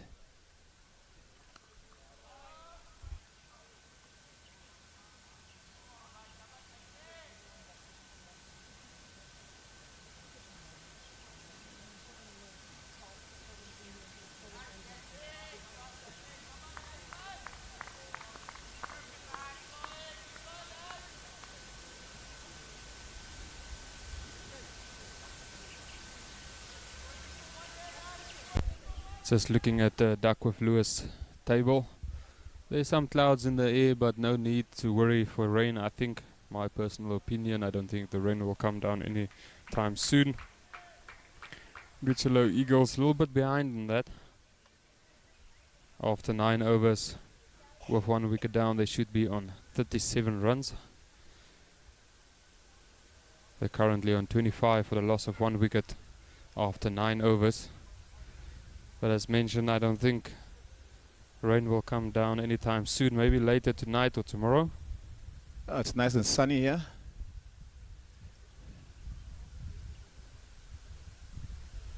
After 9 overs, 25 for the loss of 1 wicket.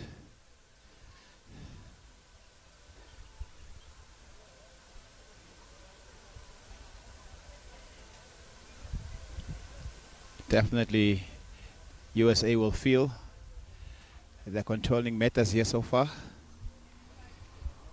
Eagles need to step on it. And we see another change in bowling. Stephen Taylor coming in to have a ball.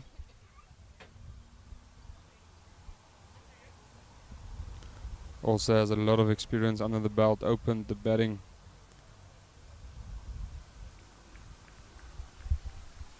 this morning.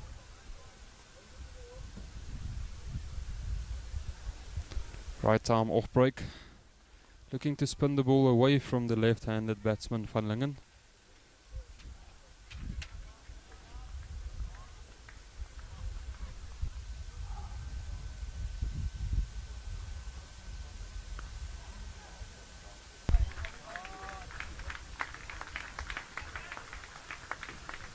Great shot there by Van Lingen, just leaning back, punching that one through the offside. Well, he's dealing in boundaries.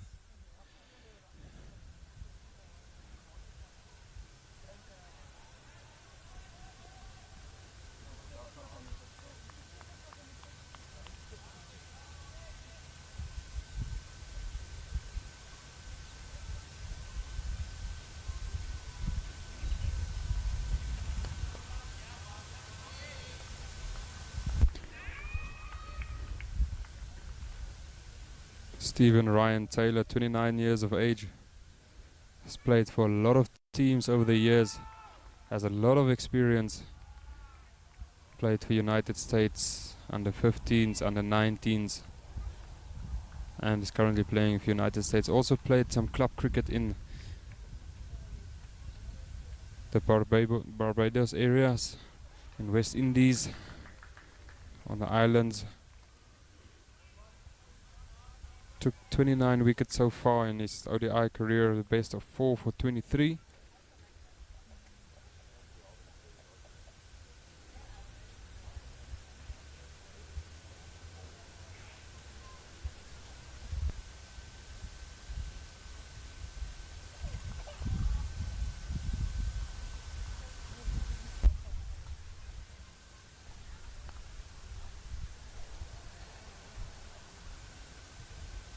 End of the 10th over. First power play. 30 runs, loss of 1 wicket.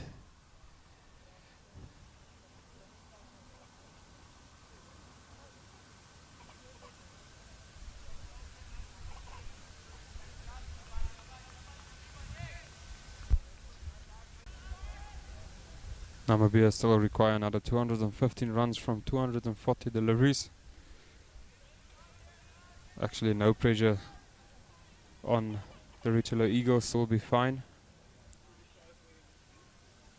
Chelsea to continue from the church end. Had a decent over the first one, only conceded the 5 runs.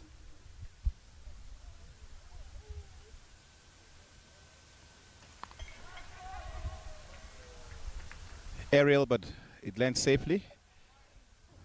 Pick up 2 runs.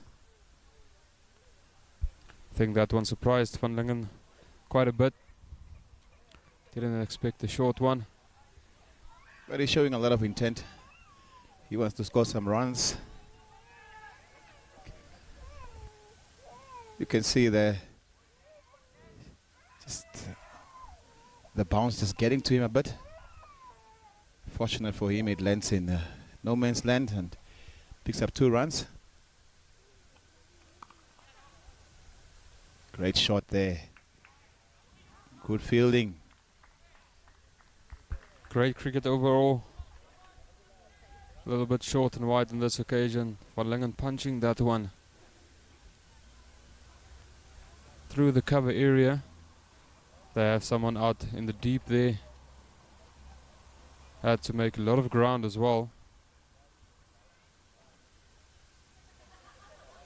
Put in a good slide. Kenjigi doing the fielding on the boundary. Sing to Lawrence.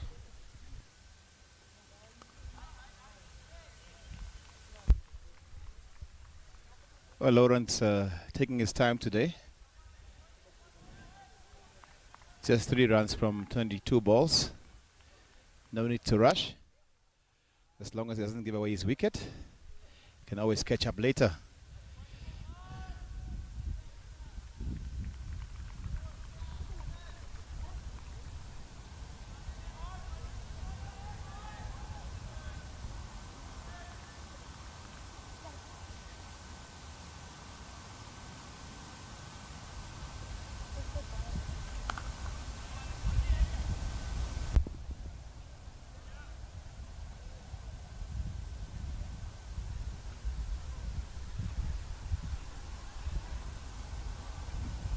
Short and pulled by Lawrence. Yeah, more work for Kanjike to do there.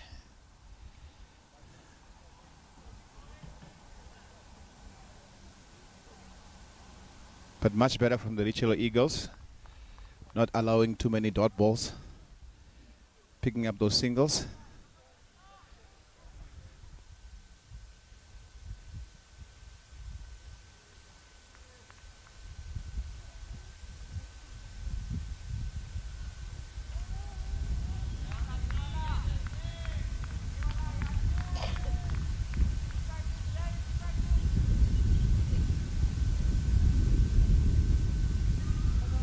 Still 1 delivery to go in the 11th over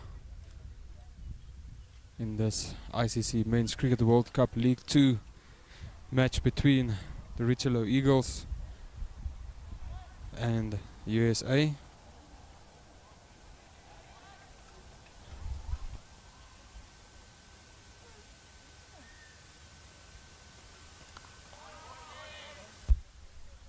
"11 overs done. Richelieu Eagles, Namibia 34 for 1 after 11 overs. Well, the Football World Cup is starting today. Which team are you supporting? That's a tricky question to ask me. I'm not a big You're not big on football? not big on football. So I don't think I'll say it, and people will think I don't know what I'm talking about.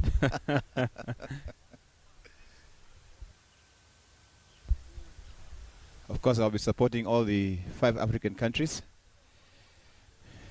Cameroon, Morocco, Egypt, Senegal, and Ghana.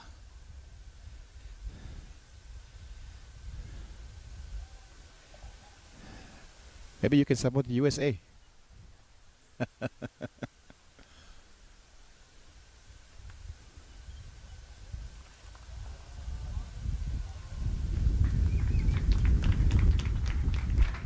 Great shot there by Lawrence, taking Taylor on first ball. Absolutely beautiful shot. Just goes onto the front foot, hits it down to the cow corner area. Couple of bounces into the fence. And I think that will be some kind of a confidence booster for Lawrence. Definitely his first boundary. Good shot. Very safe shot as well. Now busy with the second power play, so Taylor allowed 4 outside of the ring. Just bowls that one a bit quicker. As your basic field placings, 2 straight down the ground, long on, long off. A fielder at deep cover, and 1 fielder here at deep mid wicket.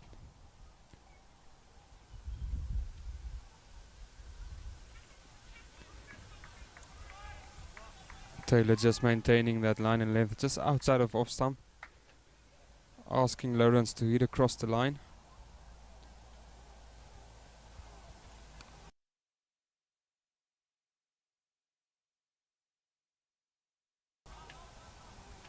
Straight down the ground to keep on rotating the strike.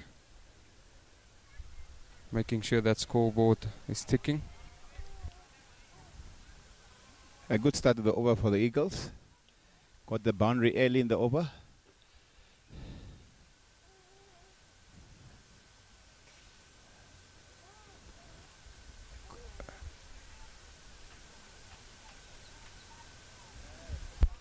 Yeah, good comeback by Taylor after going for a boundary from the first ball. Let's have a look at this one.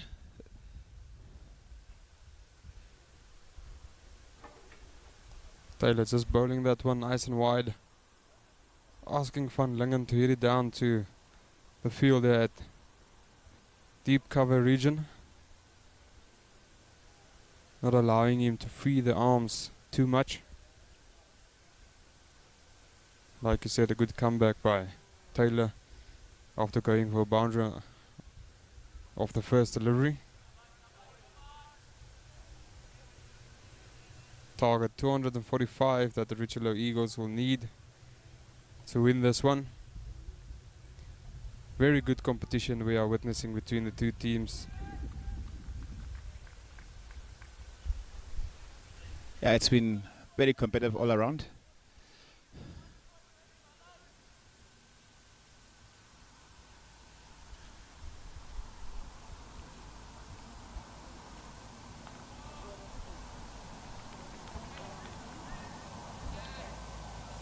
That one is called wide.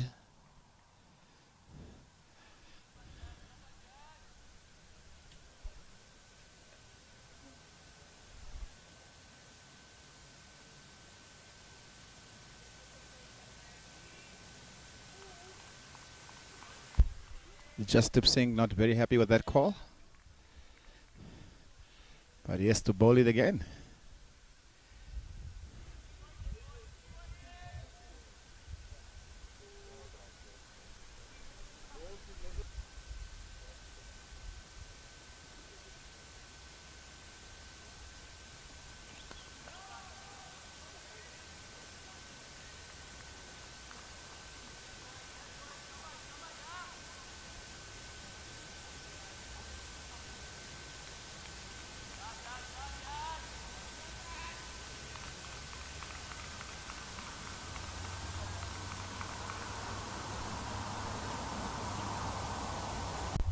Lawrence only managing 9 runs so far of his 29 deliveries. Van Lingen 19 runs of 28 deliveries.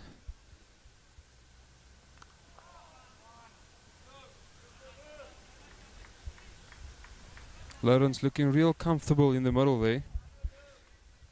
I think as we spoke earlier, it's just all about building partnerships, spending some time in the middle. Yeah, he's very relaxed. Not worried about the current situation. Just 9 from 30. Respecting the good balls.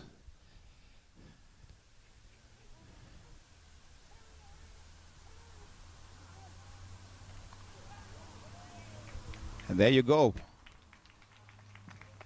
4 runs. Short by Singh on this occasion. Lawrence just throwing the bat at it, getting a top edge. Doesn't have the fielder out on the boundary and fine leg, so that one just raced away to the boundary. A little bit of a top edge there. Goes all the way for 4 runs. That's exactly what the Richelieu Eagles actually need. It's just the 4 runs of the over, putting the bad ball away and trying to rotate the strike in between. Then you already have 6-7 runs of the over. And they've been playing the short balls very well. Again, straight by Singh. Lawrence just working this one off the legs, getting enough bat involved. Big dive by the keeper, just not getting there, and then races away to the boundary. And there you see it already, just 2 boundaries and already 17 from 32. So can always catch up.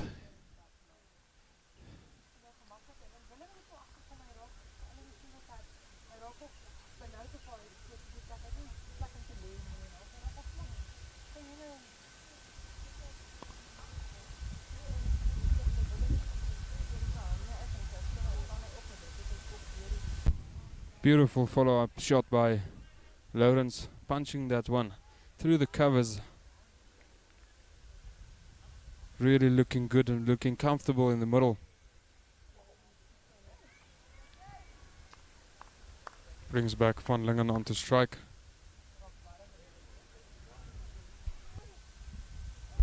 Good over so far for the Richelieu Eagles.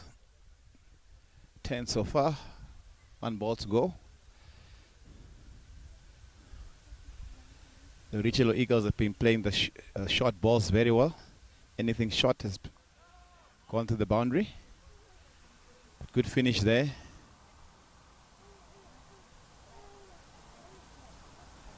So after 13 overs, 39 for the loss of 1 wicket.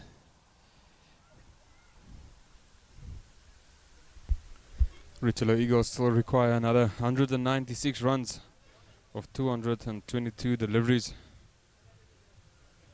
All happening here in the capital of Namibia. We're currently at the Wanderers Sports Grounds. Still quite a lot of cricket left for the day. Make your way down if you are in Windhoek. Watch some bit of live international cricket being played on home soil. This is all part of the ICC Men's Cricket World Cup League 2 Castle Light Tri-Series. Oh yes, Castle Light keeping us refreshed.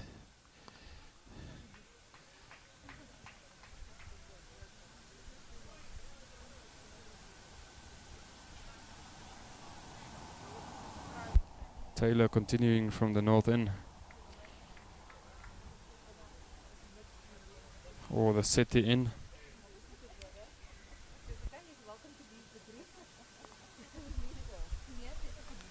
Good shot. Played it a little bit late. Goes for 4 runs. Can also see Van Lingen just indicating to Lawrence there that that one skidded through a little bit. But like you mentioned, played it nice and late on the ground. Just beating the fielder JC Singh at short, third man. And it raced away to the boundary. That one is aerial. And it's taken. So second wicket goes down. Van Linken has to go. Van Lingen on this occasion just looking to use his feet. Unfortunately, looking to hit that one over long on, but not timing it well. Goes off the slices off of the bat. Easy catch for Stevenson in the deep. Cameron Stevenson taking the catch. Michael van Lingen will be disappointed with that. After looking good in the middle, looking comfortable, looking to go on and hit a big score. But with the wicket of Van Lingen, brings the captain to the crease, Gerard Erasmus.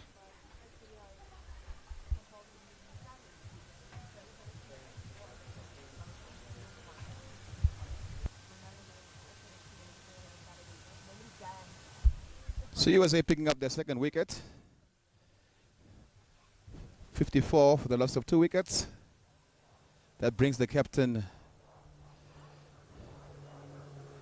Gerard Erasmus to the crease.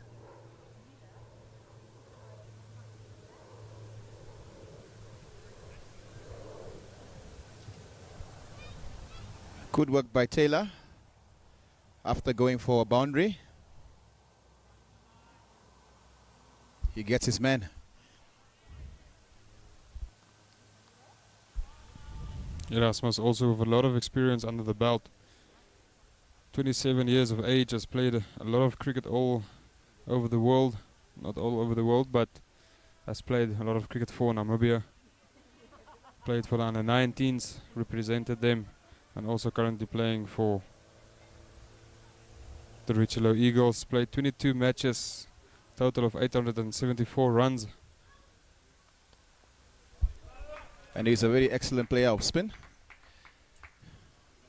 Off the strike immediately, punching that one down the ground. He's averaging 43.7 a healthy average to have in ODI cricket. Higher score of 121 not out. And I think the message will also be with the captain going out telling Lawrence, you're batting well, you're looking comfortable, let's play a long innings.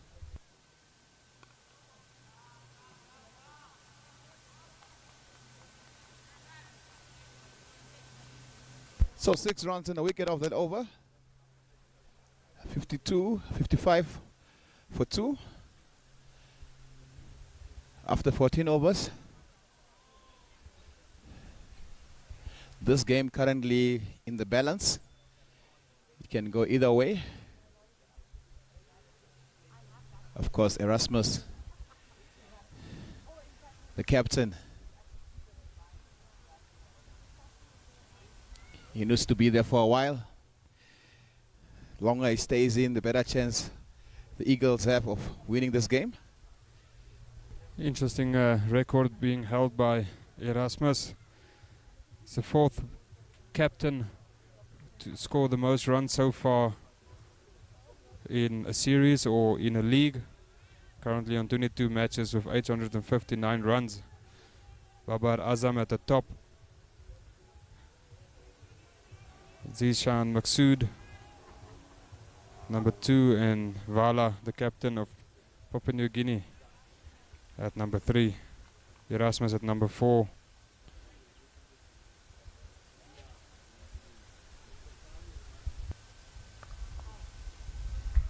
And that's why. Good shot there. Erasmus, 4 runs.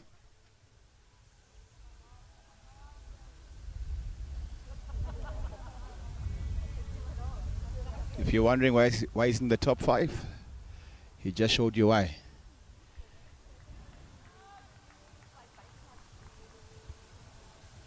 A player that knows how to really pace his innings. Kenjigi, another spin bowler into the attack for USA, 31 years of age. Also known as Nastush. Slow left arm orthodox. 25 ODI so far, picked up 26 wickets for his side. Best figures of 3 for 22. Bowling at the economy rate of 4.06, but we just saw him with the first delivery being taken to the fence by Erasmus. And as you mentioned, Erasmus being an excellent player of spin. It's definitely a good time for him to have a bat. Taking him straight to the cleaners.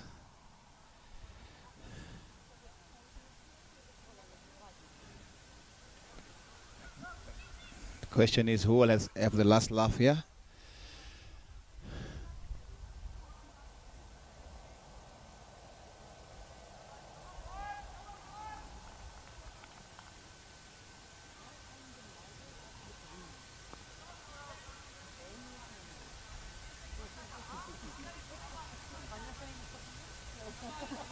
And if you get a boundary from the first ball, it just makes the rest of the over so easy. You don't have to force anything. You got your boundary early.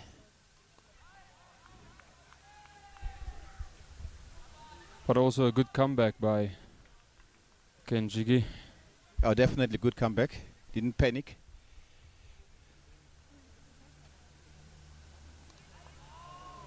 Just moved the fielder out there where he was hit for a boundary, and then asking Erasmus, hey, try and hit me there again. There's a fielder, let's see if you can clear the fielder.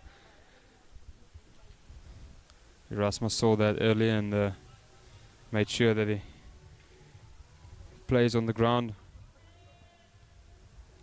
Current run rate for the Ritualo Eagles 3.93. They need to bat at 5.31. Definitely feel that the Ritualo Eagles will not feel too much pressure at the moment. Still 35 overs left in this game. There's still a long way to go.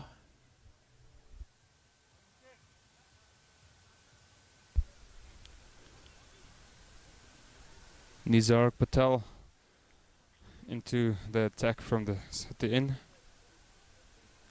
USA ringing in the changes for the bowlers. Just looking for something different from each bowler, just hoping that they can pick up a wicket or two for them. And I think that's what USA is definitely looking to do at this stage. More like a T20 style of bowling. Changing the bowlers quite a lot. Not allowing the batsmen to get used to the bowlers. Patel, 34 years of age. He's played 27 matches so far, bowled in 25 innings, has picked up 24 wickets. His best figure is fourth to 30. Economy rate of 4.77. Also a player with a lot of experience under the belt. Played a lot of cricket in the United States.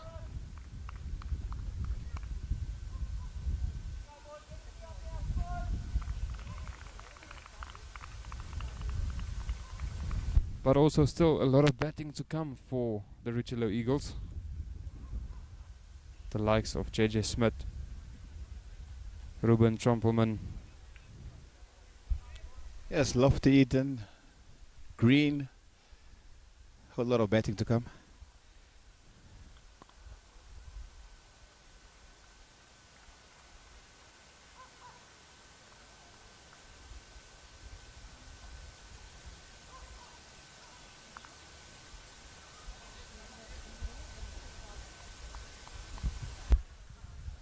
Normally you will have Lofty Eaton coming before Erasmus, but I actually like this change. There's definitely a lot of time left. Erasmus, more of a technical player, plays the longer game as very well. We know Lofty Eaton is a lot of more innovative.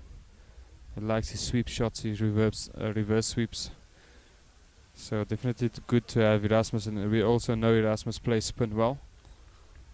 So it's good to see him back at number 4. He actually favors batting at number 4. 4 runs from the Patel over.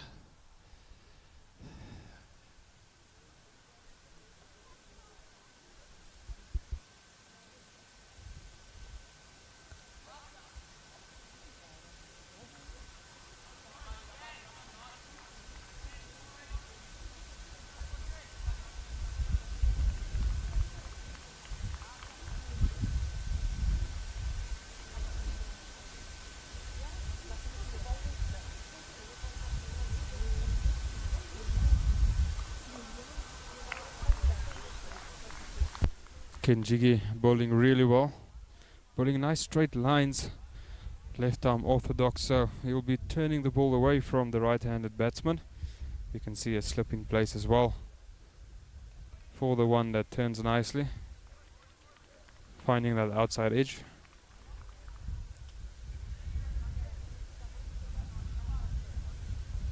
Erasmus getting nicely behind the ball.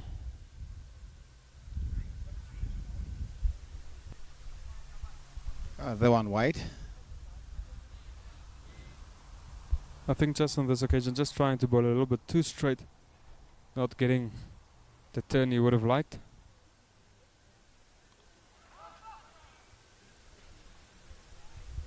Very good bowling.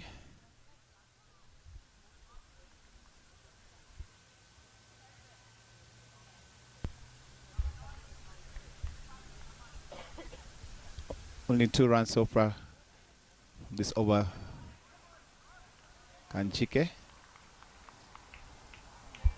Of which one was a wide.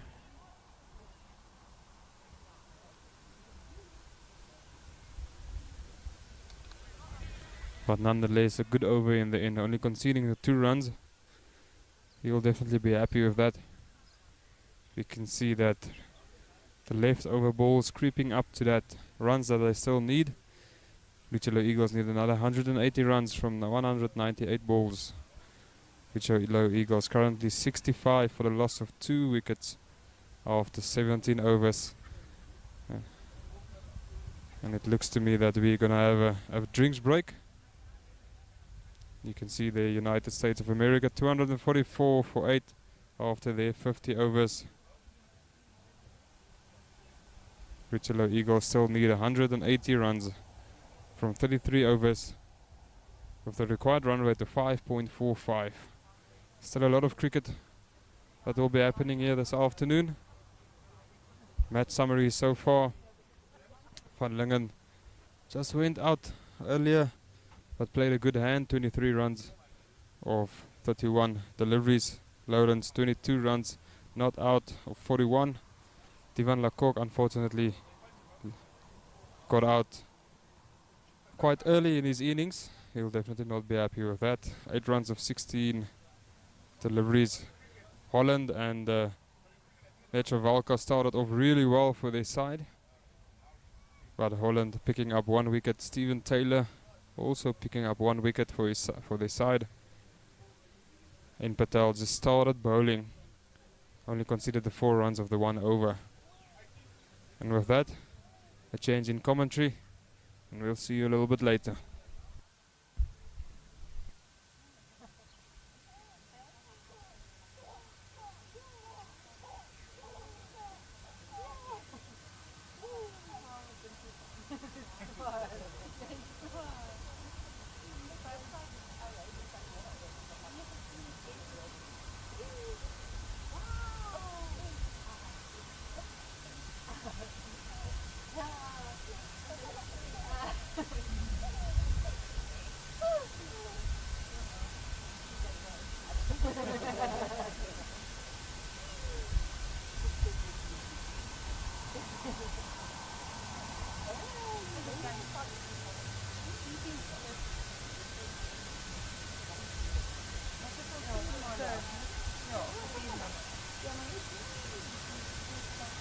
coffee infused 82, right? Maybe get some slices with 65 for 2, 17 overs, just coming back from the drinks break. 180 more needed from 198 balls. Things easing up for the Richley Eagles, Trev? Yeah, I think Luan Lauren he's just batting time there, and as he's batting time, the boundaries are starting to come, and that I think it's what we saw from the USA as well. The guys that were prepared to spend some time in the middle were the guys that looked like they were going to make runs. Well, definitely. Lawrence 22 or 41, and Rasmus just joined him. 6 runs off 14 deliveries.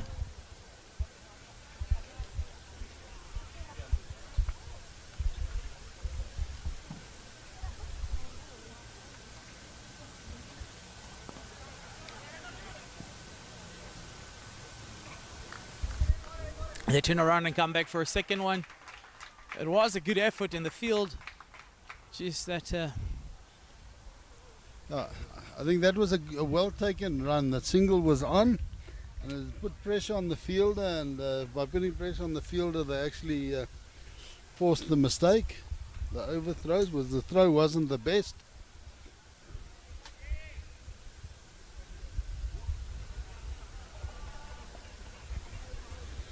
I think with wickets in hand, Namibia is in a very comfortable position. But any loss of 2 or 3 wickets could change the story here. Yeah, I think so. I think they've got to bat sensibly for the next period of time.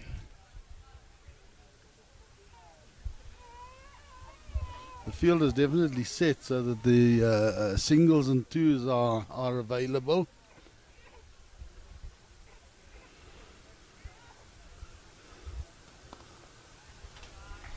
And talking about singles and twos, maybe I just keep spreading the game all over the field and taking those ones.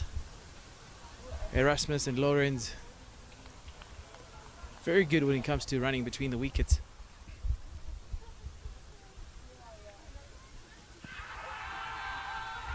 And the finger goes up. Finger goes up. Lawrence in huge disbelief.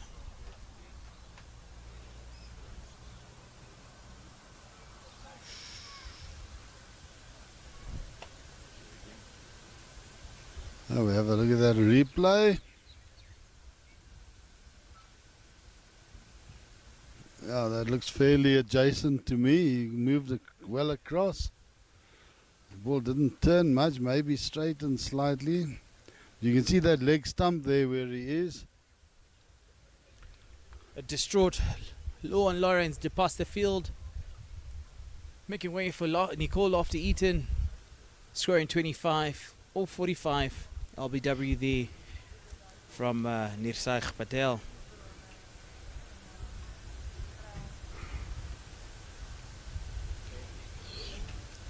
Definitely managed to bring a bit of calm.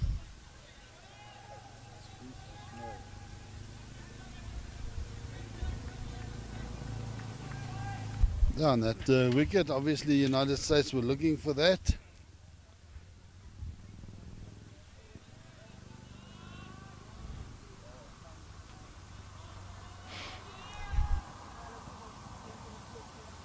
.69 for 3. Last ball of the 18th over. The USA would be happy to have that one. To see the departure of Lawrence. Two fairly new batsmen on the crease now. Lofty-Eaton, Erasmus.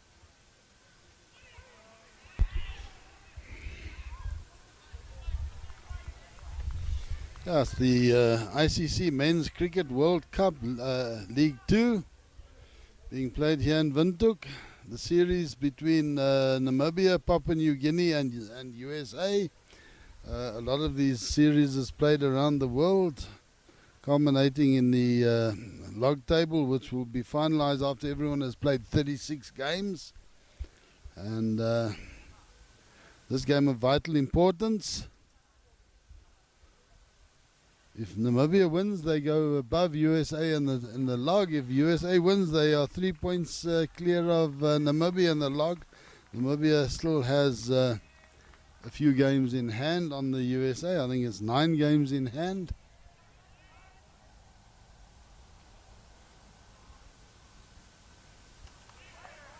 Good use of fit there from Erasmus. Confident batting. Just punching it towards long on.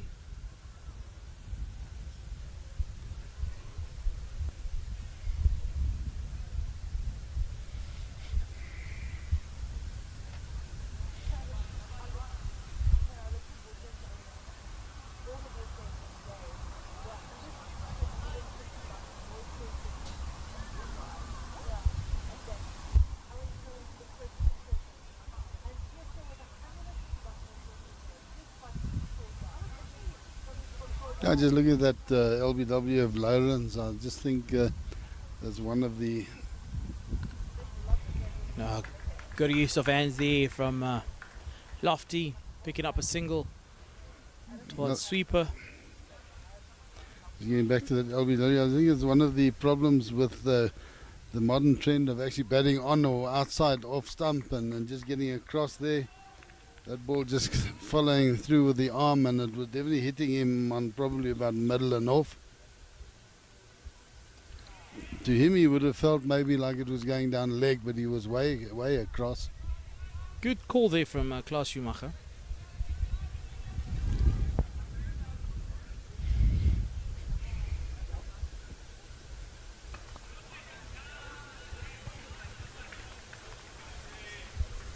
Top bowling from Kenjige.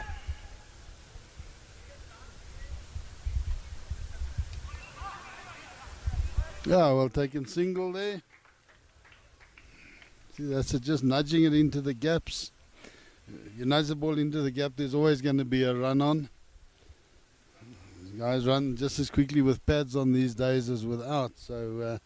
And they've got a bat for reaching. So if the fielder's got to make 15 meters, you're going to make the run fairly easily, or you should do. Oh, he takes it. He takes it. Lofty Eaton, disbelief. Yeah, that was a great bit of fielding of his own bowling. Not a way that you'd have liked to depart. Really gutted there, Lofty Eaton.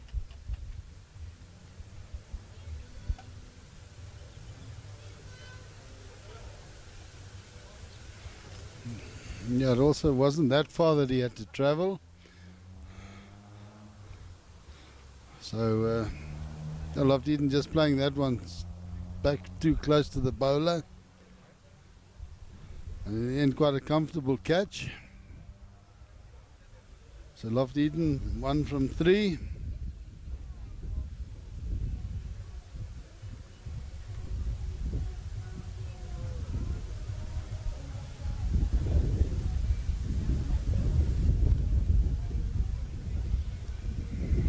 And that brings Jan Freiling out to the middle.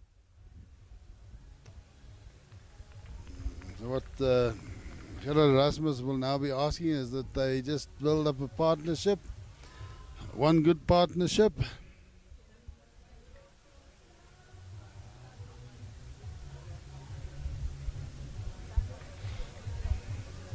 Yeah, just looking at the replay of that shot, it actually didn't go anywhere near where he wanted to play it.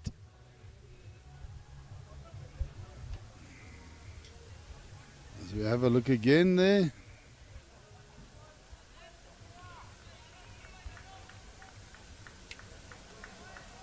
It looked like it was the toe of the bat. Yeah, just looking at that. Oh, Just looking at that one again. Maybe Gerard Erasmus should have just stood his ground and let it hit him and drop down. He wouldn't have had to move out of the way.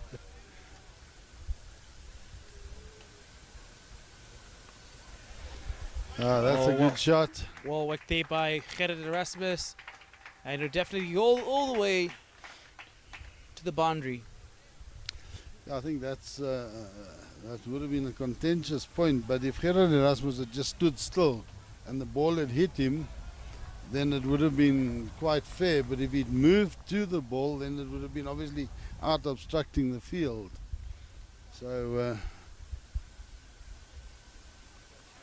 no, it's easy to have these discussions in hindsight. Because players, it's always in the moment. That's right.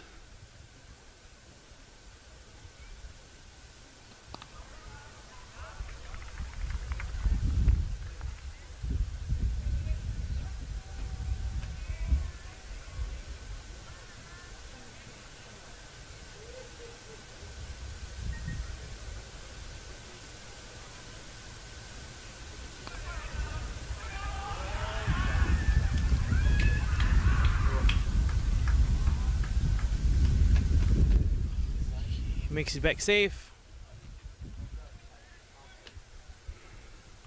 Bit of a mix-up there. Would have costed Freiling his wicket.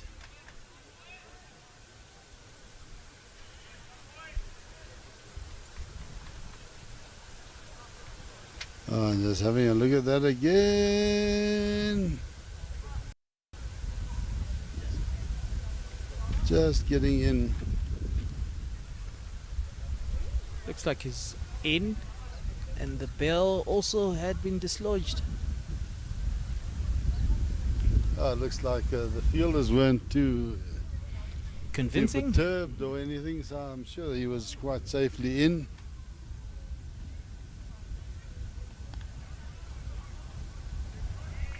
They won't be risking anything from now on. End of the over, and it is 76 for 4. Oh, 76 for 4 now.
Kinjiga in his 4th over now, taking a wicket off Lofty Eaton in his previous over.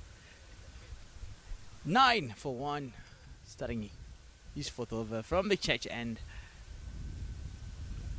Namibia require 169 from 180 balls. 4 wickets down. Definitely the complexion of the game slightly changing with those last two wickets.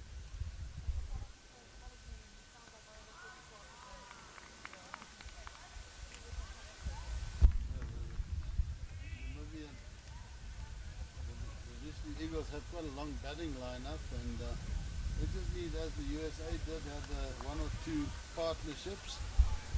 And that's what this game is all about. You need partnerships, and these two obviously must look to build a partnership. Just keep it going, take it deep. Really, really good bowling from Kinjiga here. Nothing has come from his over yet, and he's halfway through it.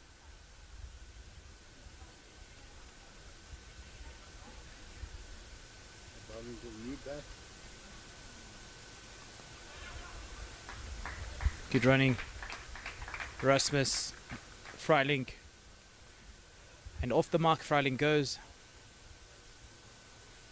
After 4 deliveries.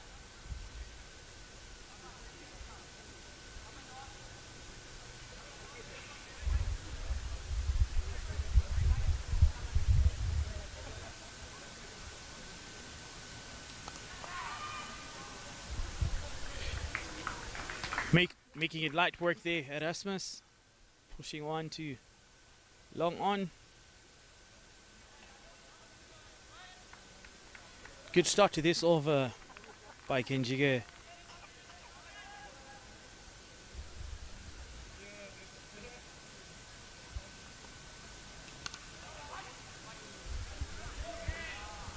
And a good finish to the over. Yeah, Nostus Kinjiga doing well.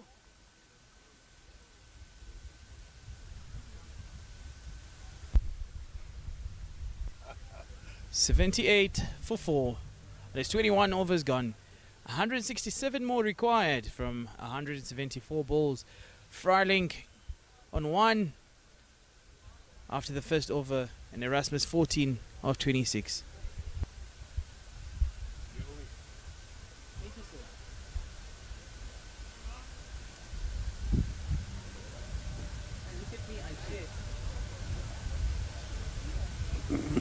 Thank you.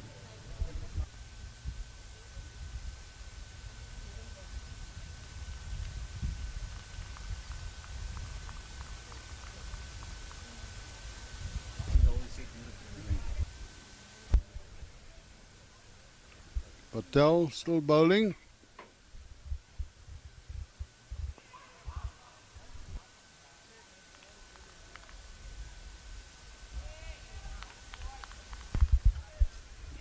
It just looks like this afternoon the ball's staying a little bit lower than what it did this morning. Not rolling, but just slightly lower. I think the USA would be looking to get 6 or 7 overs in with less than 3 or 4 runs to really settle. I think Gerard Rasmus is a good student of the game, and he knows what's required now. To spend time in the middle, take those singles, just hit the boundary fielders. You don't have to beat boundary fielders this side, just hit them and you know that you're getting runs. Good use of wrist there from Freiling. Spotting to scratch a single there. And there's been 2 dots and 2 singles in this over. I think Richelieu Eagles trying to create a solid partnership.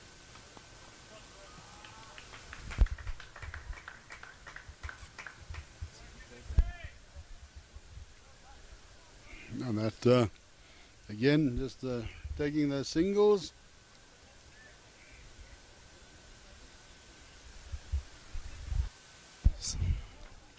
A bit behind the required run rate.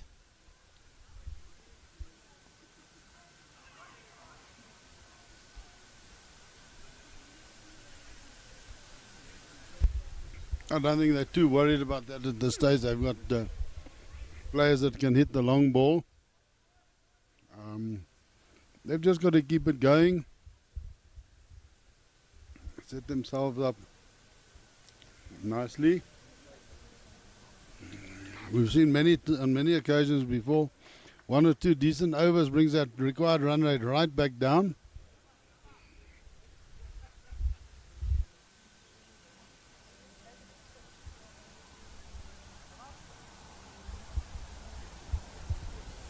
Kenjige back in action.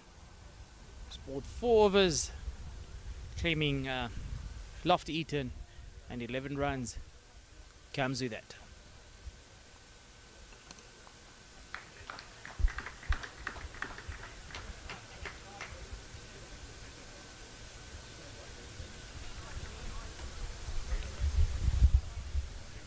The Freiling opens the account of this over with a single towards long on.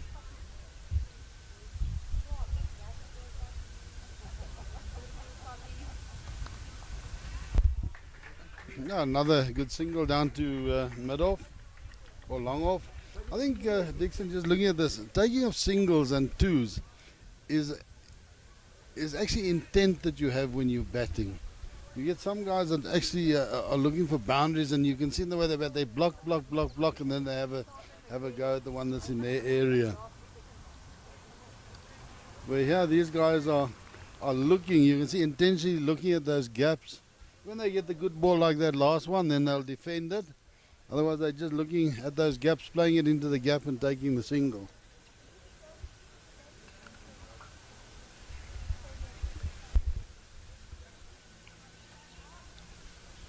Okay, 4th ball, change in field sets. See sweeper being dropped.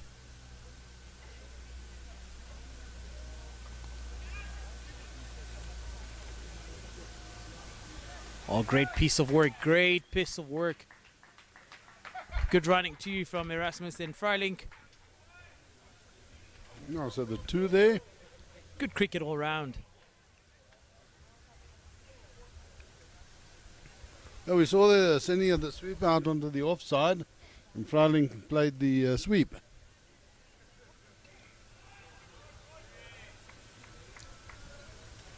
That's fine. 4 of the over, going at 4 at the 4 of the over at this stage is 100%. No problem with that.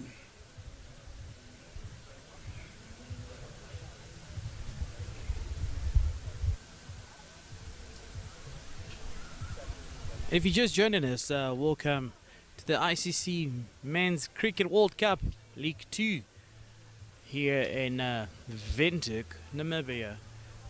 And it is supported by Dream 11. And we'll use this opportunity to share the ICC anti-racism code, which speaks to spectators on that they should not engage in any conduct, act towards or speak to any player, umpire, referee or other official, as well as other spectators in a manner which offends, insults, humiliates, intimidates, threatens, disparages or vilifies another person.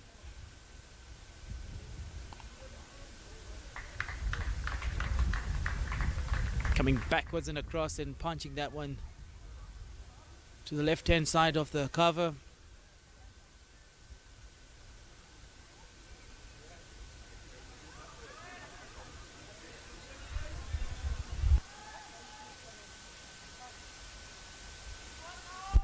So it's Stephen Taylor that's replaced Patel from the city end. Well played, Jan Freiling. That should be 2. Oh, well run. Erasmus not sure there whether to stop short of the ball or go through.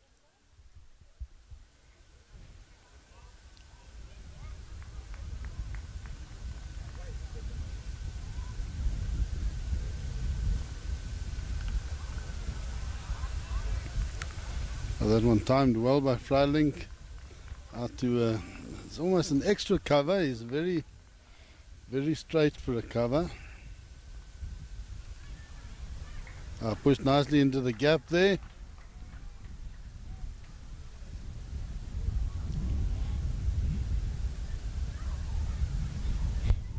Hitting the 90 mark, Namibia, and the target is 245.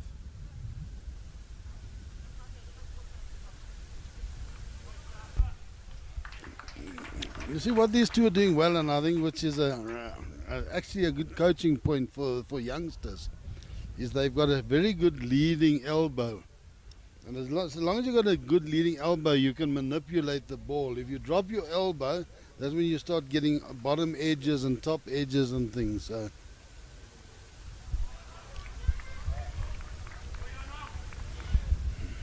End of the over, and it is 91 for 4. 24 overs gone. Target still 245, and Frylink 9 runs off 16 deliveries. Erasmus 19 off 33. Yeah, Trev, coming to checkpoints. It's a very good checkpoint there when it comes to them playing and keeping the shape. Obviously, you have the technical, very technical book or traditional way of coaching, where all the checkpoints need to be checked. And then these days you also get youngsters that have a bit of an unorthodox approach. But you'll find so that the question is always, do you teach them the old school technically correct way with all the checkpoints, or if they're striking the ball, they just strike the ball and you let them be? look, I think it's you've got to sort of get a happy medium. I think you find a lot of youngsters have learned by watching other players, and you'll find that a lot of those checkpoints are in place anyway because they're copying.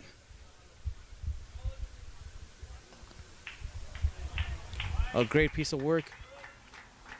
So it's not actually how you're doing it; it's what it's what you're doing. It's how you're doing it, and they're copying a guy like A.B. de Villiers, for instance, who plays all these outrageous-looking shots.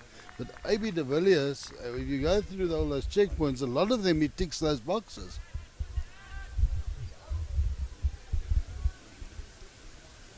So I think there's definitely room for both. You have to work sometimes on technique, because if your technique gets totally, as you say, keeping your shape. One thing, even if you're unorthodox, you're still keeping some form of shape. That's a quick single there.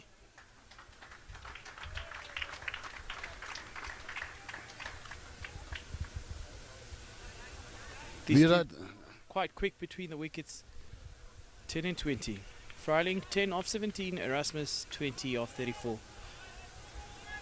They take two of the Indian greats, Virat Kohli, Sachin Tendulkar. They actually look like they come straight out of the old coaching manual.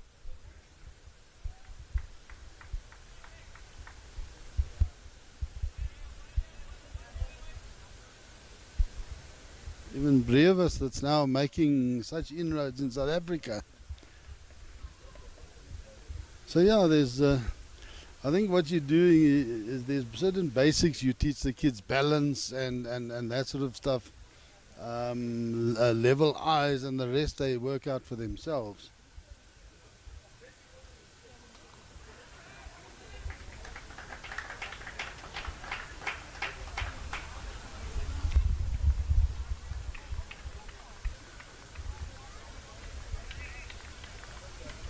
Working hard for their runs here. Frylink and Erasmus.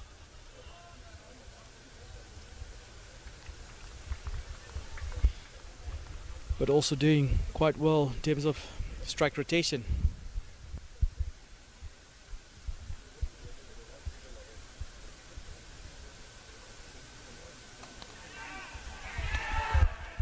Pushes that one to mid wicket.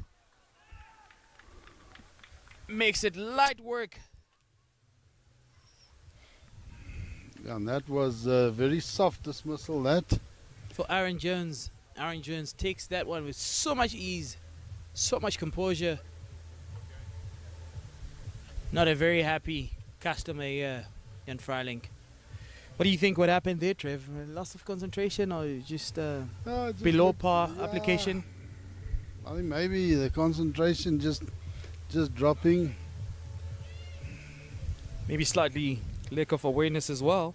If I get back to the coaching manual, I just think he lost that shape in the shot.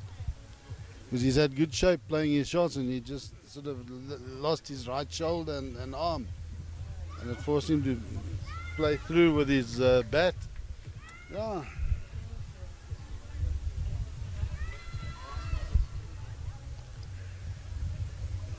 Yeah. Froling departing 10 of 18.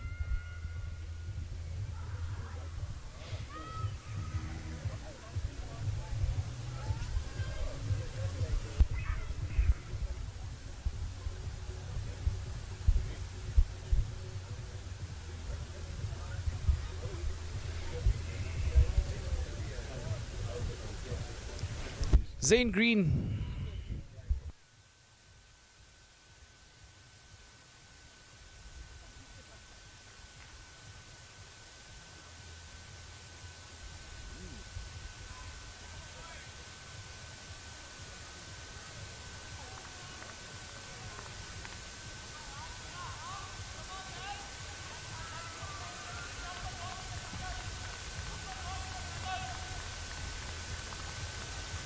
Zane Green joining Erasmus now in the middle. Of late we've been seeing Green batting sort of like in the middle order of the team.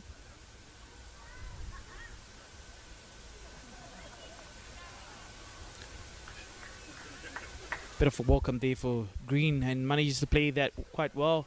Just putting bat to it outside off. I think he just rode that well, got up with a bounce and played it there quite safely. And Green immediately opens his account.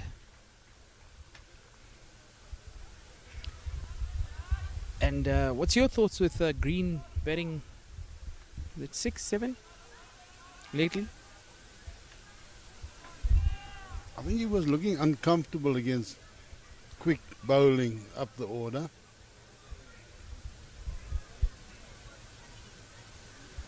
Yeah, as an opening bat, sometimes you've got to deal with pace, and he just looked a little bit uncomfortable there.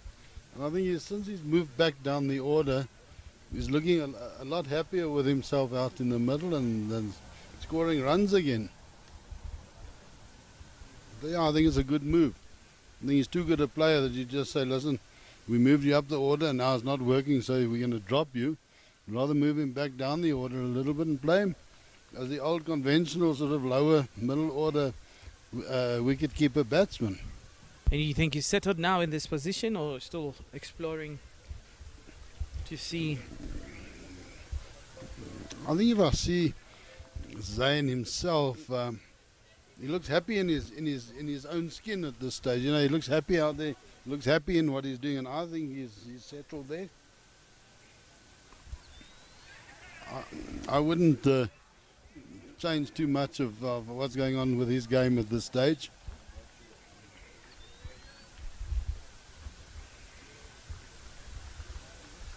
It's also changed his attitude when he's keeping. He's a lot louder again and everything. Zane got to a stage where he was just quiet behind the wickets and everything, and Zane has come out again on the cricket field.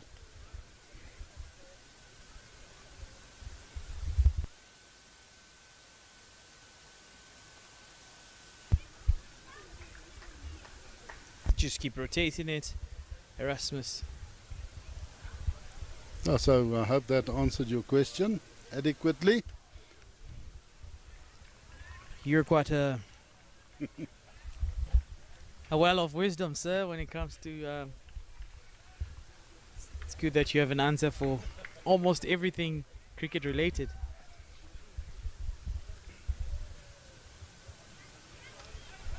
I think it's a matter of, as you said, you know, there's a lot that comes from the old school, but sort of been trying to keep up to date with it. Oh, that Play could in be, but I think there was bat to that. Still play the odd T10 game. So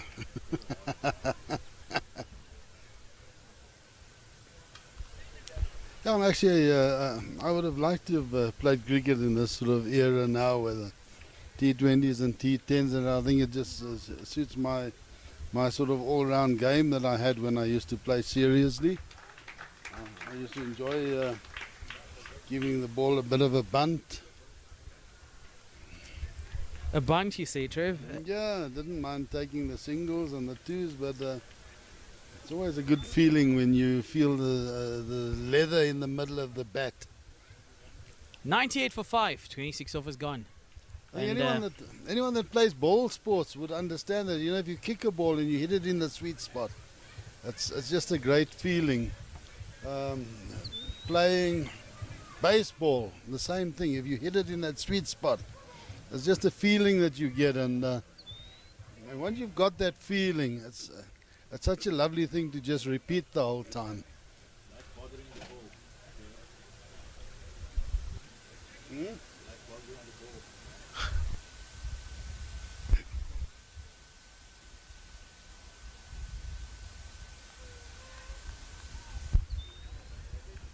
Netravalka from the church end. And Quinton here behind us said it's very similar to troubling the scorers. You like troubling the ball. Oh, you said bothering, but Bothering, it's yeah. the same thing. You.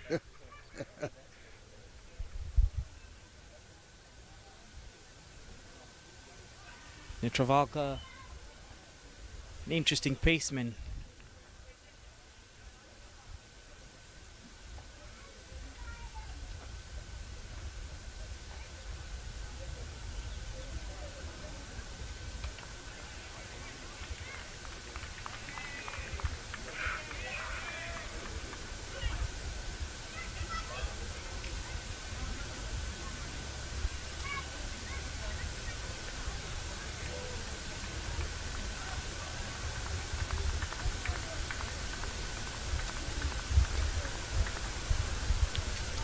Two dots.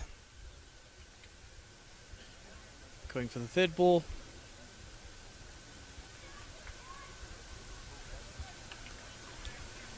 Really good bowling here from Saurabh.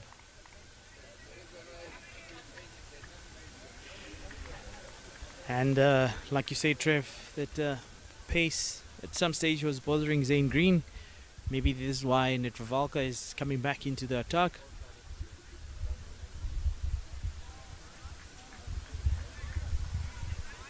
I just don't think this is the same express pace that he was having a problem with, but they've obviously picked up on it.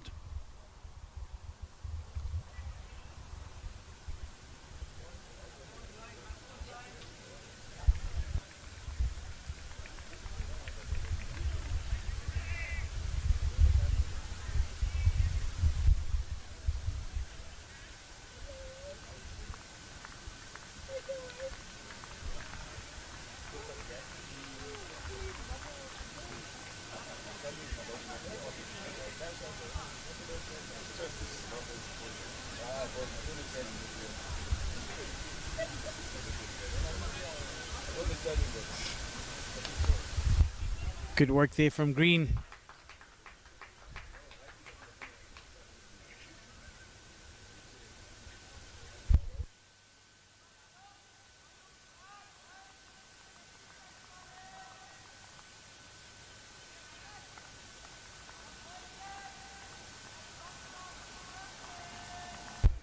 One shy of the 100. 245 being the target.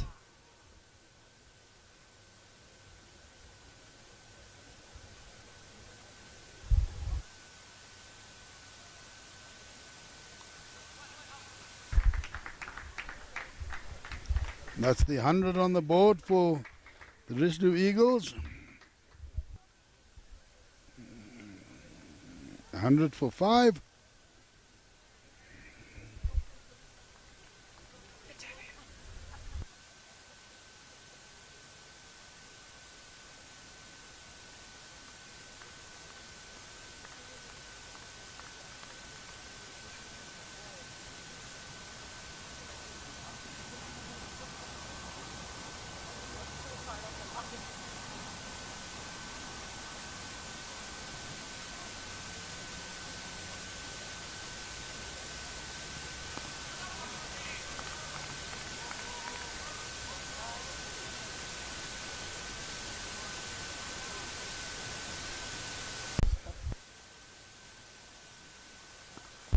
Oh, good bowling there.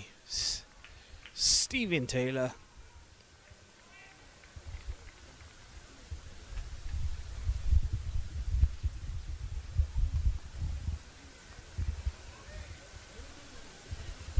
Three dots already. Quick over. Going through the over quite quickly.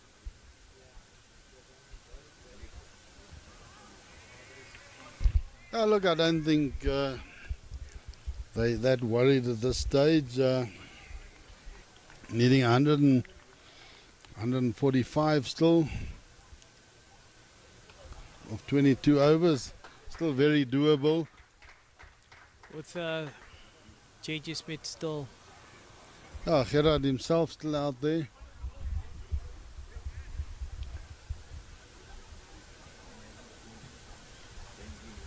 And Ruben Trumpelman.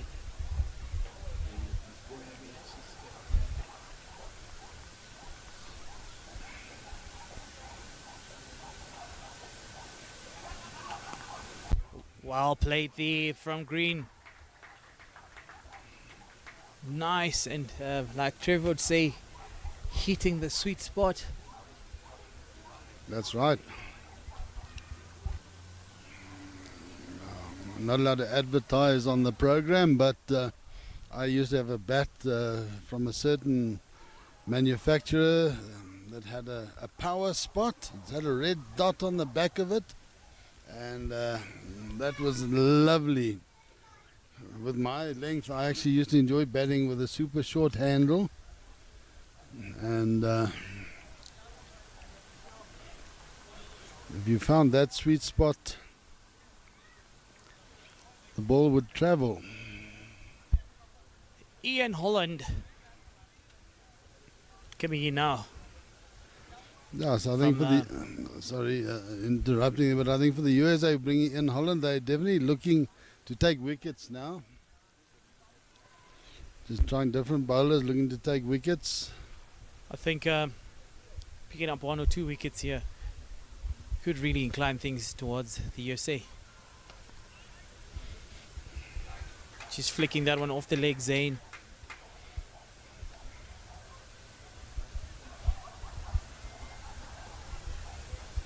Strong fella here in Ian Holland.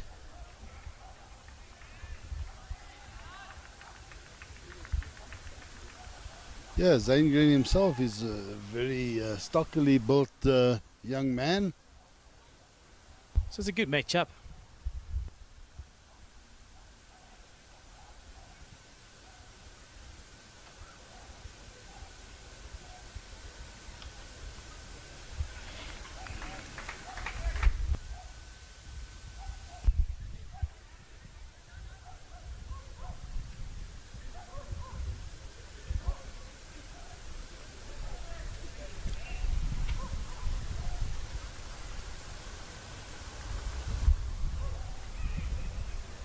Oh, and it's actually been a lovely day for cricket. Bit of cloud cover the whole day. Just one stage before the change of innings where the sun came through and it was really hot and humid. But since the lunch break, it's been really nice. Bit of a northeasterly breeze, just keeping the place cool.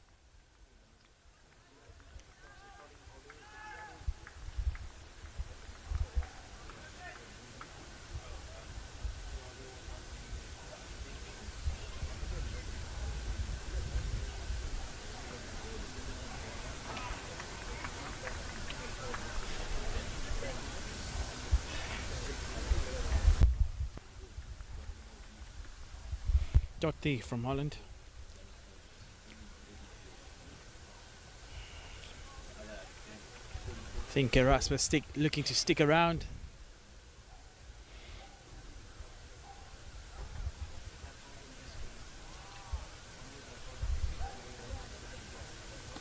Holland aborting there. Talking about aborting when we went over to Scotland earlier this year.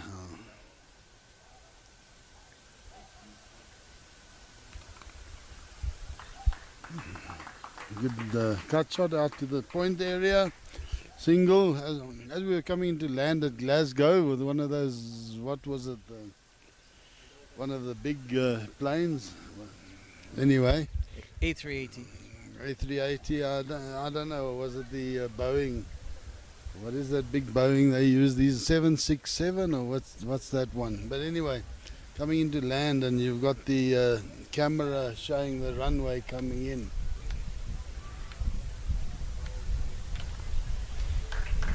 Good work here from Green and Erasmus. And as we were approaching the runway, sort of, you know, final approach and just almost ready to get wheels down, a gust of wind blew from the side, and you could actually see on the camera, because we're now all watching the screen, and you saw how the plane blew left off the runway, and they opened up the throttles again and went off, and we had to go and do another circuit and come in and land. Obviously there was a bit more sweating with that second attempt.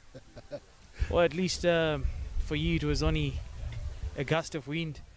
A couple of months ago when we were coming from a cricket tour in Zimbabwe, we went into land and there was still another plane on the runway, and we also had to circle around Johannesburg for a couple of more minutes and they only alerted us to this fact after we had I'm happy to only have known a couple of minutes later, otherwise That's right. yeah. I wonder if an air traffic controller was in trouble for that, because they obviously control what goes on in the air and on the ground. Yeah, maybe the pilot of the other aircraft just taking a sweet little time. Oh, maybe not knowing the airport and thinking he's on a different runway.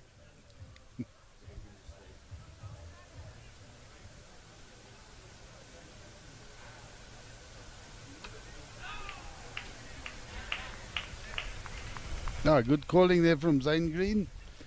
Laying it down to backward point. Immediately calling no. Very clearly that Erasmus could hear. Just deep seen long strides. Got a powerful approach to the crease with his run up. I think change in the weather favouring the fielding side.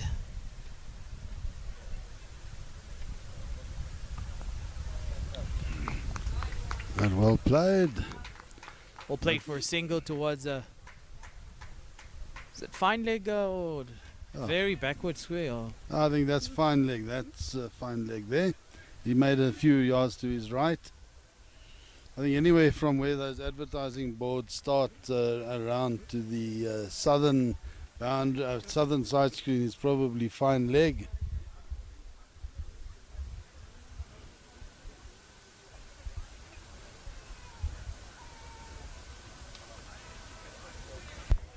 Good bowling, good fielding there. Trev, can you just give us an update on the if we received the Duckworth and Lewis? What stage are we at then? What did it mean now for? What will it mean now? Well, at this stage, Dix, we need rain for the Duckworth Lewis to come into effect. But I'll tell assuming you, the rain, it would start pouring now. The end of this over will be 30 overs. And then I will give you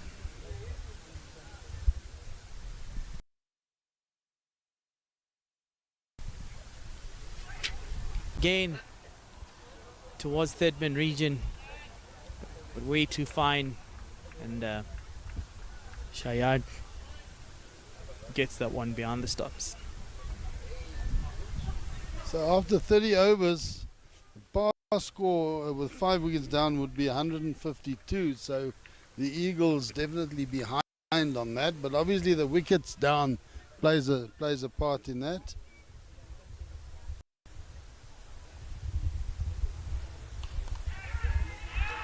And Erasmus departs.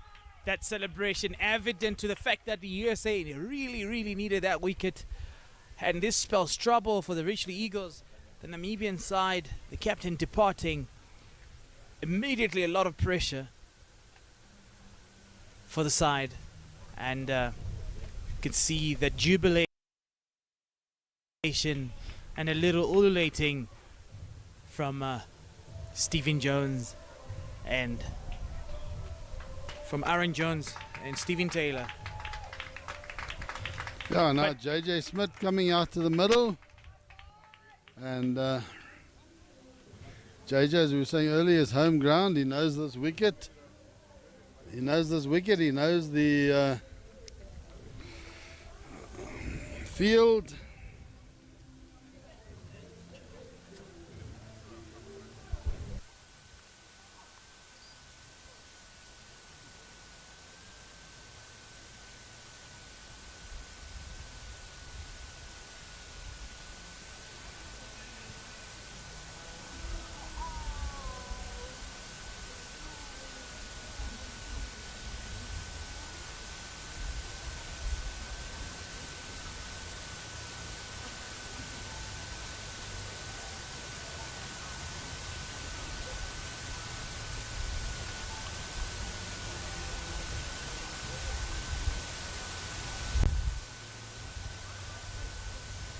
The worm showing Namibia a little bit behind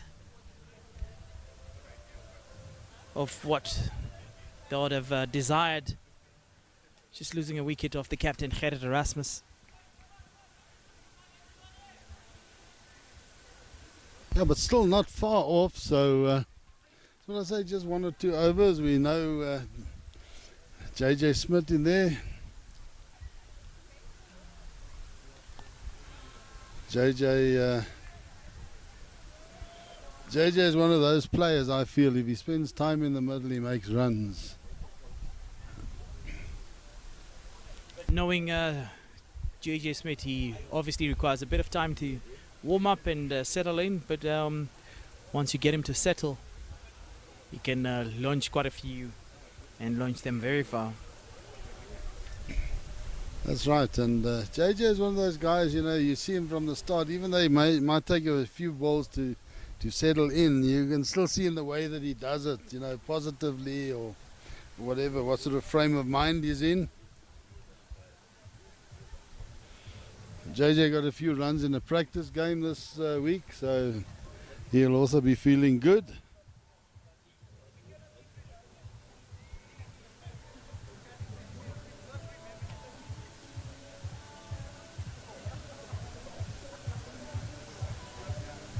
Stephen Taylor now from the church end.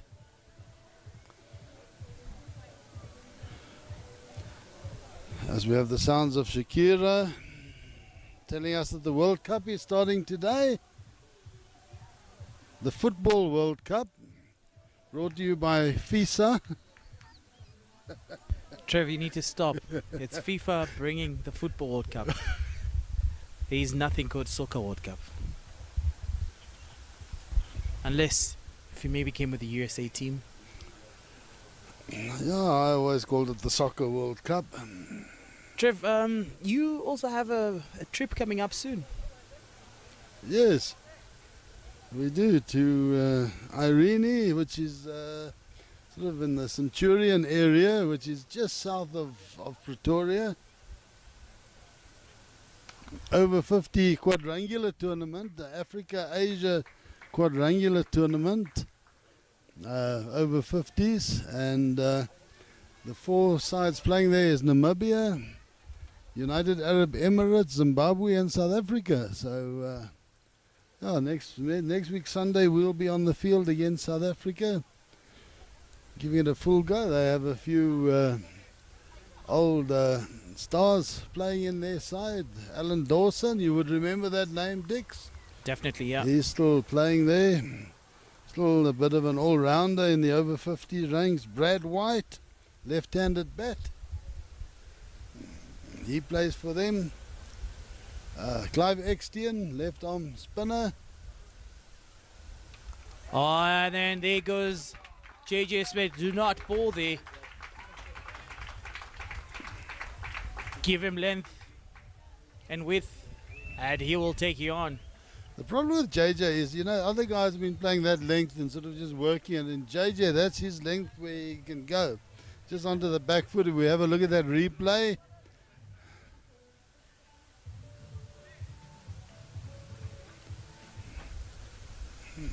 Now just a nice swing through the ball.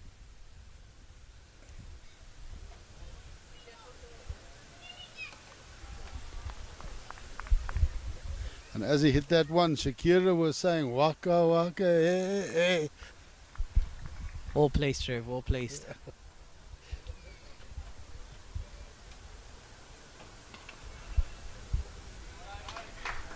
Well done there to Smith. Boundary, dot, rotate the strike. Oh, that's good cricket. Just rotating strike, that boundary in between.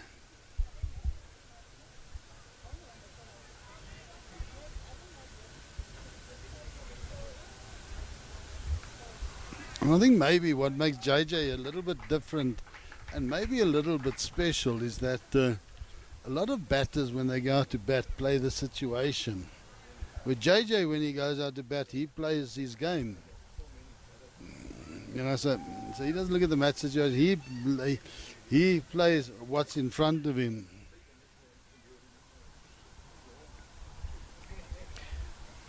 End of the over, and substantial over there for the Namibian side. 116. 31 overs gone.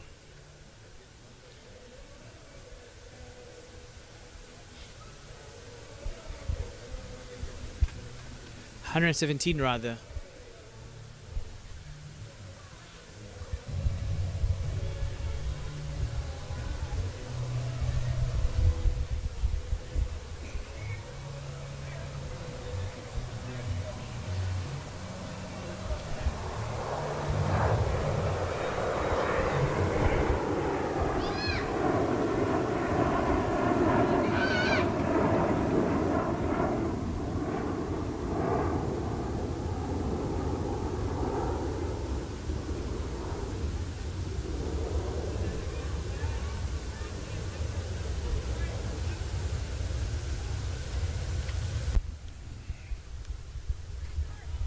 And Singh having to abort there. Taylor not yet at his fielding position. Could it spell trouble for the Namibian side if another wicket is gone here, Trev?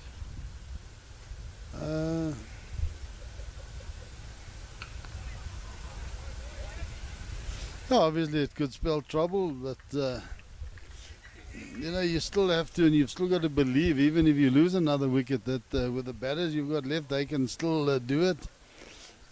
They've all scored runs. And the game is 50 overs, and you've got to be prepared as a side to bat through those 50 overs. If you get the winning runs on the last ball of the 50 overs, then that's that. Well, definitely. Singh. Oh, playing and missing there. Green, really, really good bowling, and maybe a little bit of trouble of playing devil's advocate here, but Namibia quite behind when it comes to the Duckworth and Lewis, considering they've lost a lot of wickets, and but nothing to worry much about, as they have JJ Smith and Ruben Trumperman, who can actually get boundaries in a short period of time if they want to. But as the numbers show, not a very comfortable position for Namibia.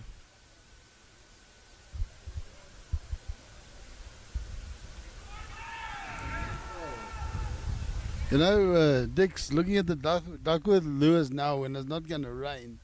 It's the same as sitting on Durban Beach in the middle of summer and wondering what you're going to wear in winter.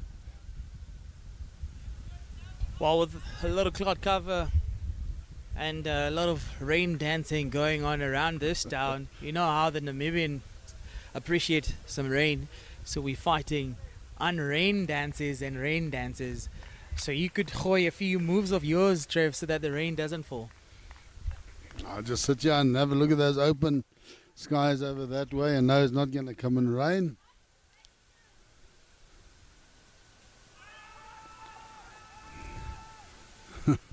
Big screams, big shouts. But Schumacher, not interested whatsoever.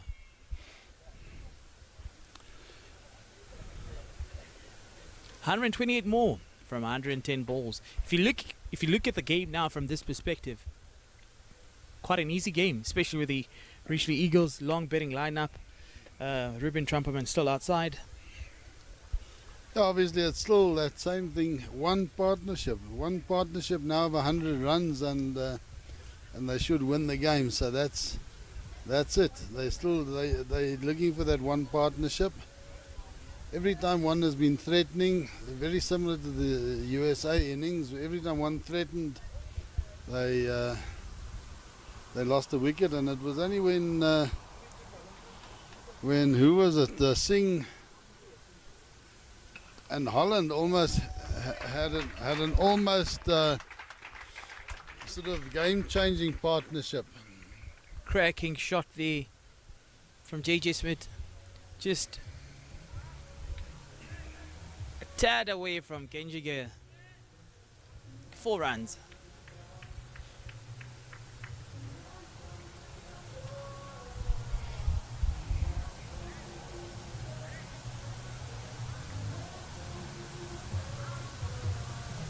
That ball absolutely raced to the boundary.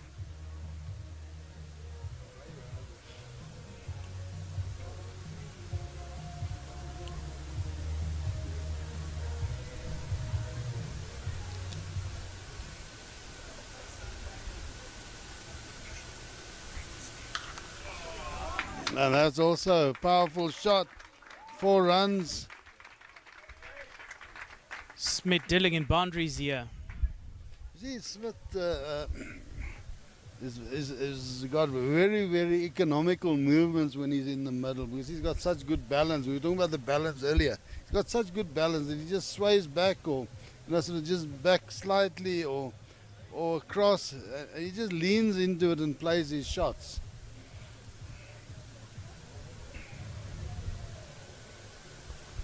Where a different player would have a big back and across movement to play the pull shot. He's already there in position, and he plays it.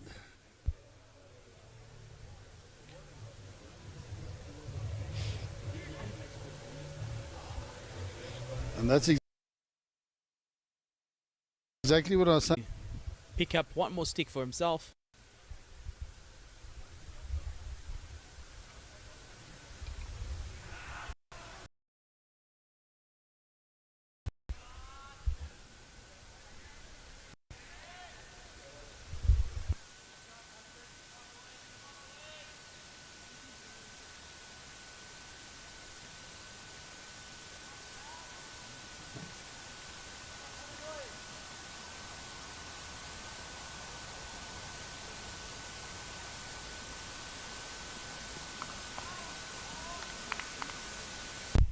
Green getting an inside edge, it looked like, on that one, onto his pad.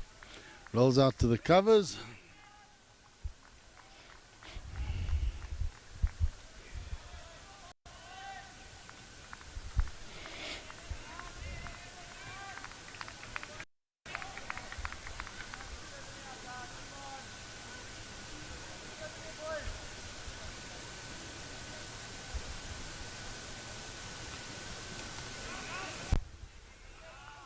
Really, really good bowling for this situation. Ian Holland, an experienced player. He's played quite a amount of games in county cricket.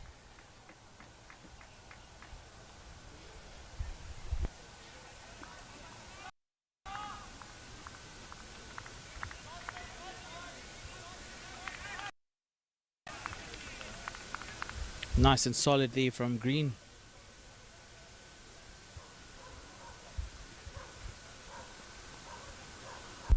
Well played there.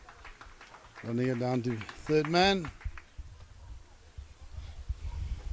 I think takes a lot out of me to agree with you, but Zane Green is looking much more comfortable batting at this position, like you said earlier. I think one thing you got right today. One of the few, or many, or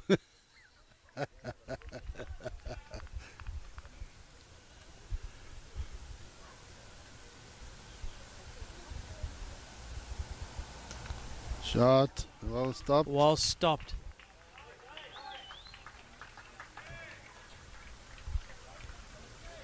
Quite a few there, Kenjige. Yeah, but you see that little shake of the hand after the ball had Of gone. course, it was struck well. It's JJ Smith. I think he's lucky that hit him in the palm, because if it hit a finger, it could have done some damage.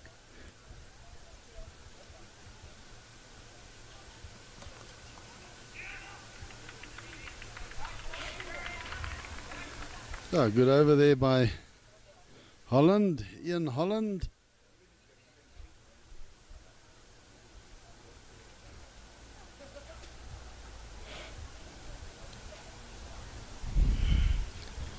The worm. Namibia. No, you see there, it's gone back up again. It's not far below that one of the USA.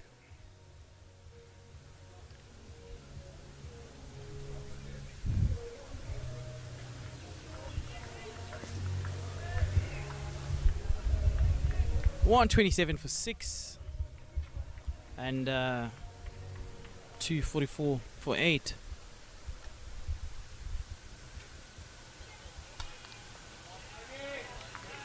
Great shot there from Zen Green, but Aaron Jones making sure that he's doing good work there in the covers.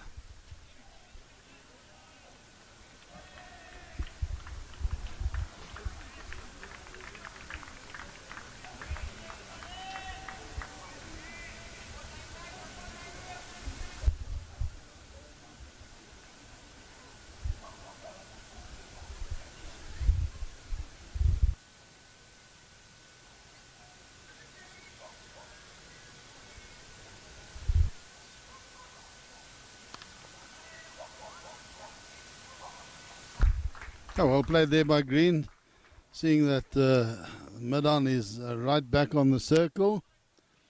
Played it and set off for the single.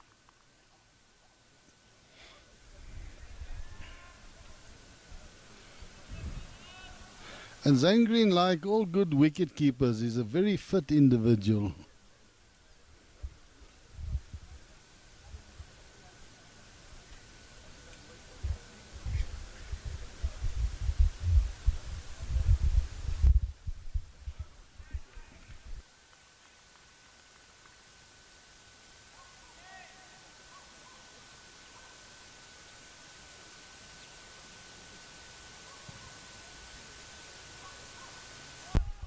Oh, just bidding outside the outside off stump. Just deep seeing.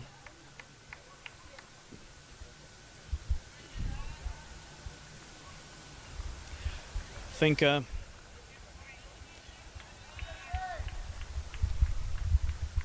USA looking to pick up one more wicket here just before the second drinks or the second interval.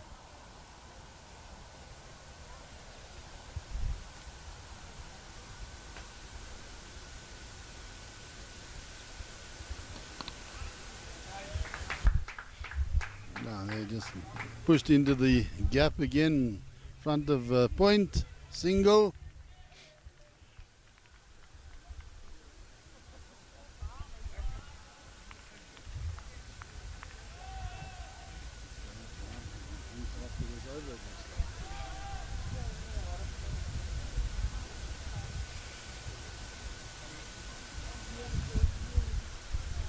$129 for 6, 2 balls remaining in this over.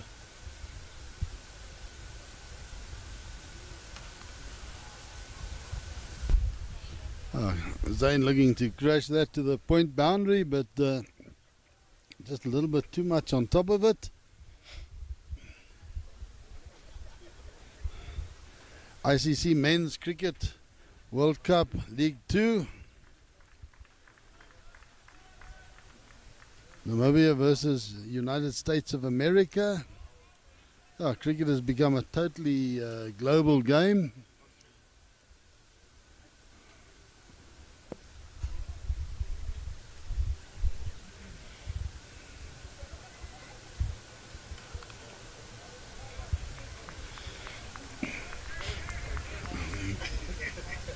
And that's the drinks break. Umpire Jelle calling the drinks onto the field. I can remember, just talking about being a totally global game, as we have a quick look at that scorecard. USA 244 for 8, Singh 66, Aaron Jones 35, Patel 33. And look at the Namibian scorecard, 27 from Erasmus of 50, Lawrence 25 of 45, Van Lingen 23 of 31, and in the middle JJ Smith and Zane Green still there, required 116 from 16 overs at 7.25 an over, so still doable, and this game still in the balance here. Any side can win it from here, and yeah. Lawrence departing 25 for 45 deliveries with an LBW from Patel. Lecoq as well, 8 runs from 16 deliveries. Lofty Ito never really got going and getting caught by Genjige. It was a caught and bowled. And Jan Freiling was looking very good, also departed. 116 required from 16 overs. Should make it easy for Namibia. However, wickets in hand and a partnership will be very key. With that, we'll be taking Loritz and Amar will be taking over, and then we'll probably speak to you again at the post-match interview.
.129 for 6 after 34 overs.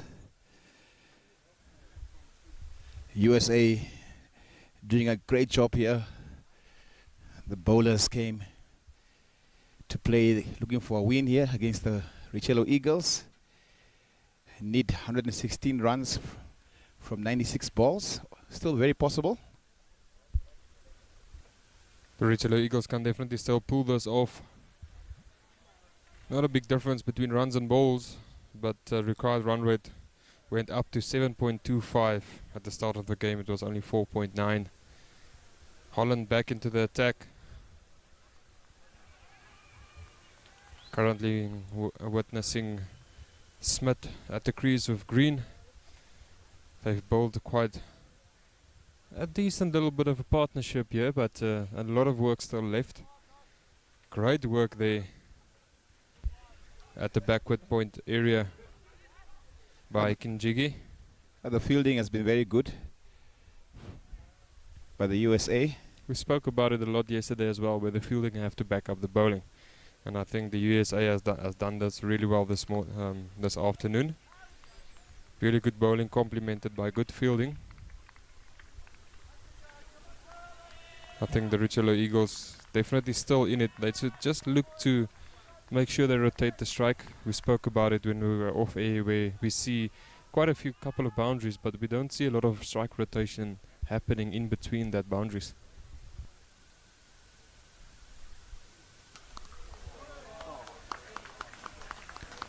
There you go. Who needs rotation? JJ Smith. What a beautiful shot there by Smith. Just lunges forward and bangs that one over mid-off. Feel they're not out on the boundary. So quite a safe shot for him to play. There's no one out back there. Just look at the replay. It's an absolutely beautiful shot. Just goes forward and bangs free the arms all the way over the ropes.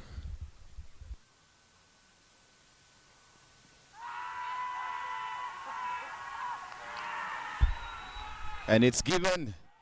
JJ Smith, after hitting a 6, has to go. 22 from 15 balls. Look promising. Just look at that replay. Nice and straight. Can just ask a little bit about the height there, but I think the umpire felt that it might have clipped the bails. And that's all that counts. As long as the umpire think that ball would have gone on to hit the stumps. If we can see the side on angle, we can actually look at the height, but in the end, the decision has been made.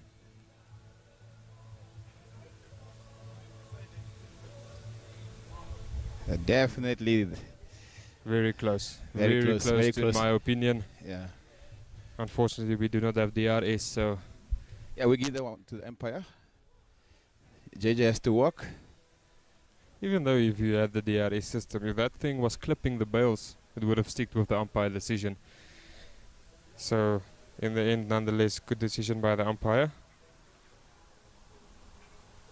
But that sees the back of Smith.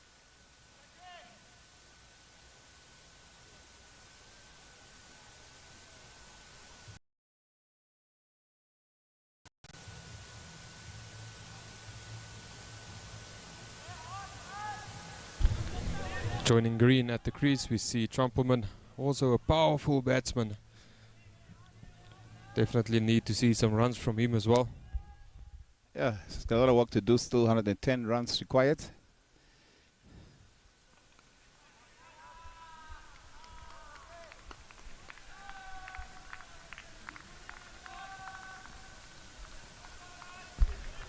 Could also see that USA are very cheerful in the field. Started off very slow, but they're happy with picking up the wicket of Smith.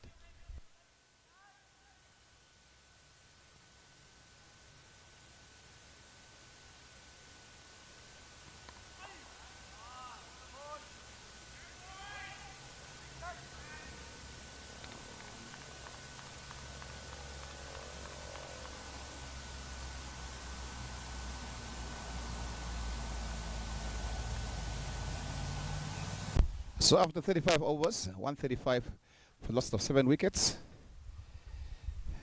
Current run rate 3.86. Required run rate 7.33. Still a lot of work to be done by the Richelieu Eagles if they want to take this one home. Trumpelman going to the crease, 24 years of age,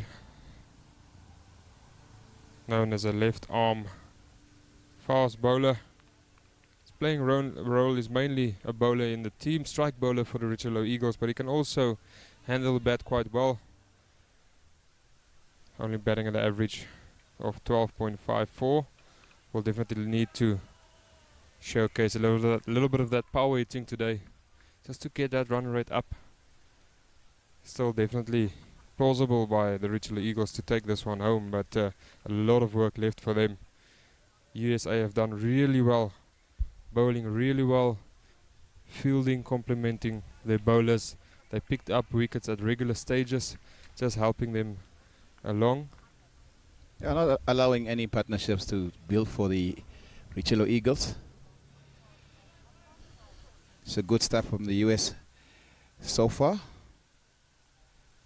Just for saying to continue.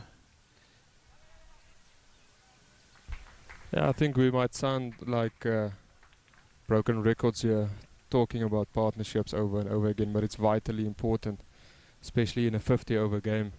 You need to build good partnerships, and we've seen a lack of it over the past 2 days actually, from both teams, or from all three teams so far.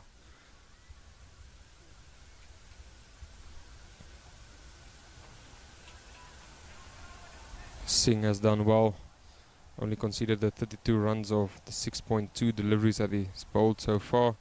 Economy rate of 5.05. They wouldn't mind that at all.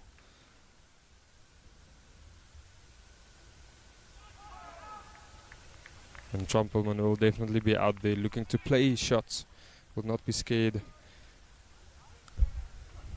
Definitely. The only thing is, it's not really a guy that's going to give you a lot of twos and ones. Always trying to get the boundary. Oh, that one just beating the outside edge.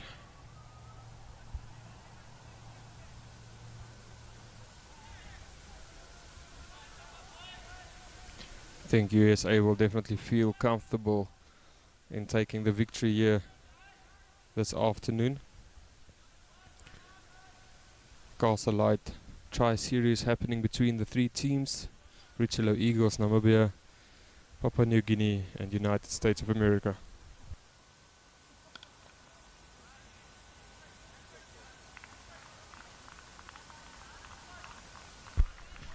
And again, this is all part of the ICC Men's Cricket World Cup League 2. All on the line here for the teams. 7 teams taking part in this League 2. All of them looking to qualify for the World Cup happening next year in India. And it will happen from October 2023 till November 2023. Top 3 teams will qualify.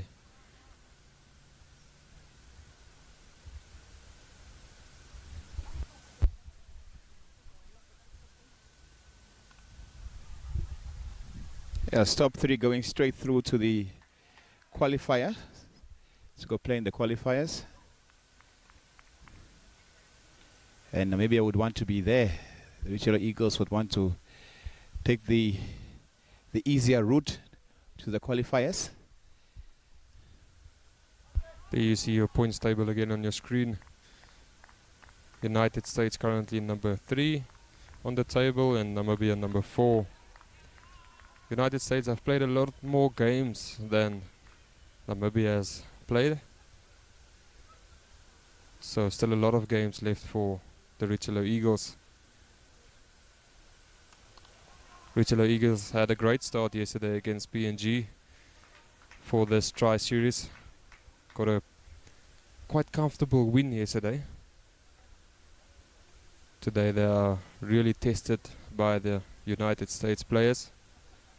Really good bowling, but I still think it's just the wickets falling at the regular stages that's been putting the Eagles in a bit of a trouble here.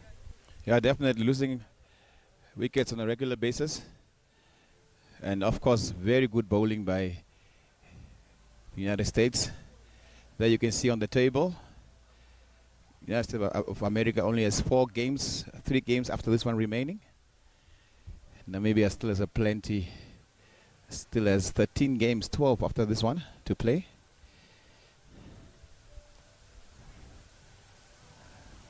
So the chances of ending above the USA is very high, even if they do lose this one.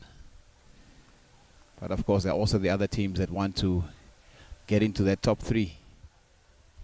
Yeah, Nepal, UAE still also has a good chance to get in that top 3. Also needs to play quite a couple of games. UAE still have 10 games left. Nepal 16 games left. So still a lot of cricket to happen in this League 2.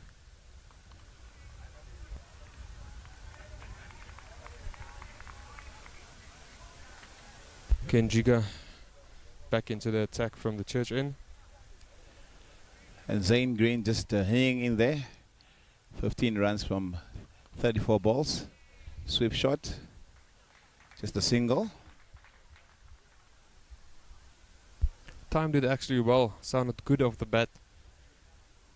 Comfortable shot for Zane Green to play. One of his go-to shots against the slower bowlers.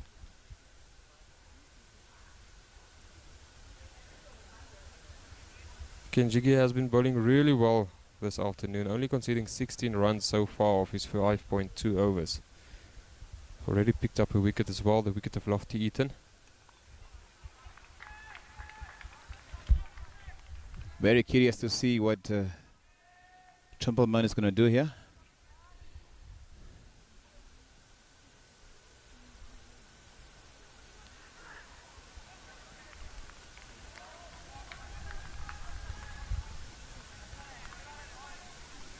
Trumpelman seems to be struggling a little bit there in the middle. Strike rate of 16.66. Green strike rate of 45.76. They will definitely need to look to try and up that strike rate. Only 14 overs left. 13.2. But really good bowling here by the USA team. Not a lot of turn on offer for the spinners, but he's bowling a good line and length. He's just almost sliding the ball into the pads of the batsman, just sliding the ball onto that off stump. Being left arm around the wicket, is bowling with the angle as well. So not easy to get away. Yet again another good over by Kenjigi, only conceding the 1 run of it. And more pressure on the Richelieu Eagles now.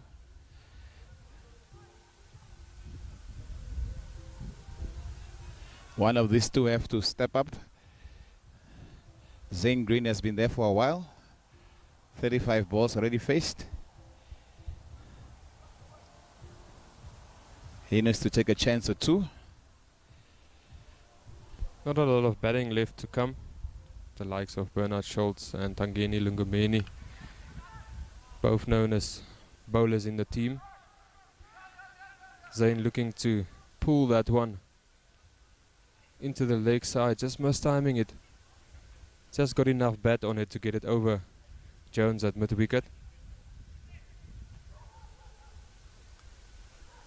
No fielder out for Green at the deep mid-wicket cow corner area. I think that's the area that he would have liked to hit that one into.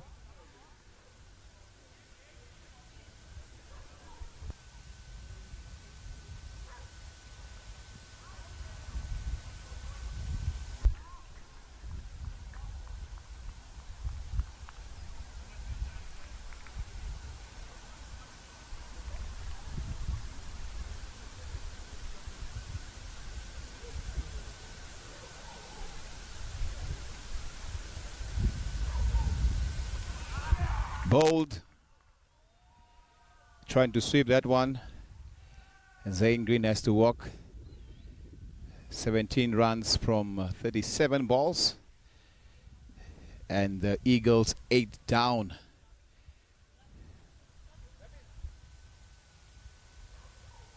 Again, right arm around the wicket, just bowling with that angle into the left-hander. Green just not timing that one. Looks like it skidded through a little bit, but great bowling by Taylor, and I think that's the nail in the coffin for the Richelieu Eagles. They'll definitely struggle to win from this position. We see Bernard Scholes joining Trumpelman in the middle now. Trumpelman seems to be struggling a little bit. Scholes known as a bowler. He can still handle the bat, but I don't think it's someone that you will expect to score another 100 runs for your side. Well, he's a handy player.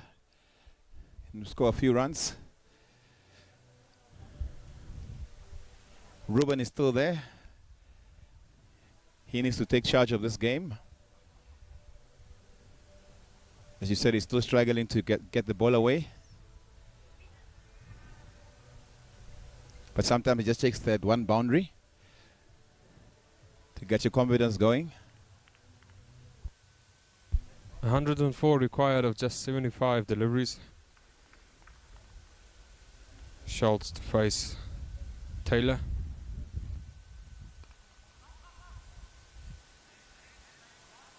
I also don't think that Schultz will be there to play the long game. He'll definitely look to play some shots as they need the runs.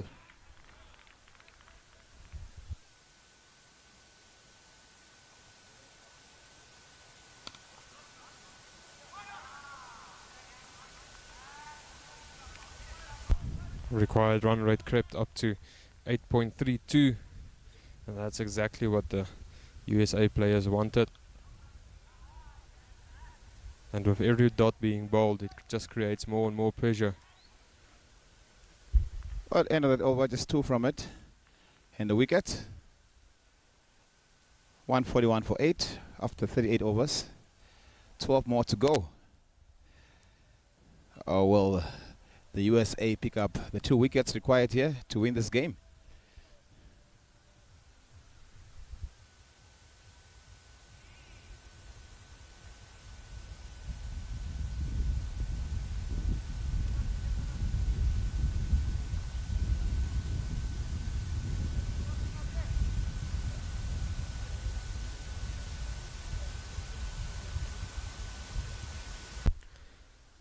All the bowlers for the USA side have picked up a wicket or 2, and I think that's what's making them quite successful here this afternoon.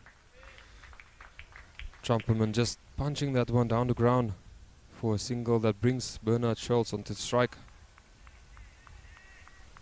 Just looking at some of the stats here, Netravalka 6 overs, only conceded the 12 runs, picked up a wicket. Ian Holland 7 overs, conceded 27 runs, picked up 2 wickets.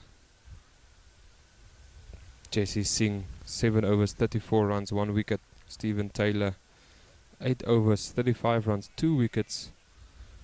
Ken Jiggy currently bowling 6 overs, 16 runs, 1 wicket as well.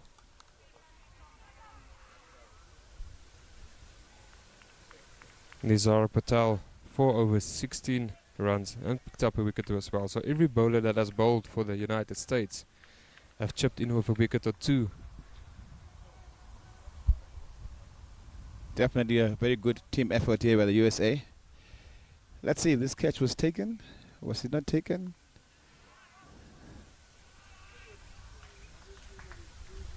Yeah, the previous delivery, Schultz hitting that one straight back to Kenjigi. Had to jump quite high.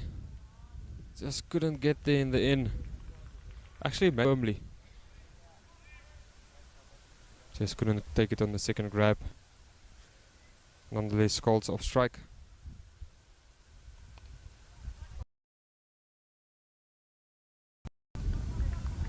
Good work in the deep. Good running as well. Stevenson on the boundary there. Had to cover a lot of ground to his right. Did really well to stop the boundary. It was well struck by Trumpelman. But as you mentioned, good running between the wickets as well.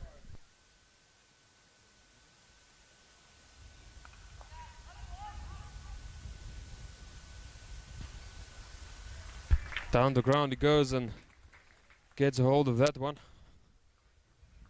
Splits the fielders at long on and deep mid wicket and goes all the way to the boundary for 4 runs.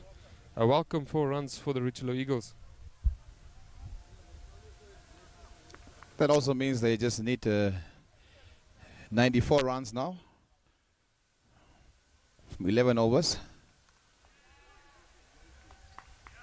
This time up in the air, Holland settling and takes the catch. Trumpelman looking to go again for the boundary. Just did not time it as well as he would have liked. Easy catch for Holland in the end on the boundary, and that sees the end of Trumpelman. Last batsman to join Schultz in the middle, Tangeni Lungumeni. Well, these two can look for a lot of 2s. I'm sure they are both fast between the wickets. But the USA just needs a wicket now to put this one in the back. Also going to improve their net run rate.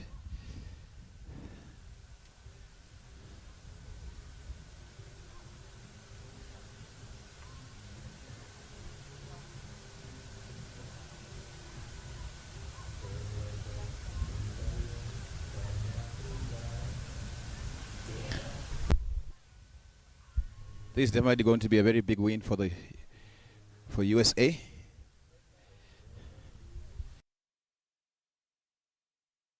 To beat the Eagles. Definitely going to be a big win here for the USA. But they've just outplayed the Richelieu Eagles today. Also struggled a little bit with the bat, but they managed 245 on the board. Richelieu Eagles really struggling. 149 for the loss of 9 wickets.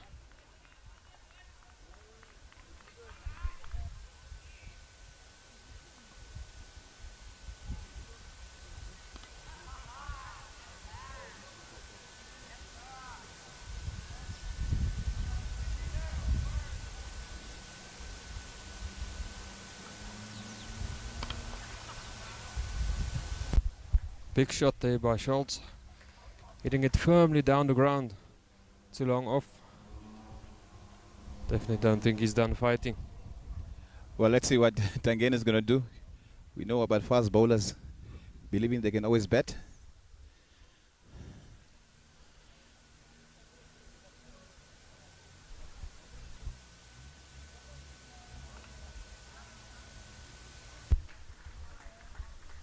Well, picks up a single there.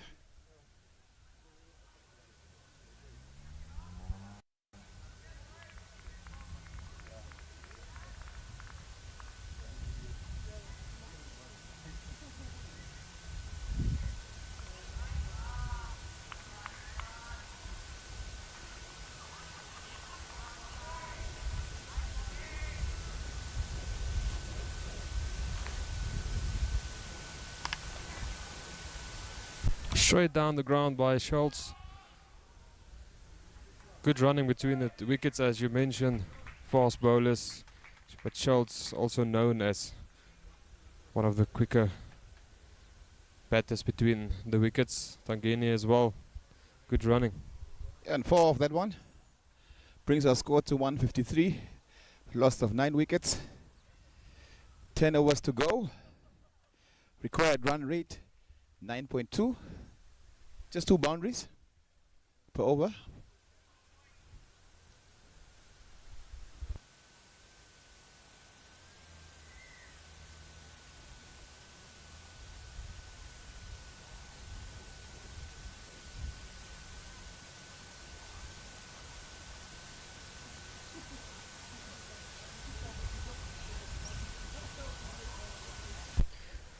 Kenjige to continue.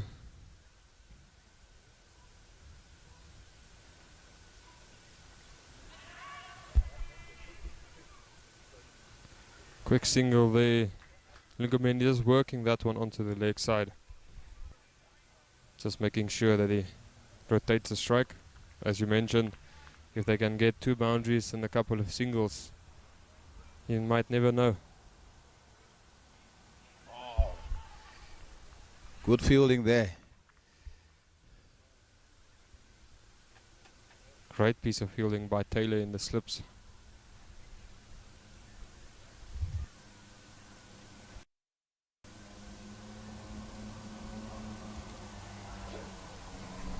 Not a single.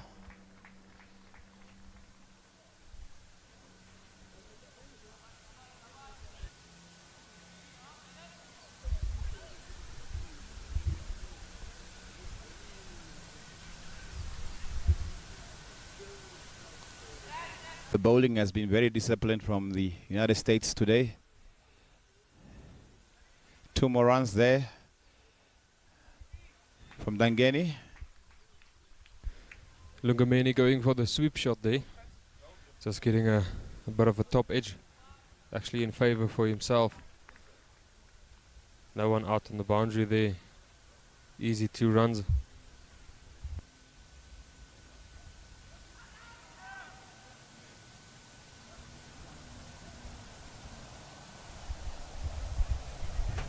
He's showing his skills, Tangane.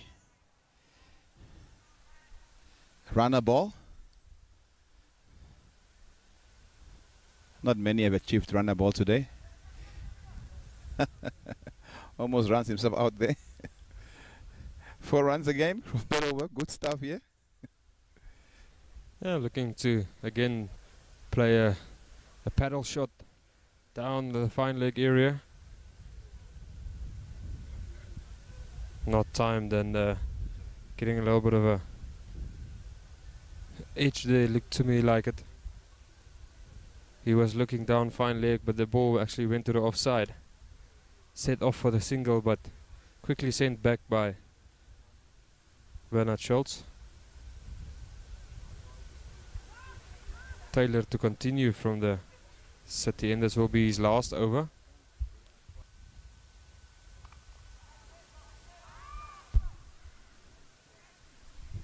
Just shot there. It was in the air, but landed safely. I think the fielder down at long on thought it was coming straight at him.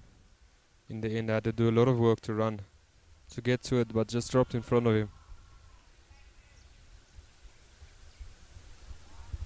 Yeah, they should probably bring those fielders in a bit.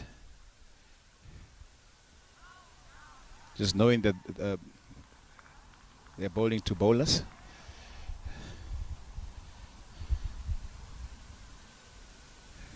Stephen Taylor.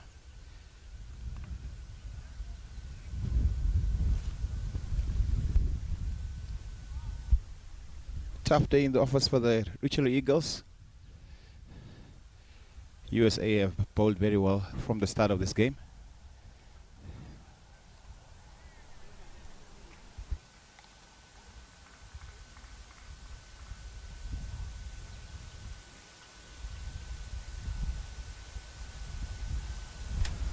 Lungameni just managing to push that one into the leg side.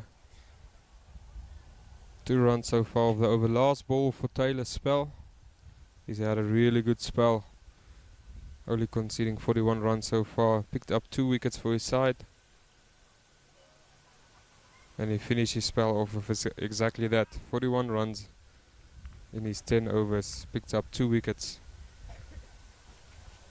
Richelieu Eagles 159 for 9 after 42 overs.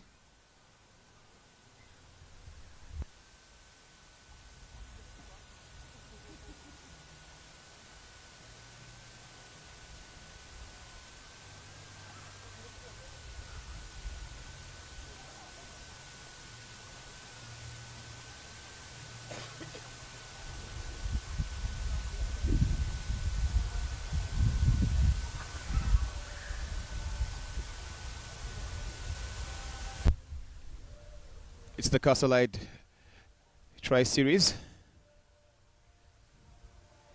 The ICC Men's Cricket World Cup. The mind games, or Qualifiers. maybe Sammy got ahead of himself. He was Tuesday we're glad gonna that he's held that one, but USA it was clearly just bounce in playing front. against PNG.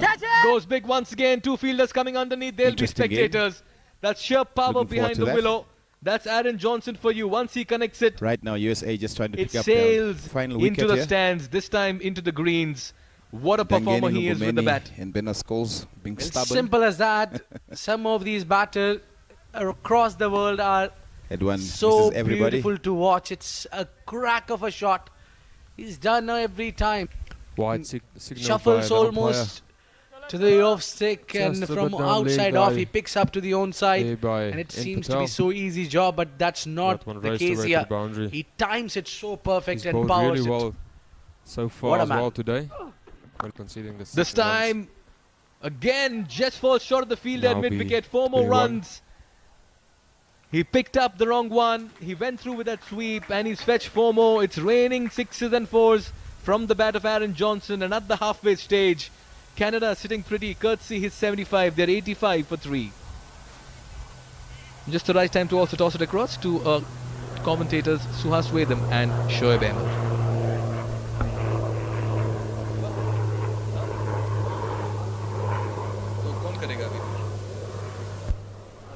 80 runs required of 46 deliveries.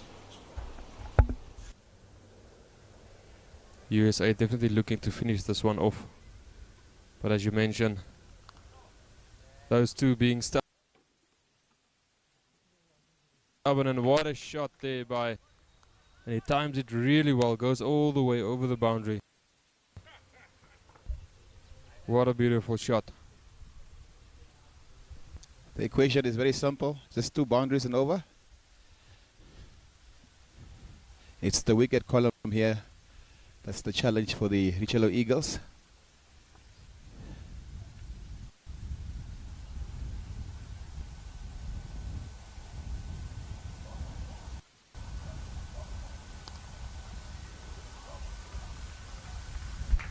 And right after the boundary, just rotating the strike. And that's good cricket from the tail enders here of the Richelieu Eagles.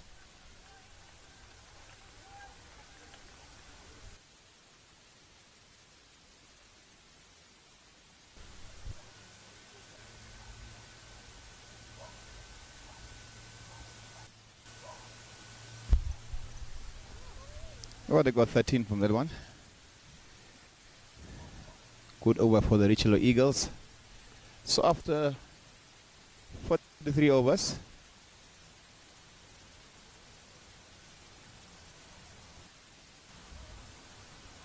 (172) for a loss of 9 wickets.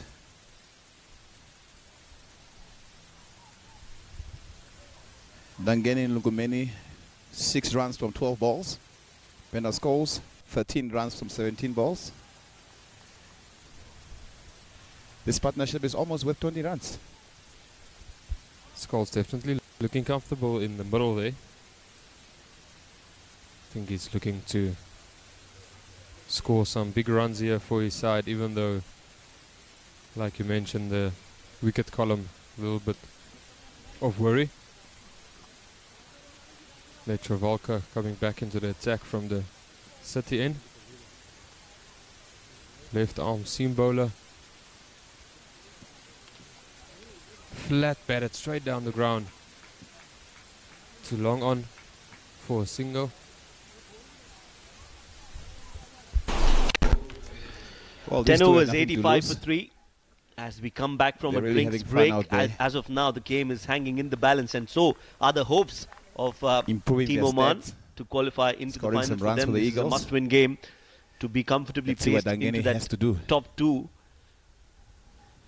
or what Dangeni can do here. Joining me now as we come back after a break is Abid Ibrahim. Abid. Well, thank you very much, Shoaib. But this game is clearly, right now, as you mentioned, in the balance, but it will not take a lot for Oman to bounce back. All they need to do is take the danger man out, who scored 75 out of this 85. Aaron Johnson. And those 4 overs of spinners clearly belong to Canada. Rafiullah now into the attack. Well, the USA Yes, starts off with a slower delivery. The first ball of the over, just a gentle nudge towards mid-wicket as Harsh Thakur gives the strike back to the danger man, Aaron Johnson. Now, if Oman want to win this game, it is going to be this man who will have to be dismissed. But what an innings this has been from you can see some frustration from the bowlers. Superstar of a cricketer, Aaron Johnson. 75 runs in 37 deliveries. 2 shots that were absolutely wonderful, and he's got some really great class and the keeper of USA just some batting look of alive, the highest boys. pedigree from There's Aaron still Johnson. 9 9 overs fours left. and 4 sixes, and he's still 8.3 looking overs left in this dangerous. game. On the verge of getting another 100. Can he do it? Is the question. And bowled. Slow delivery, another off the no-look innings. shot that's gone high up in the air. And that's the game. Will just touch the hands of the fielder as the ball crosses over the ropes for yet another 6. That was an USA important chance. winning this Should game have by been 72 taken, runs. but missed. Netravalka going around But the sooner wicket the on this bowler, occasion, the just captain angling the ball realized how into crucial was the that right catch. hander It onto just that did off not stump. only been held, but also And, been finishes dropped up the and innings. also concede them a boundary there. The umpire are having looked Great for game it, by USA. whether it that we sailed over witnessed. the rope or it They just really went done for a well in boundary. all aspects of the game. They batted well. But this man has been Although they unstoppable, struggled one to thing is for build a bit sure. of Look at that, partnerships. another one. Singh really came in. Now he had and to look at scored that because quite a couple of it runs was there for there his side. sailing over the fielder. And now this angle will tell us a And, better story. I Maybe mean, all the bowlers for yes, this USA is where it chipped in. should have Everyone been made held. sure It was some that they in the air, pick up a wicket or 2 for their side. and that's how he backed by dropped good the catch. And fielding. I think It's very close Definitely call. a very good team effort by the USA here. Well, Taking if this you one can by say something, 71 Shweb, please let runs. us know. Well, I think it's a 4. As you can see there, I think it's a 4 because the ball bounces in front of the ropes. You Eagles can see the scorecard entire not looking good at ball all. and the rope is Not much to behind talk about the there. ball there when it impacts. But So I what think it's a bowling by boundary. the It's 4 USA. runs. There you go. Taking their Spot first on, game Shweb. here. Yeah. Certainly looking for another job. Let us know. Absolutely great way to start off the series, as we Well, I don't want to mentioned it go yesterday. there The and sit Eagles in also that starting off the the television series umpire really well against station PNG, because it is one difficult job. winning the game comfortably with 8 wickets. We're happy here in the com box, Abid, unless you want me to Today, go out of USA here. put up No, a I big don't challenge want to for be them. out of my sight. And USA managing to win this one That also one by is a out big of margin sight. of 71 runs. That one has been hit cleanly and that's gone for 4. So Aaron Johnson is having Really a well gala done time out there in the middle and he by wants to USA. make sure that Canada cruise to the finals. Well, we're gonna just have the the way Aaron presentation Johnson is shortly. cruising to his 100. But keep in mind, Well, he's unstoppable 10 and o'clock, he's it's going stealing to the be show here. the USA Though playing beats against fast bowler, though PNG. spinners, he's taken Another game to look everything for forward to. carnage. And this one, yet another boundary. 2 back-to-back boundaries, you and see that all required the run rate bowlers for the has United States dipped down, really chipped coming in. to 8. Really bowled the current well. one The Travalco stays only on 9 conceding at runs. 13, And what a contest this has been. runs The most on of the him, runs has been coming conceding the of this 27 man's that Willow. picked up 2 It's wickets Aaron as Johnson. well. Kenjige as well, 28 runs of Another 8 slow overs. delivery, no look shot again Also from picked Aaron up the 2 Johnson because wickets. he knows that's gone They the really distance. managed to bowl well. Well, it's raining boundaries and 6s here at the Oman Cricket Academy. And that's it And for there us is a in the commentary cyclone out box. there in the middle. We'll go and over his to name the is Aaron post-match Johnson. presentation. Everything he touches, it goes out of the park. Look at that. No look. No Like you look. said, That's not the much to talk promise about. today Look he's at made. Erasmus I'm not just going to look all those 27 sixes runs sailing from 50 over. balls. I'll have Lawrence, fans 25 and from I'll have 35.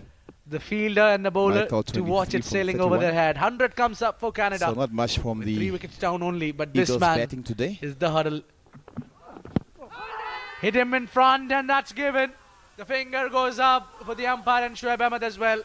That was trapped in front and what a relief. What a relief this will be for Oman. And one man who was doing so good has gone short of 11 of his 100. Now that was clear, that was plumb, that was right in front. An easy decision for the umpire and Rafiullah has got the all-important wicket and he's brought in the process, he's brought Oman back into the game with that big wicket of Aaron Johnson. What an innings this has been. One of the best that I have seen from Aaron Johnson coming in and playing this whirlwind of a knock. 89 of 41 deliveries, 11 fours and 5 sixes. Yes, you need to raise your bat because that is a special innings. Appreciation from the dugout as Canada lose their 4th, 100 for 4.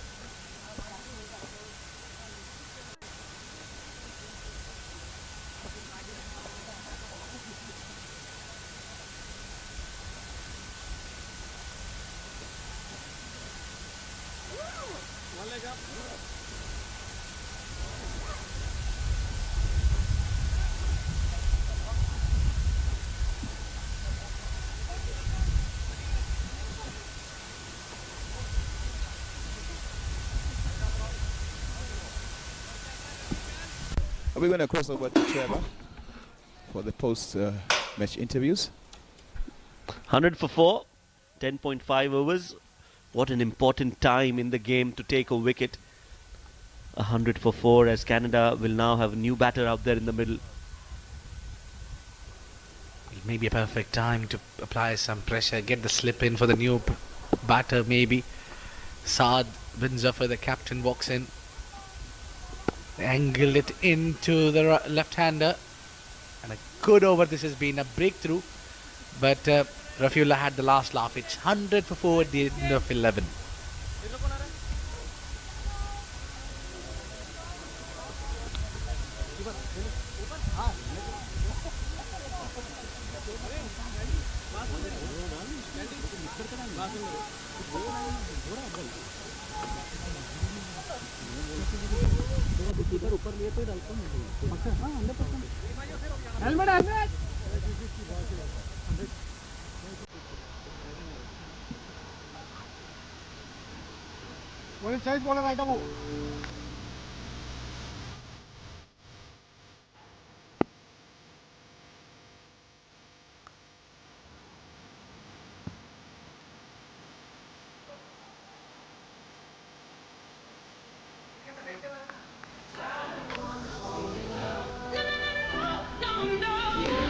Sandeep Gaur, 31 years of age, the all-rounder. He did well with the bat in his hand out there, and now it's time for him to perform with the ball, get a few wickets and get Oman back in the game.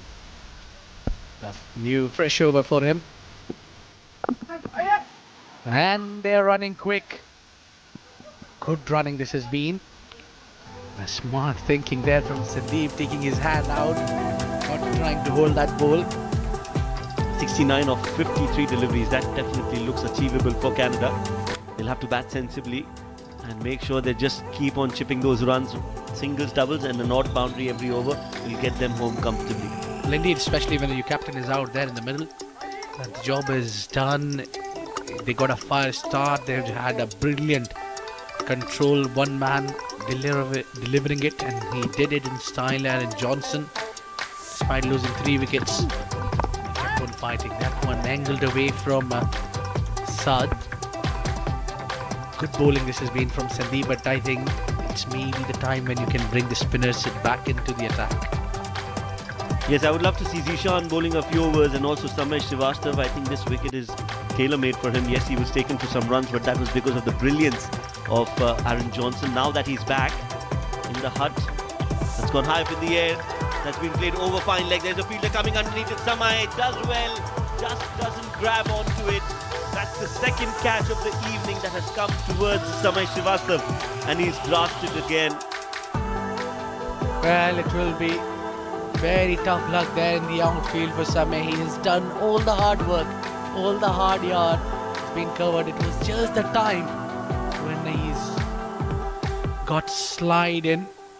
Yeah, he got hold of it, and by doing the process, it was when he was diving forward, the ball has just popped out of his palms, and that's where Saad and Harsh would be feeling themselves back, still have a life in the game. That ball got little bit of extra bounce. Oh, that's a great effort. Brilliantly done, Sandeep Gaur. He's a great batter, he's an excellent bowler, but all of that is secondary when it comes to the field. He is a live wire when it comes to fielding, and Oman has found a genuine all-rounder in Sandeep Gaur. Well, indeed, look at those efforts. And only not just that he saved that run, but also he lifts the entire team's morale. That's been played in the gap, chase for 2 fielders, but that ball has just bisected those 2 fielders and that gap to perfection. Good well played, Harsh Thakur, who gets a 4, which is a much needed boundary in this over. League 2 Very well said, Shweb. That was much needed boundary because it was the pressure was just mounting over Canada. This was there to be hit because it was slightly in the slot. There was enough gap between the 2 fielders. Bit of a hiccup, I think, in your planning, but looking forward to the rest of the tournament now. Plays it towards the third. Kalimullah straight to him, and it could be a dot ball to end the over. 12 overs, Canada 106 for 4. Not played to your potential, but yeah, we have to recover quickly, and we've got a few off days now, which will always help. That's the off days, you can have a rest. Knowing your coach, he's going to have you at the nets and doing a bit of fielding. Yeah, we'll do what we have to do to ensure that we're prepared for Wednesday. Whether that's more training or less training, I'm not sure, but I think always very nice to have a few off days to just regather your mental strength, regather your game, and get into a good space for big matchup. Oh, wonderful! Thanks a lot, and good luck for the rest of the week. And then the winning captain, 106 for 4 in Canada, and Rafiullah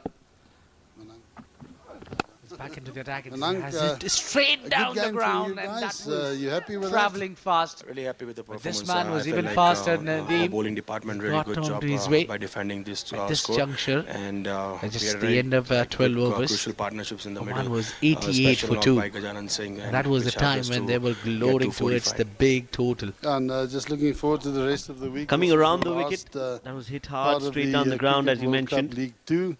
Good fielding from Nadeem. Last 3 games positively. Yeah, definitely. It's a good start 3 or 4 for Saad. Series, and we would like to continue moving forward. Okay, thanks a lot for chatting to us, and good luck for the rest of the week. And then obviously our man of the match, but before we get to that, we'd like to call Mr. Emmanuel Dube Our match referee. It seems to be the plan. They are looking for another wicket. That's why Rafiullah is still operating his third over. Match-winning Whenever the innings. captain asks this man to deliver a breakthrough, he's done over and over. He's having that kind of an image, that partnership breaker. Thank you, Mr. Due. Today he's gone for plenty of runs, That's but none. he's picked up a That very was a crucial good wicket. knock. You Very, enjoyed very that? important wicket for Oman. It was nice to get some time out in the middle and obviously contribute towards a total that our bowlers fought well to That'll be defend. called a wide going down the leg And, side. I think you he was also, attempting the Yorker looking to there, carry Rafi. that form, I suppose, Just into missed the his next line, game. You're playing and Papua Kiar New Guinea Azad on will raise Tuesday. both You his guys arms, obviously need signaling that maybe get some Rafiullah will have revenge to bowl against that them again. after the recent trip down there. Yeah, this time he That was was a trip trying to not forget. only the Yorker, but he was You know, it's trying good to that bowl a it lot of guys slow. got time in the middle today.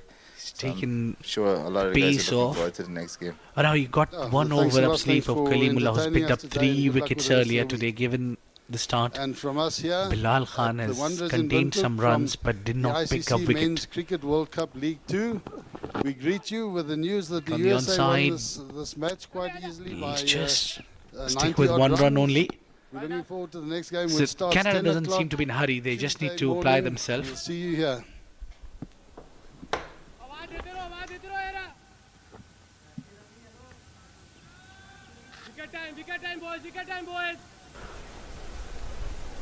At 59, they needed a 45 deliveries, and it's all about a couple of more wickets. Saad and maybe Hirsch, these are the wickets.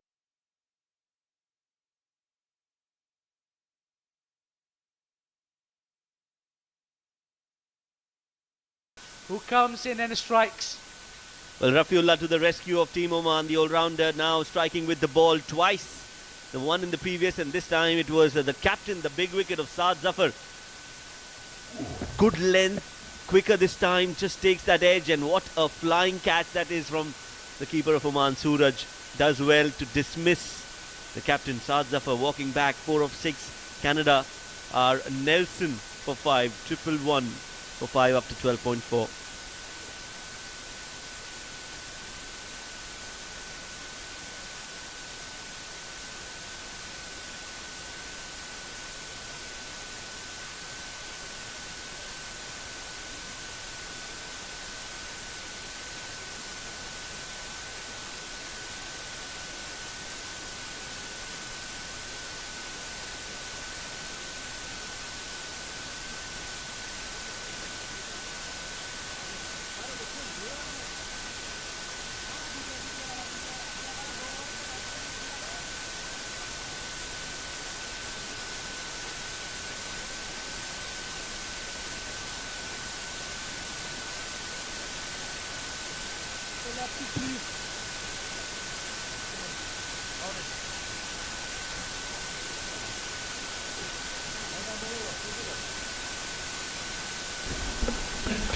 Triple one for 5 as Canada now are in a spot of bother.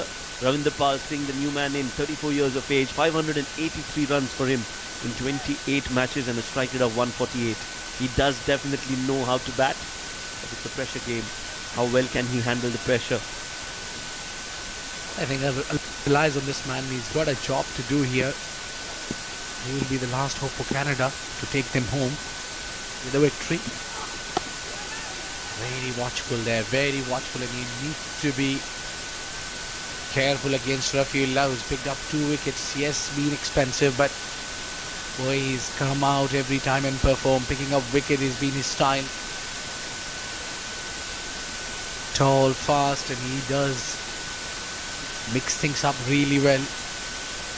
What a find this is for Oman. Perfect all-rounder.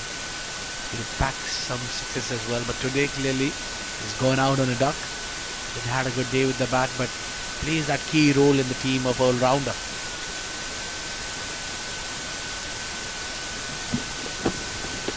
Quicker and down the leg side, wide, signalled by the umpire again. We'll have to bowl that last ball. How costly is that going to be? As Tucker is on strike on 16 of 19.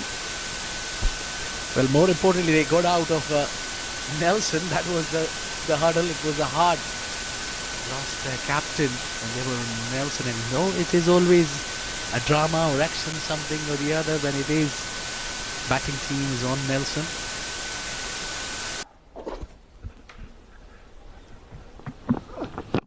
Gets the Yorker, brings his foot across.